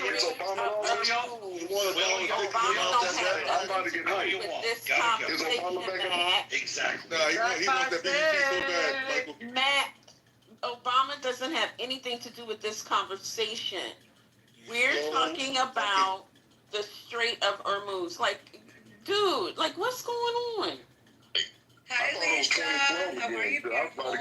You know what that is? It's PTSD from having a black president. He's still having. This is crazy. He wasn't a black president. He was quiet. Let's talk about how everybody up here got ADHD. Hold on. Why wouldn't they shut it down? Because Iran has Yemen in their pocket and the Strait of Hormuz. They're on that side, on the side of Iran in that country. So what are you talking about, man? I think they have power over there, man. I think Matt might be gone. Hey, to the Speaks point earlier,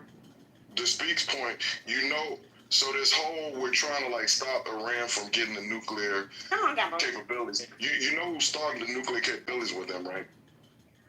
No, you good. In 1957, we started that shit with them. So the reason they're even where they are now, the U.S. kicked this shit off. We always, when we're trying to depose somebody, we literally, it's a history with us. We always get somebody started on the path because they're allies, because we're trying to depose somebody else, and then they use that shit to come back against us. Like, I mean, literally with everybody. That's just what we do. Motherfucking Osama bin Laden. It's like all this shit. He was CIA trained. It's just we're like this man was saying, we're the worst, we're the craziest fucking people on the planet. The only nukes that have ever been used are us. Hiroshima and Nagasaki. Yeah, you know why that was. As a big deal. I mean, I think America wouldn't have ever entered that war. I don't think America would have ever invented a nuke. My grandmother showed me shaky black and white images and stuff, and also showed me old photographs of Pearl Harbor and stuff. And you know, if that wouldn't have been bombed, America probably would have stayed in her peacetime or at peacetime in that era. I just think that if you bomb ships that are sitting in a harbor and they ain't doing nothing to you, remember, war's not proportional. And if America came up with a bomb that obliterated the other party or the other system, war again is not proportional. So yes, that bomb also levied an entire country, but it also brought the surrender and end to that conflict to never hopefully see that again. And those black and white images, Pearl Harbor was a big deal, and that's why that bomb was dropped on Hiroshima. This is not December 7th, 1941. Yeah, this in December 7th, 1941. So can we come back to 2020? Oh, I'm sorry. Well, I was just, my bad. Whoops, I'm sorry. Can I ask the military people a question? Has there been as much as a dirty bomb set off to date? Like, has that ever even happened? Has anybody ever set off a dirty bomb? Like, are we saying that still out of all... It's just hard for me to conceptualize, you know, because Marshall and I have been talking and still just trying to, you know, make me afraid of Iran having nukes. And I'm not even, it's hard for me to even conjure up the slightest bit of fear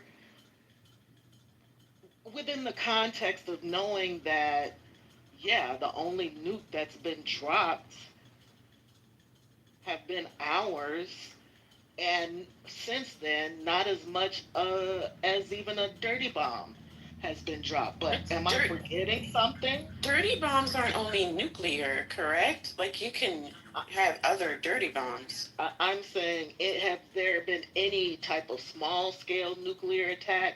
Like, a lot of people have access to this technology, and I'm just trying to... No, there are many it's not that many countries who have nuclear weapons. Only 9. Especially not a country who's like a lot of our sponsoring. enemies, though, a lot of serious enemies of the United States. Not really. Yeah. So. Not really. There's only 9 countries in the world. What about Pakistan? They're one of the 9. So they said that they are. God, I messed up my thing here. They said that they are protecting, or they're on this. I'm just paraphrasing. I have to pull the whole article back up. Alliance with Iran. Yeah. For all the old And also Russia and China, right? Aren't those nuclear powers? Yeah. Yes. But Russia doesn't want Iran having nuclear weapons either. But don't forget Israel. So let me read the latest thing from France, the United Kingdom, India. Nuclear power, Haitian. Say again? Russia has an article just out, I think it was in The Hill or AP, saying that they're going to help, they will send nuclear instruments, nuclear arms to, what is wrong with me right now? I'm having a problem with my brain. To Iran, because I'm looking at 4 different things, plus uploading my Affleck stuff. Go ahead. So can I say this real quick? Mutually assured destruction is why people have them and don't use them. That's why Iran, they need to get one if they want one, because that is literally how you keep yourself from getting fucked with in this world. So it's just like going to the gym and getting strong. Somebody will fuck with you. Exactly. I mean, because the same threats have been made against them. If the argument is that if somebody threatens us, we're able to strap up, because that's what Israel is saying, basically. Why shouldn't Iran be able to do that when it's clearly been an agenda of Netanyahu to take Iran out for? Amen to that, and that's why I always point out we're the only people to use that shit. We're the craziest. We're the terrorists. If you look what we do around the world, I love this country, love it, but we literally do some fucked up shit. So for us to tell anybody what they cannot do, that's some straight bullshit. Exactly. Can I ask you a question? Can I ask you a question? Because you said America's the only country to use this bomb and so on and so forth, and use the nuclear bomb. Like I said, it was used because America was at peace and wasn't bothering nobody. America didn't want to enter into a war, you know what I mean, at that time. And troops were getting off dips and stuff and coming home. So if America's left alone, yes. Aston, did you see? Have you watched film of what that bomb does? There's a lot of ways that you can do shit without obliterating people, without literally incinerating people. There's shit that you could do, and we dropped it twice. And I know why we dropped it. I think everybody here does, because we took history class.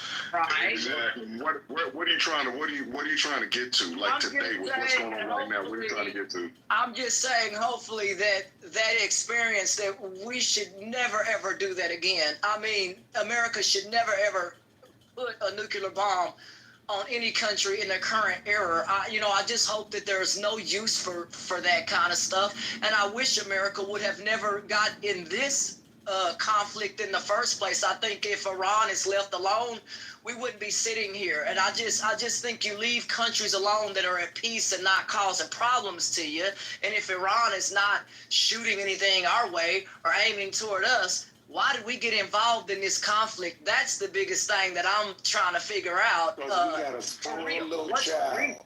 We got a spoiled little child. You got a spoiled little child. When you go and do your research and see who runs America and controls, go study APAC. Go study the scientists. Right. Go study. Let me just say you this. You know who lied about weapons of mass destruction? You know who that was? Same group of people.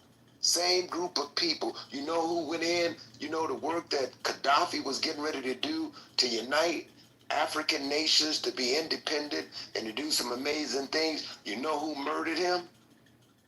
CIA. Did that? Come on, man. Did that.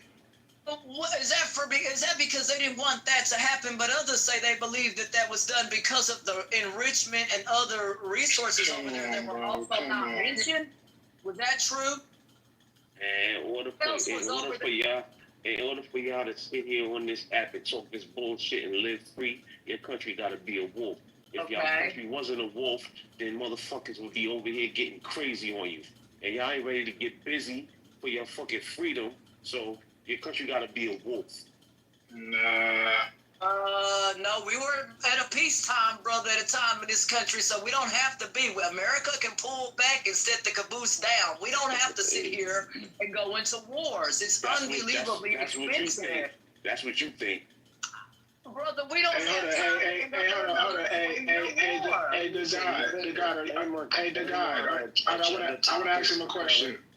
Hey, hold on. The guy, are you going to go in the list to volunteer for this war? Right. I'm too old. No, you're not. They don't care. They need bodies. All right, well, let's go. I'm ready to go. You ready to go? Suit up. No, you go ahead. Let me know. No, I already signed up. I got food. As long as I'm going to get my retirement, I'm good. Let's go. Yeah, they're going to retire you, all right? Let's do it then. That's my family be good. All right, you serving drinks, because I can't listen to this without a good drink. You shouldn't listen to it. Y'all should be out here active, acting like this shit ain't real. Y'all should. Nah, you need to be down at that lab station. That's what you need. You think you can live in peace, right? And you don't think that your has to be a wolf? We can. Hey. After you've enlisted, you can come back and talk that talk. After you go enlist and give us the proof, you can. Brother, who wants to be at war? Brother, you got to get your thinking cap on real quick, real tight right now. Sit on down. Ain't no way in the world that we want to sit here and end up in another 20-year war with billions of dollars worth of equipment and things and stuff that has to go. Think that equipment magically gets over there? No, sir. No way out. What does it take to be a superpower? Raymond, he's at war with larger pods right now. I'm telling you, we don't. We got a bunch of Power Rangers on the street. We don't have the money for this. Calm down, Power Rangers. You think you can be a superpower? Now use Well, we it. don't have to. We can be at peace, brother. We can sit back, eat cookies, and chill. We don't have to. Hold on. How many superpowers are in the world, God? How many superpowers are in the world? You tell me. I don't know. Well, there's Spider-Man, let me ask you. Superman. Don't forget Aquaman. Man, come on, bro. So you basically saying if you're a superpower and you got nukes, you got to at least show people that you got them, or you're not going to maintain your superpower status, you gotta right? be active and you got to regulate what's going on in the world to be a superpower. So you got to be always at war, basically, is what you're saying. What do you mean by that's what you said. That's what you said. What do you mean by sir? What do you mean by regulate? Yeah, like people just gonna let you come regulate. No one else in the world does business with hood logics, man. Why y'all entertaining this? This is ridiculous. No, right after Don't entertain it, but look at the history. Don't entertain it. Look at the history. Yeah, but also, why aren't you considering soft power as a way to be a wolf? Thank you. We don't have to diplomacy doesn't work in the hood. Diplomacy. We don't care about the hood, brother. You better get some education. I didn't say diplomacy. I didn't say I said soft power. What does this guy, when you said regulate, sir, the gentleman that said that, define to us what that is. You're confusing tyranny with regulation. So can you define what you mean by that? I'm not confusing anything. Look at the history of America and what they've been doing around the world. Just tell me, what do you mean? What do you mean by that? You look at the history of what's going on in the world. No, I'm not asking for a history. I'm asking you to define what you said. Just define that, not a history. Tell us what you mean. What you want me to define? Because I ain't say nothing that was very, very extensive. I ain't say anything. So I'm not asking. I'm asking you to define what regulate means to you. First of all, how do we go about regulating? Right. First of all, Israel is America's friend. Why is Israel America's friend? Because Israel is fucking helping America what does in that have that to do? region. That's why they are backing Israel, because Israel is their friend in that region. Okay. Why Well, what is regulation? What do you mean because by they regulation? don't want other people in that region to come up. So regulation, does it mean? So that's regulation. They regulating by keeping Israel on top. Okay. So is regulation defined to you as atrocities? Don't say to me. This has nothing to do with me. Because if it was me, it would be black people on top. I have nothing to do with me. This is the fact of what's going on. This is the facts of what's going on. It has nothing to do with me. Black and white. So you can't define yourself. Ashton, hold on for a minute. Ashton, hold on. Let Robert get this out, because I want to know what he mean by regulate too. And he's dancing around. I ain't dancing around shit. These motherfuckers is the police of the world for a reason, because they're superpower, right? Bro. All right, that's what you want to say. Fuck about that. Y'all want to sit here and chill back, but y'all not living nowhere. Yeah, y'all better stop playing with him. Are we on troll train? What's happening? What is he talking about? He said he ready to get busy, man. I want to see them enlistment papers, bro. And then Hey, the guy, are you left? Yo, talk to me. Yo, you want to go on your contract? I'll get them put everyone on your contract. I'm saying to you. I'm saying to you, even go to California. Acting like it don't cost money. It don't cost lives for y'all to live free. Y'all sitting here thinking it's fucking easy, like y'all can just sit here and just fucking live and it not be fucking people dying for you to live. God, what are you talking about, man? That's a joke. Wait, hold on. What are you talking about, man?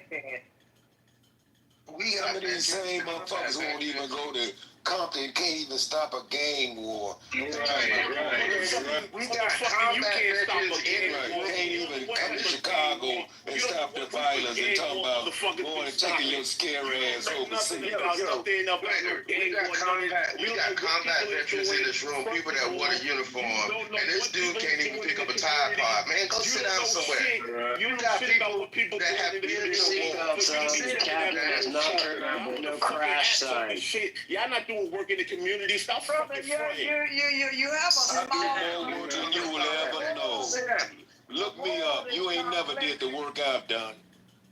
World's complex. His mind is small and Okay. you know. Okay, Ashley. Oh, okay. Okay, because that didn't make no sense. Christ on the cross. What help us? Okay, any more breaking news out there? Because they're going to close down the street. They said they haven't agreed to it, but it sounds like this is going to be a no-go for the United States. Y'all move me to the audience because y'all don't want no pushback. Hey, breaking news. Bullshit. Breaking news. The God is emotional. I do not move people. You guys, if you're moving, claim up to it. Don't sit up here and have it be under my name. Claim it. Claim it. It wasn't I. You know what? These people crack me up. Claim it. I was in the chat. Yeah. It was me. It was. I brought him up. If y'all move somebody and you can't claim your body, say I put that footprint on the back of your PTR. Let it be known. Oh no. So yeah, I can't even hear shit on this shit. My shit mad low. Hey, I can give you the recruiter's number though, the guy if you need help, man. I can get you linked in with. Somebody letting his old ass in the military. Our level of arrogance, right? You can get away with it. I can't hear nothing y'all talking about. This shit mad low. Our level of arrogance. We're gonna need to have a one mic policy, and we need to let each other know when we're done landing, so we can actually hear each other and have a conversation. Yeah, but if somebody come off the green bean, then they need to go ahead and go on mute. So how about Agreed. not for you, Gemini, for whoever. Okay. So, Thank you, Gemini. That was getting chaotic. Yeah, thank you, Gemini. Yeah, when Trump and Netanyahu said peaceful force, what did they mean by that? They mean destruction, actually. They disguise and use veiled terms to do what they do. Exactly. Listen. Okay, hold on, wait. Bro, exactly. Bro. You interrupted me, bro, respectfully. So, listen, man. I mean, you have three men, Netanyahu, Putin, and Trump. They have caused upheaval in the world. They bring out the worst in people. They cause chaos and calamity. And at the top of that list, we're going to put Mr. Netanyahu.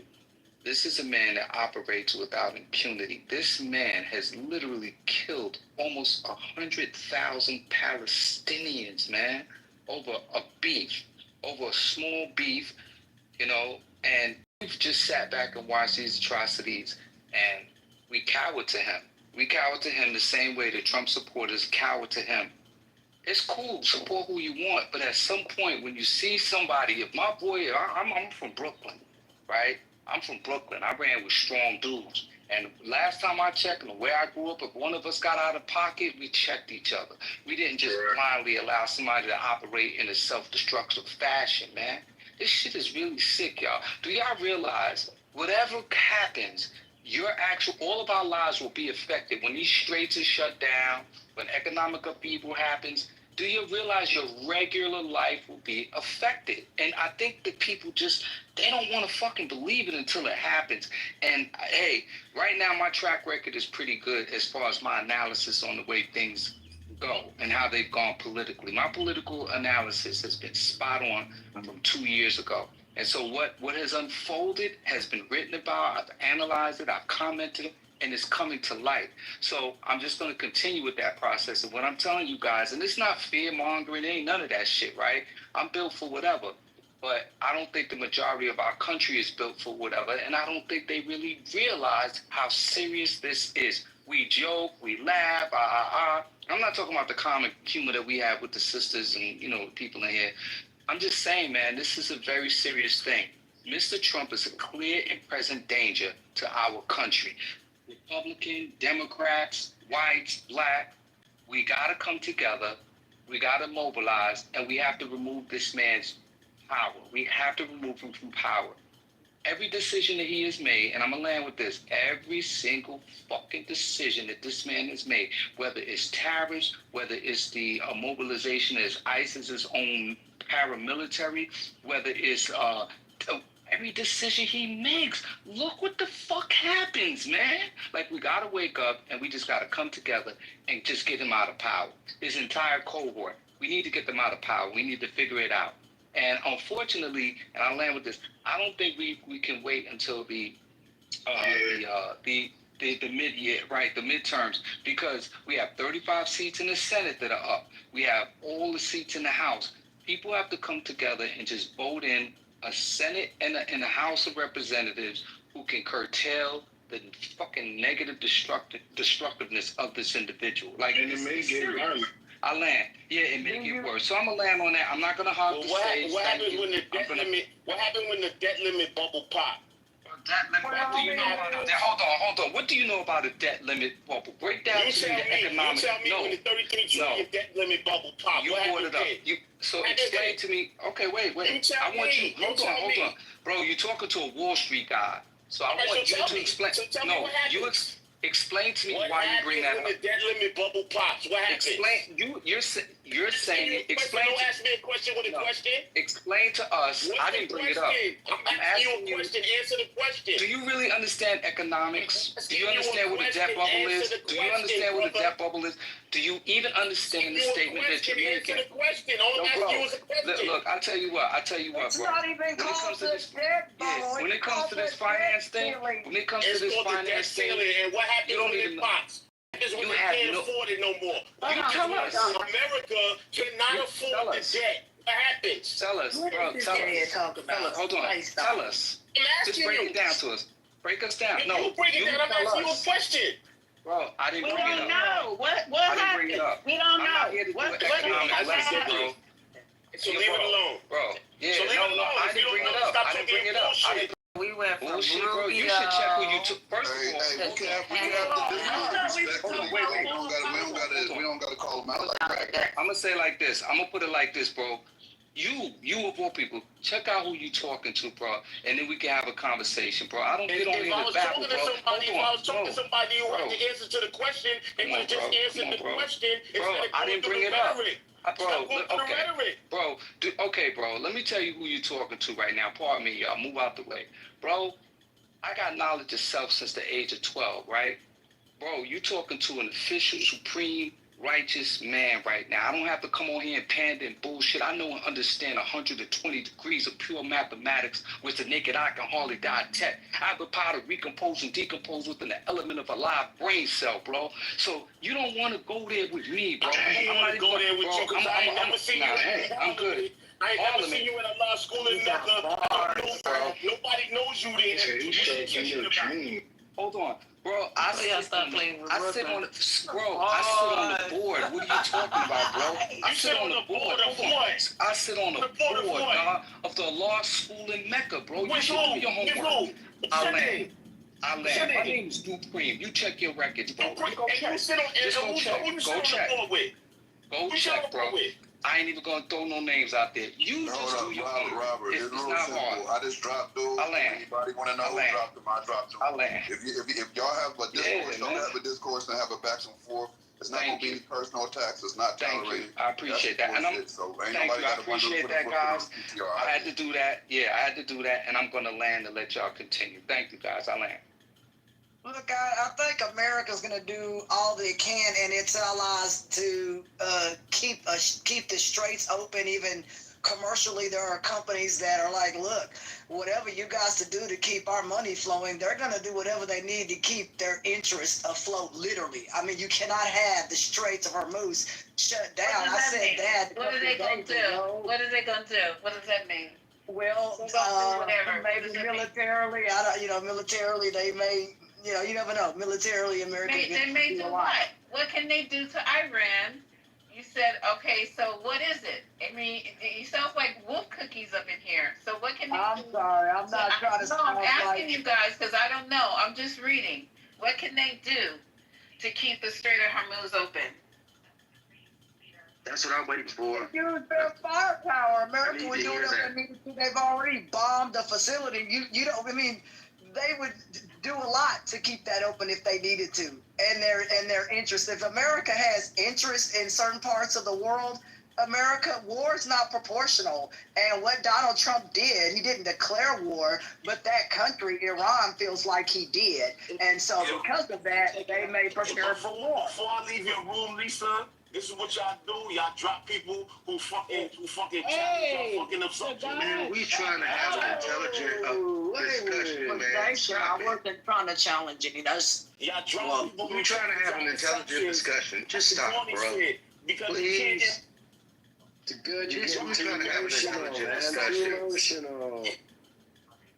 Gotta chill. The guy, I'm about to drop you again. Let stay. Fuck all y'all clowns. Fuck you. Thank you. Down there, bitch. Gee, man. Thank you, Gemini. Why I gotta be a clown, though? I ain't even say nothing. Because he said you is, that's why. I want to get back to the question that First Lady Lisa, I think it was Lisa asking the question, how they going to protect and what does that look like? Anybody got some insight on that? I want that discussion. Patty, you Wait, probably able to answer that what's question. going on, you guys? I can hear you guys from the laundry room. Can you what's repeat going on? that? I I didn't hear you. No, what's going on? I mean, are you guys having a problem communicating back and forth with No, Scott? there was a problem. There was a gentleman that was disruptive. The guy left. Got dropped. And Are you talking about the guy? we good. Yeah, the guy. You know him? Yeah, of course we know him. Yeah, he left. Lisa. Yeah, he was tripping. Patty, can you answer that question? Because you probably have more insight than Hey, can you restate the question? I didn't hear it. Question before I didn't hear what the brother said. The question was, I didn't hear. Ashton brought up the point that we protect the strait and anybody that's blocking the strait, and that's how me and our United States and their allies would protect that and keep it open. What would that look like? That would require What would that look on the ground, wouldn't it? So they have a fifth fleet that's based in Bahrain, and they would have to mobilize them. It's destroyers, it's aircraft carriers, submarines, and minesweepers. And that's why I was bringing up those exercises that they do, the 3 exercises: Operational Sentinel, Eager Lion, Exercise Revolve, Silent Defender. There's a bunch of drills that they do, and they do them with other nations. And to include Bahrain, Saudi, so like they do exercises, and it's through NASCENT, CENTCOM, and they do the real-time like patrols, real-time ship escorts, and when what's her name brought up the mine sweeping, they do that as well. Dr. A.G. sorry, I didn't mean to say that. But Eager Lion is freaking Jordan hosted. Like it's kind of weird that they would want to do that. I wouldn't do it because obviously they've been practicing this shit for years. So if something pop off, they're gonna pop off.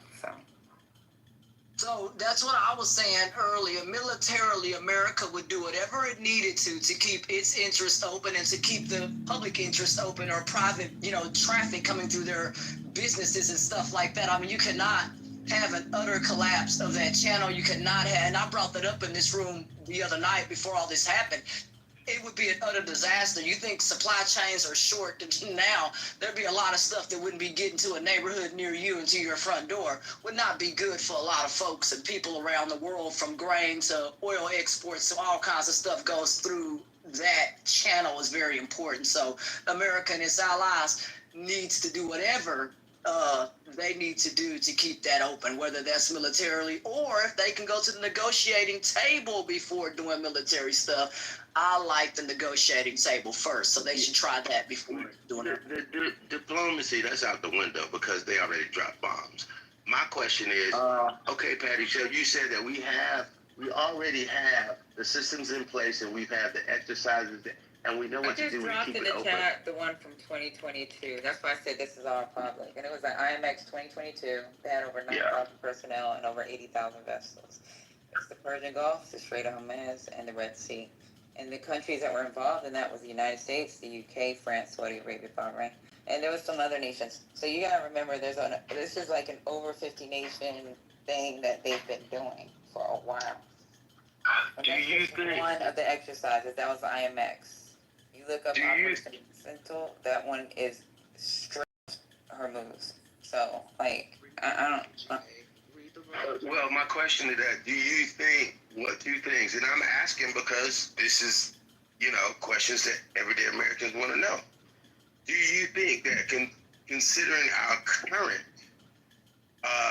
current state with our allies, the current kind of relationship we have with our allies, what would that look like on a political basis? Do you think that they'd be like, okay, so we had beef with Trump, we had beef with how he's doing things, but we're gonna jump in here and actually do this? Do you think that'll work that way? Or some of our allies be like, hey man, you made this mess. I'm just asking. You know what I thought about earlier to answer your question? Hold on for a minute. I want you go right, but I want to answer your question. But I want Patty to answer that because she has the military background. And I just wanted her. I didn't know it was directed at her. Pardon me, Gia. I didn't know it was directed at her. They probably would. I mean, it's the straight. This is not trying to fight Iran. It's to make sure that their shit get through. That's it. They would probably join. They've been practicing for this shit. So like, why wouldn't they? Because of some other shit. I don't know. Patty, can I give a follow-up question to you? Do you think that we've eroded our allies to the point? Yeah, thank you, brother. That's a great question you asked us. So, Patty, would you agree that is it possible? Where is he at? Haitian. Oh, yeah, Lisa and Patty. I have a question for you guys. And I have a question too. But hold on. For the military people, are there certain of y'all that have the capacity to answer these questions? Because I mean, how the fuck are y'all doing? That's Google. That's Google. That's a Google. That's a Google question. The same question y'all asked me, I just Googled and gave y'all an article. Yeah. So is there anything that you think that the Clubhouse community, since we've been frequenting y'all rooms and y'all have always been hosting for us, is there anything we can do to support y'all at this time? Good question. That's such a sweet question. Who was that? It's a dope question. Scroll, who was that asked that? I think that was Queen. It was Queen. That's a dope question. King. Anything? We'll let them answer. Yeah. Like any place you want us to send like donations or just whatever. And while they think about that, I want to ask you guys, do you think we have like eroded our relationships with our allies to the point where they're going to be upset that they may have to respond to this mess? I don't even know. They're working on it. Yeah, no, they're going to get back to us when they're ready. I got it. That's a great question that you posed as far as what we can do. Absolutely. So the question I have too is, do you think that yes, the facilities over there may have been obliterated, but I'm thinking they may have been able to move some of that enriched uranium to other places that have not. I mean, that country's as big as. But the brother asked that question though. Okay. Lisa, before y'all do it, I'm here. I think Lisa, we should help. If Lisa have a way of when you run a room this smooth and this professional, I think it's a good thing to support it. And if she wants some support, she could get it. I would definitely give any kind of support if there's somebody hungry, if there's somebody she got anything, we would do that.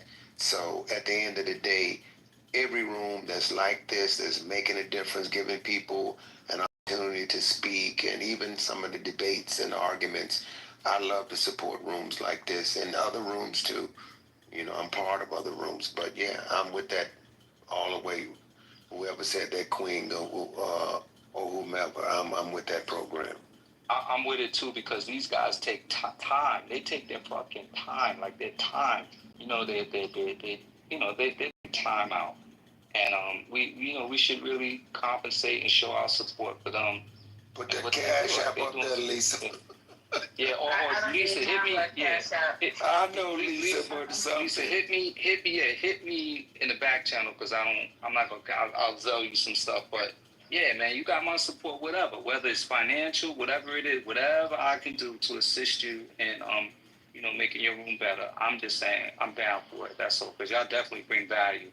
And yeah, this is like home. This is my new home right here. So I'm rocking with it. I love that question though.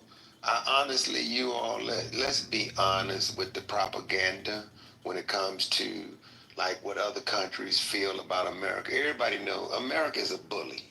Now we love this, what we call freedom. It's only to an extent. That's why, we are still balked with this whole thing about reparations. But at the end of the day, America throws rocks and hide their hands. And right now, what we see transpiring is not going to go away. It is going to get worse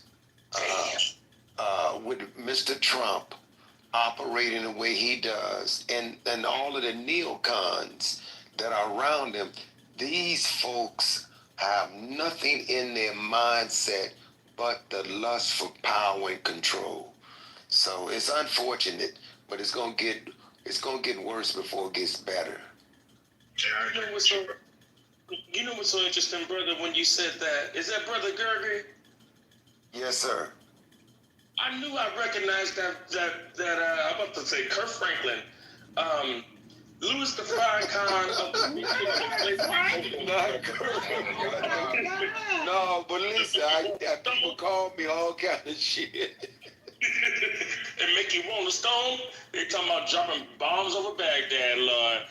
I think that the ramifications of the communications. Look, got me talking like you. Funny. It just brings it to a perspective that we are living in a world that's full of darkened, demonic species and entities and shit, which we won't get into or give them any energy. They have no emotions or empathy, by the way. It's more of us than them, just to give you some context. What they are doing is distracting the collective from the perspective. I tried to find a word to rhyme, like Busta Rhymes. They're trying to distract the collective to a perspective of knowing that there's something bigger. They said you gotta dream bigger. You gotta live bigger. Hell, I used to be 350 pounds, lost the weight. Now I'm on my buddy love. No Sherman clumps. No offense if you big and beautiful. Just want to let you know that this is bigger than the mundaneness before the Monday of tomorrow hits at 11:59, 12 o'clock a.m. So we must be it must be a who of everybody to put your foot down, pick up your whiskey or your rum or whatever you drink, allegedly, and pick up a blunt or a cigarette if that's what you do, and just breathe, because it's not our fight. Unlike Sunday Delight with all that sugar, is there a reason why? What do you say? George Franklin was wild, man. Go ahead. Praise him on a Sunday, which yesterday was actually the correct holy day. I said too much. Excuse me, Lord. But what we must do is we must grab each other's hand and light each other's candle on your right side and on your left side. That means everybody's candle's lit. Can I get an ashe or an amen on that? Thank you. Ashe. Cut his mic. Back to you, Queen, because you have to wheel myself back up in here from another universe. I blacked out allegedly. Excuse me, Lord. Back to you.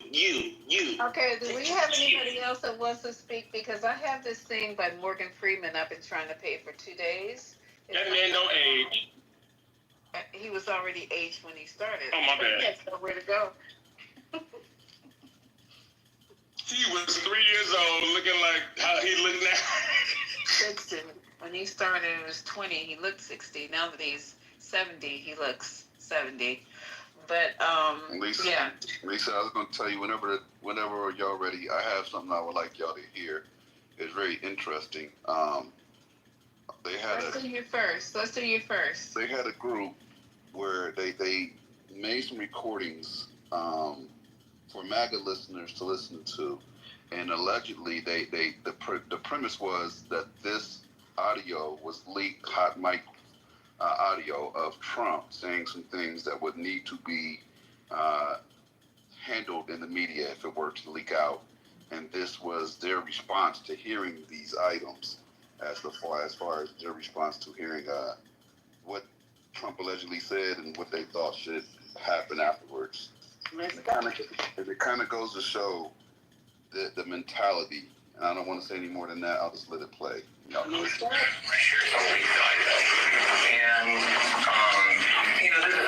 of Trump saying some things, and we need your candid thoughts on what to do, right? This is not out at this point.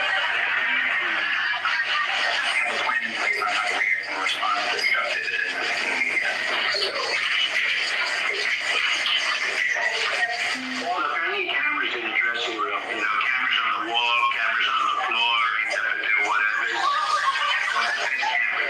So, the best journeyman. Is to make sure that they're safe. I mean, look, I can't be there all day. I'll just turn around and go. I'm a man. They're beautiful women. It's totally natural. Sometimes I'll walk in naked. They file a complaint against me, I can file it right back at them.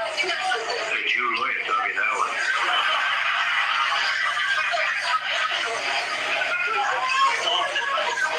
We need to have a plan in place on how to react and respond to this stuff that is in the media.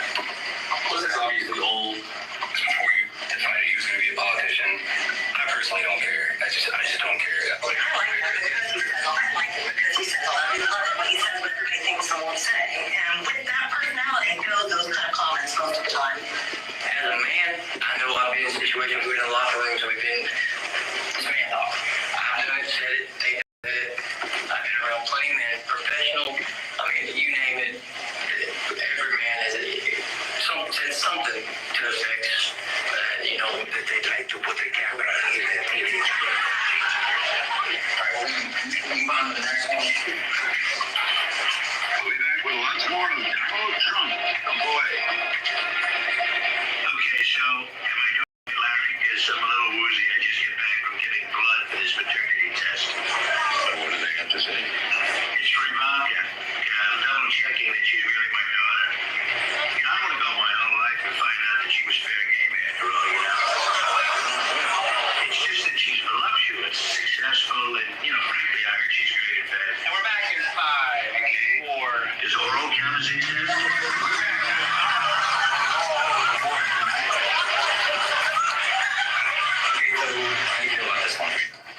He's complimenting his daughter. Yes, it's press because that is his own daughter. He's still a human male. There hasn't been a lot to do with. So I'm gonna stop it there, but y'all get the idea. Like, it's funny, but it's not funny, right? Because no matter what he does or says, no matter how outrageous it is, no matter how super clear he is on being sexually attracted to his daughter or his disrespect for women, so on and so forth, they will find a reason to justify it somehow. So I think we're really wasting our time by having conversations with maggots. I don't think it's anything that's going to come from it. I think they're preset. They're already they made their conclusion. No matter if he shoots a baby, what did the baby do? We don't know what that baby did. That could have been a dangerous baby. That's just the way it's going to go. I yield. That's so true. I agree, Gemini. You can't get through to a cult member. Not for playing that, because That's so true. I believe you. I believe 1,000% that if he was, with Elon saying that he was on the Epstein list or blah blah blah blah blah, doesn't matter. The Epstein list is wrong. It's faulty. If he shoots Mike Johnson in the back of the head while he's speaking on the floor of the House, it was Mike Johnson's fault. It doesn't matter. That's it.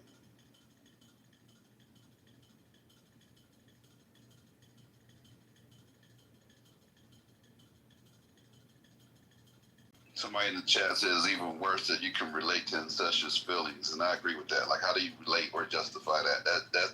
That's very telling on a lot of levels. Well, you got to remember that some of the southern states are actually trying to lower the age.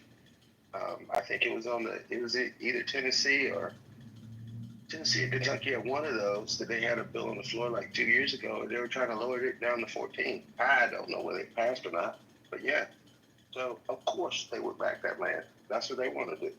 And that audio was AI. The Trump audio was AI. The key was they were showing it to MAGA people and letting them think that it was real to see if they would try to justify the ridiculousness that they drummed up in the AI with the AI Trump. So Trump didn't actually say those items, but they believed so in that moment, and they still support it. And what GA was saying is minor attracted persons. They literally were trying to put that shit. Yeah, Mike, you know, because we talked about it. Weren't they trying to pass that bill?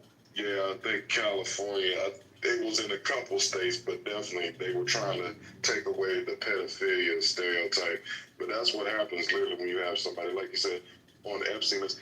That Lawrence O'Donnell clip, if I can find, it's about like 10 or 12 minutes, but the shit is good. Like, he blasts him. He even talks about, he literally goes in on Elon's tweet, and that's why he sent the National Guard, or commandeered the National Guard and sent the Marines to LA, was like, it's like the wag the dog thing, all this shit. And he talks about this bombing of Iran is based off of like Israel getting shine for their precision strikes and how their military is so like on point, and so he wanted to get involved. Where before he was like, we had nothing to do with it. Now he's like, we like had a bigly bombing, and we like, the best bombing ever and all this shit.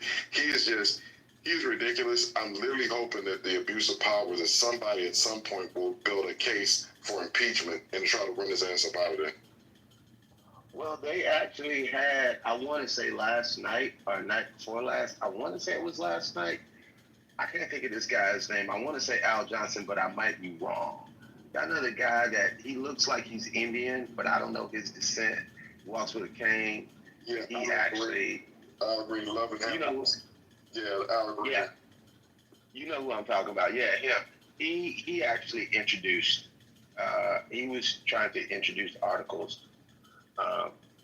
So he tried to do it a long time ago, and unfortunately, because I'm standing up and you don't have a mandate to take away Medicare, I need somebody else. I need somebody that's white to do it. Like, I need for somebody to get on board, and I need somebody younger, somebody that's like, they just need to build a case, because what he's doing, there's got to be abuse of powers in there somewhere. I'm not sitting there reading all this shit, but I'm just saying the way he's moving, even commandeering the National Guard, they need to build a case for impeachment. They really, and with all this shit, this bombing and this shit he's doing, I'm hoping that somebody's working on that. But I'll put it out. The day he got elected, I think like January 21st or whatever of this year, like I was on the floor talking about he was filing impeachment. So he's been on that for a minute. He started off on impeachment. We need somebody that looks like Trey Gowdy to do it, that has his track record. I know he's not for that, but we need somebody like that to do it.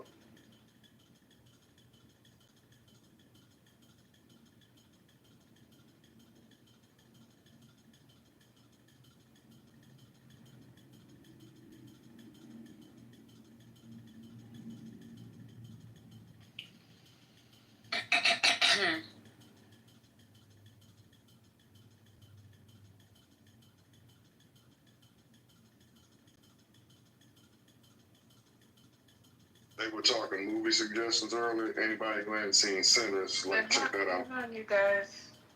Don't jump off yet. will meet Vladimir Putin in Russia. So that's another important diplomatic development that's to take place today itself. Going across to Akanksha Swarup, who joins us with more details. Akanksha, as on expected lines, now with the US officially stepping in, US has entered this conflict officially, as directly targeted some of the key nuclear facilities in Iran. In all likelihood, this is going to spread out further. Okay, so they're talking about how the Iranian prime minister is on his way to Moscow. Let me see how far we can get this. And shifting our focus to more breaking news coming in the latest, we're learning that Iran's foreign minister said that he will head to Moscow today itself and will meet Vladimir Putin in Russia. So that's another important diplomatic development that's to take place today itself. Going across to Akanksha Swarup, who joins us with more details. Akanksha, as on expected lines, now with the US officially stepping in, US has entered this conflict officially, as directly targeted some of the key nuclear facilities in Iran. In all likelihood, this is going to spread out further. It's going to involve the intervention of other global powers, especially the ones backing Iran. And what kind of role in that sense could Russia play going forward? In fact, not just Russia, but China and Russia both are countries that are allies to Iran. They have a significant global influence. This is the axis of resistance that you're looking at when it comes to Iran's allies, that are Russia and China. And so for the Iranian Foreign Minister, Minister Arakchi, it's only but understandable and on expected line that he will be meeting President Putin. Japanese, y'all. Throughout this entire conflict, as is Russia. Russia, in fact, just this last week has warned the U.S. against any military intervention in the Israel-Iran war. Chris Green, the head of Russia's Nuclear Energy Corporation, warned that an Israeli attack on Iran's nuclear power plants could lead to a Chernobyl-style catastrophe. So Russia understands the impact. It understands the kind of threat that these kinds of attacks at the nuclear facilities bring, because they've witnessed the impact of nuclear leakages in the case of Chernobyl, which of course was not a military intervention, but nonetheless they've borne the impact of this. So having said that, we have to see how directly would Russia want to get involved. Days ahead ago, in fact, the Russian president has also offered to mediate this attack. You can't understand her? I don't know. Her accent too thick. Come on, yo, this is America. We got people that speak like this all day, every day. Please, I can speak English, ma'am, because slow down. Oh my God, this is... Slow down. Okay, you understand people. Lady said, we understand it. Got my hair. Go ahead, Lisa. We understand. Go ahead, Lisa. I'll try to understand. I just want to get to a couple of them that have been posted most recently. The UN Secretary General, Antonio Guterres, calling the attacks a dangerous escalation in a region already on edge and a direct threat to international peace and security. Again, we reported a short time ago that the UN Security Council is going to be holding an emergency meeting. As the Secretary General warns, there is a growing risk this conflict could rapidly get out of control, with catastrophic consequences for civilians, the region, and the world. In addition, the European Union's chief diplomat echoed that message, urging all sides to step back and return to the negotiating table, while emphasizing that Iran must not be permitted to develop a nuclear weapon. Let me bring in Hala Gourani, NBC News foreign correspondent, who is in London for us today, and talk about what is going to be happening tomorrow, because Iran's foreign minister says he's going to be meeting with Russian President Vladimir Putin. Talk about the significance of this meeting and what message Tehran is hoping to send with the visit. Well, Ambassador Arakchi, the Iranian foreign minister, Chris, will be heading, as you mentioned, to Moscow to meet with the Russian president. Those two countries have enjoyed a very close strategic partnership now for several decades. Iran has been the ally of Russia in its efforts to support the regime of Bashar al-Assad. In Syria, for example, Iran supplied Russia with drones in its war with Ukraine. That being said, it's an open question what the Iranian foreign minister will get out of it, because Russia also enjoys a pretty close relationship with Israel itself. I think that this is just an effort to present a united front with Russia, and at a time when the Iranian regime is really on the back foot. Clearly, its nuclear program set back many years, if not decades, and a large part of its military and strategic leadership decimated in that initial series of attacks by Israel, those attacks that started on June 13th. So this is kind of a way to present this unified front with a very powerful regional ally, regional in Europe, Russia, whether or not it's going to end in some sort of...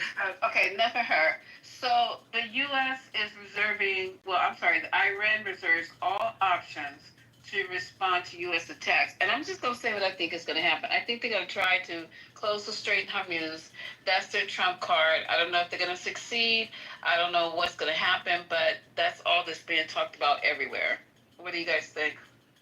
The vast majority of the oil that comes through the strait goes to Southeast Asia. A fraction comes to the United States. Why would they do it? It punishes the whole world. Who cares? Shut it down and watch China get really fucking pissed. Does anybody disagree with that? Because why is Rubio saying that that's a deal breaker? If we only get how many percent of oil comes here? I thought they had to come through Saudi Arabia to get to here. Am I wrong? Somebody else looked this shit up. This is way too much energy.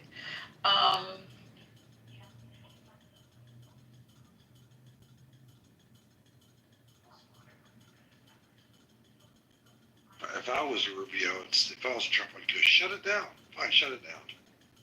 You see what the globe will do. They will not be happy. Piss China off. That's the way to do it.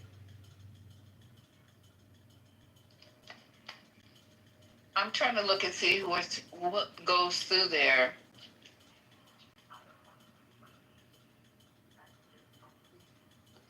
I think all trade and international trade, or a lot of different sectors of trade, goes through there. It's just not.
100 degrees up here in my house. It's crazy.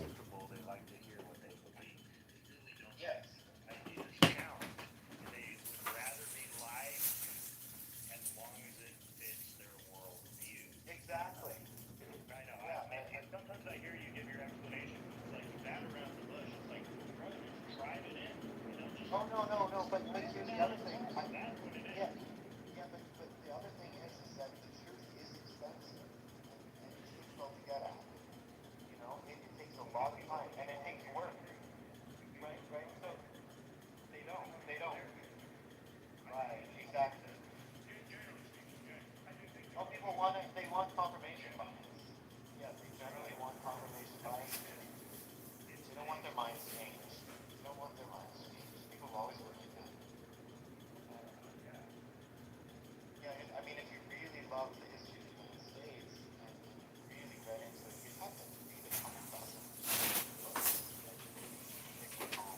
Really start to get into the nitty-gritty, and that's expensive and it's hard, right? So it's much easier to sit. It's much easier to sit on the PBS and throw on and really great documentaries, right? But they're light and they miss a lot of stuff. So in order to get into the nitty-gritty, that's Yeah, this shit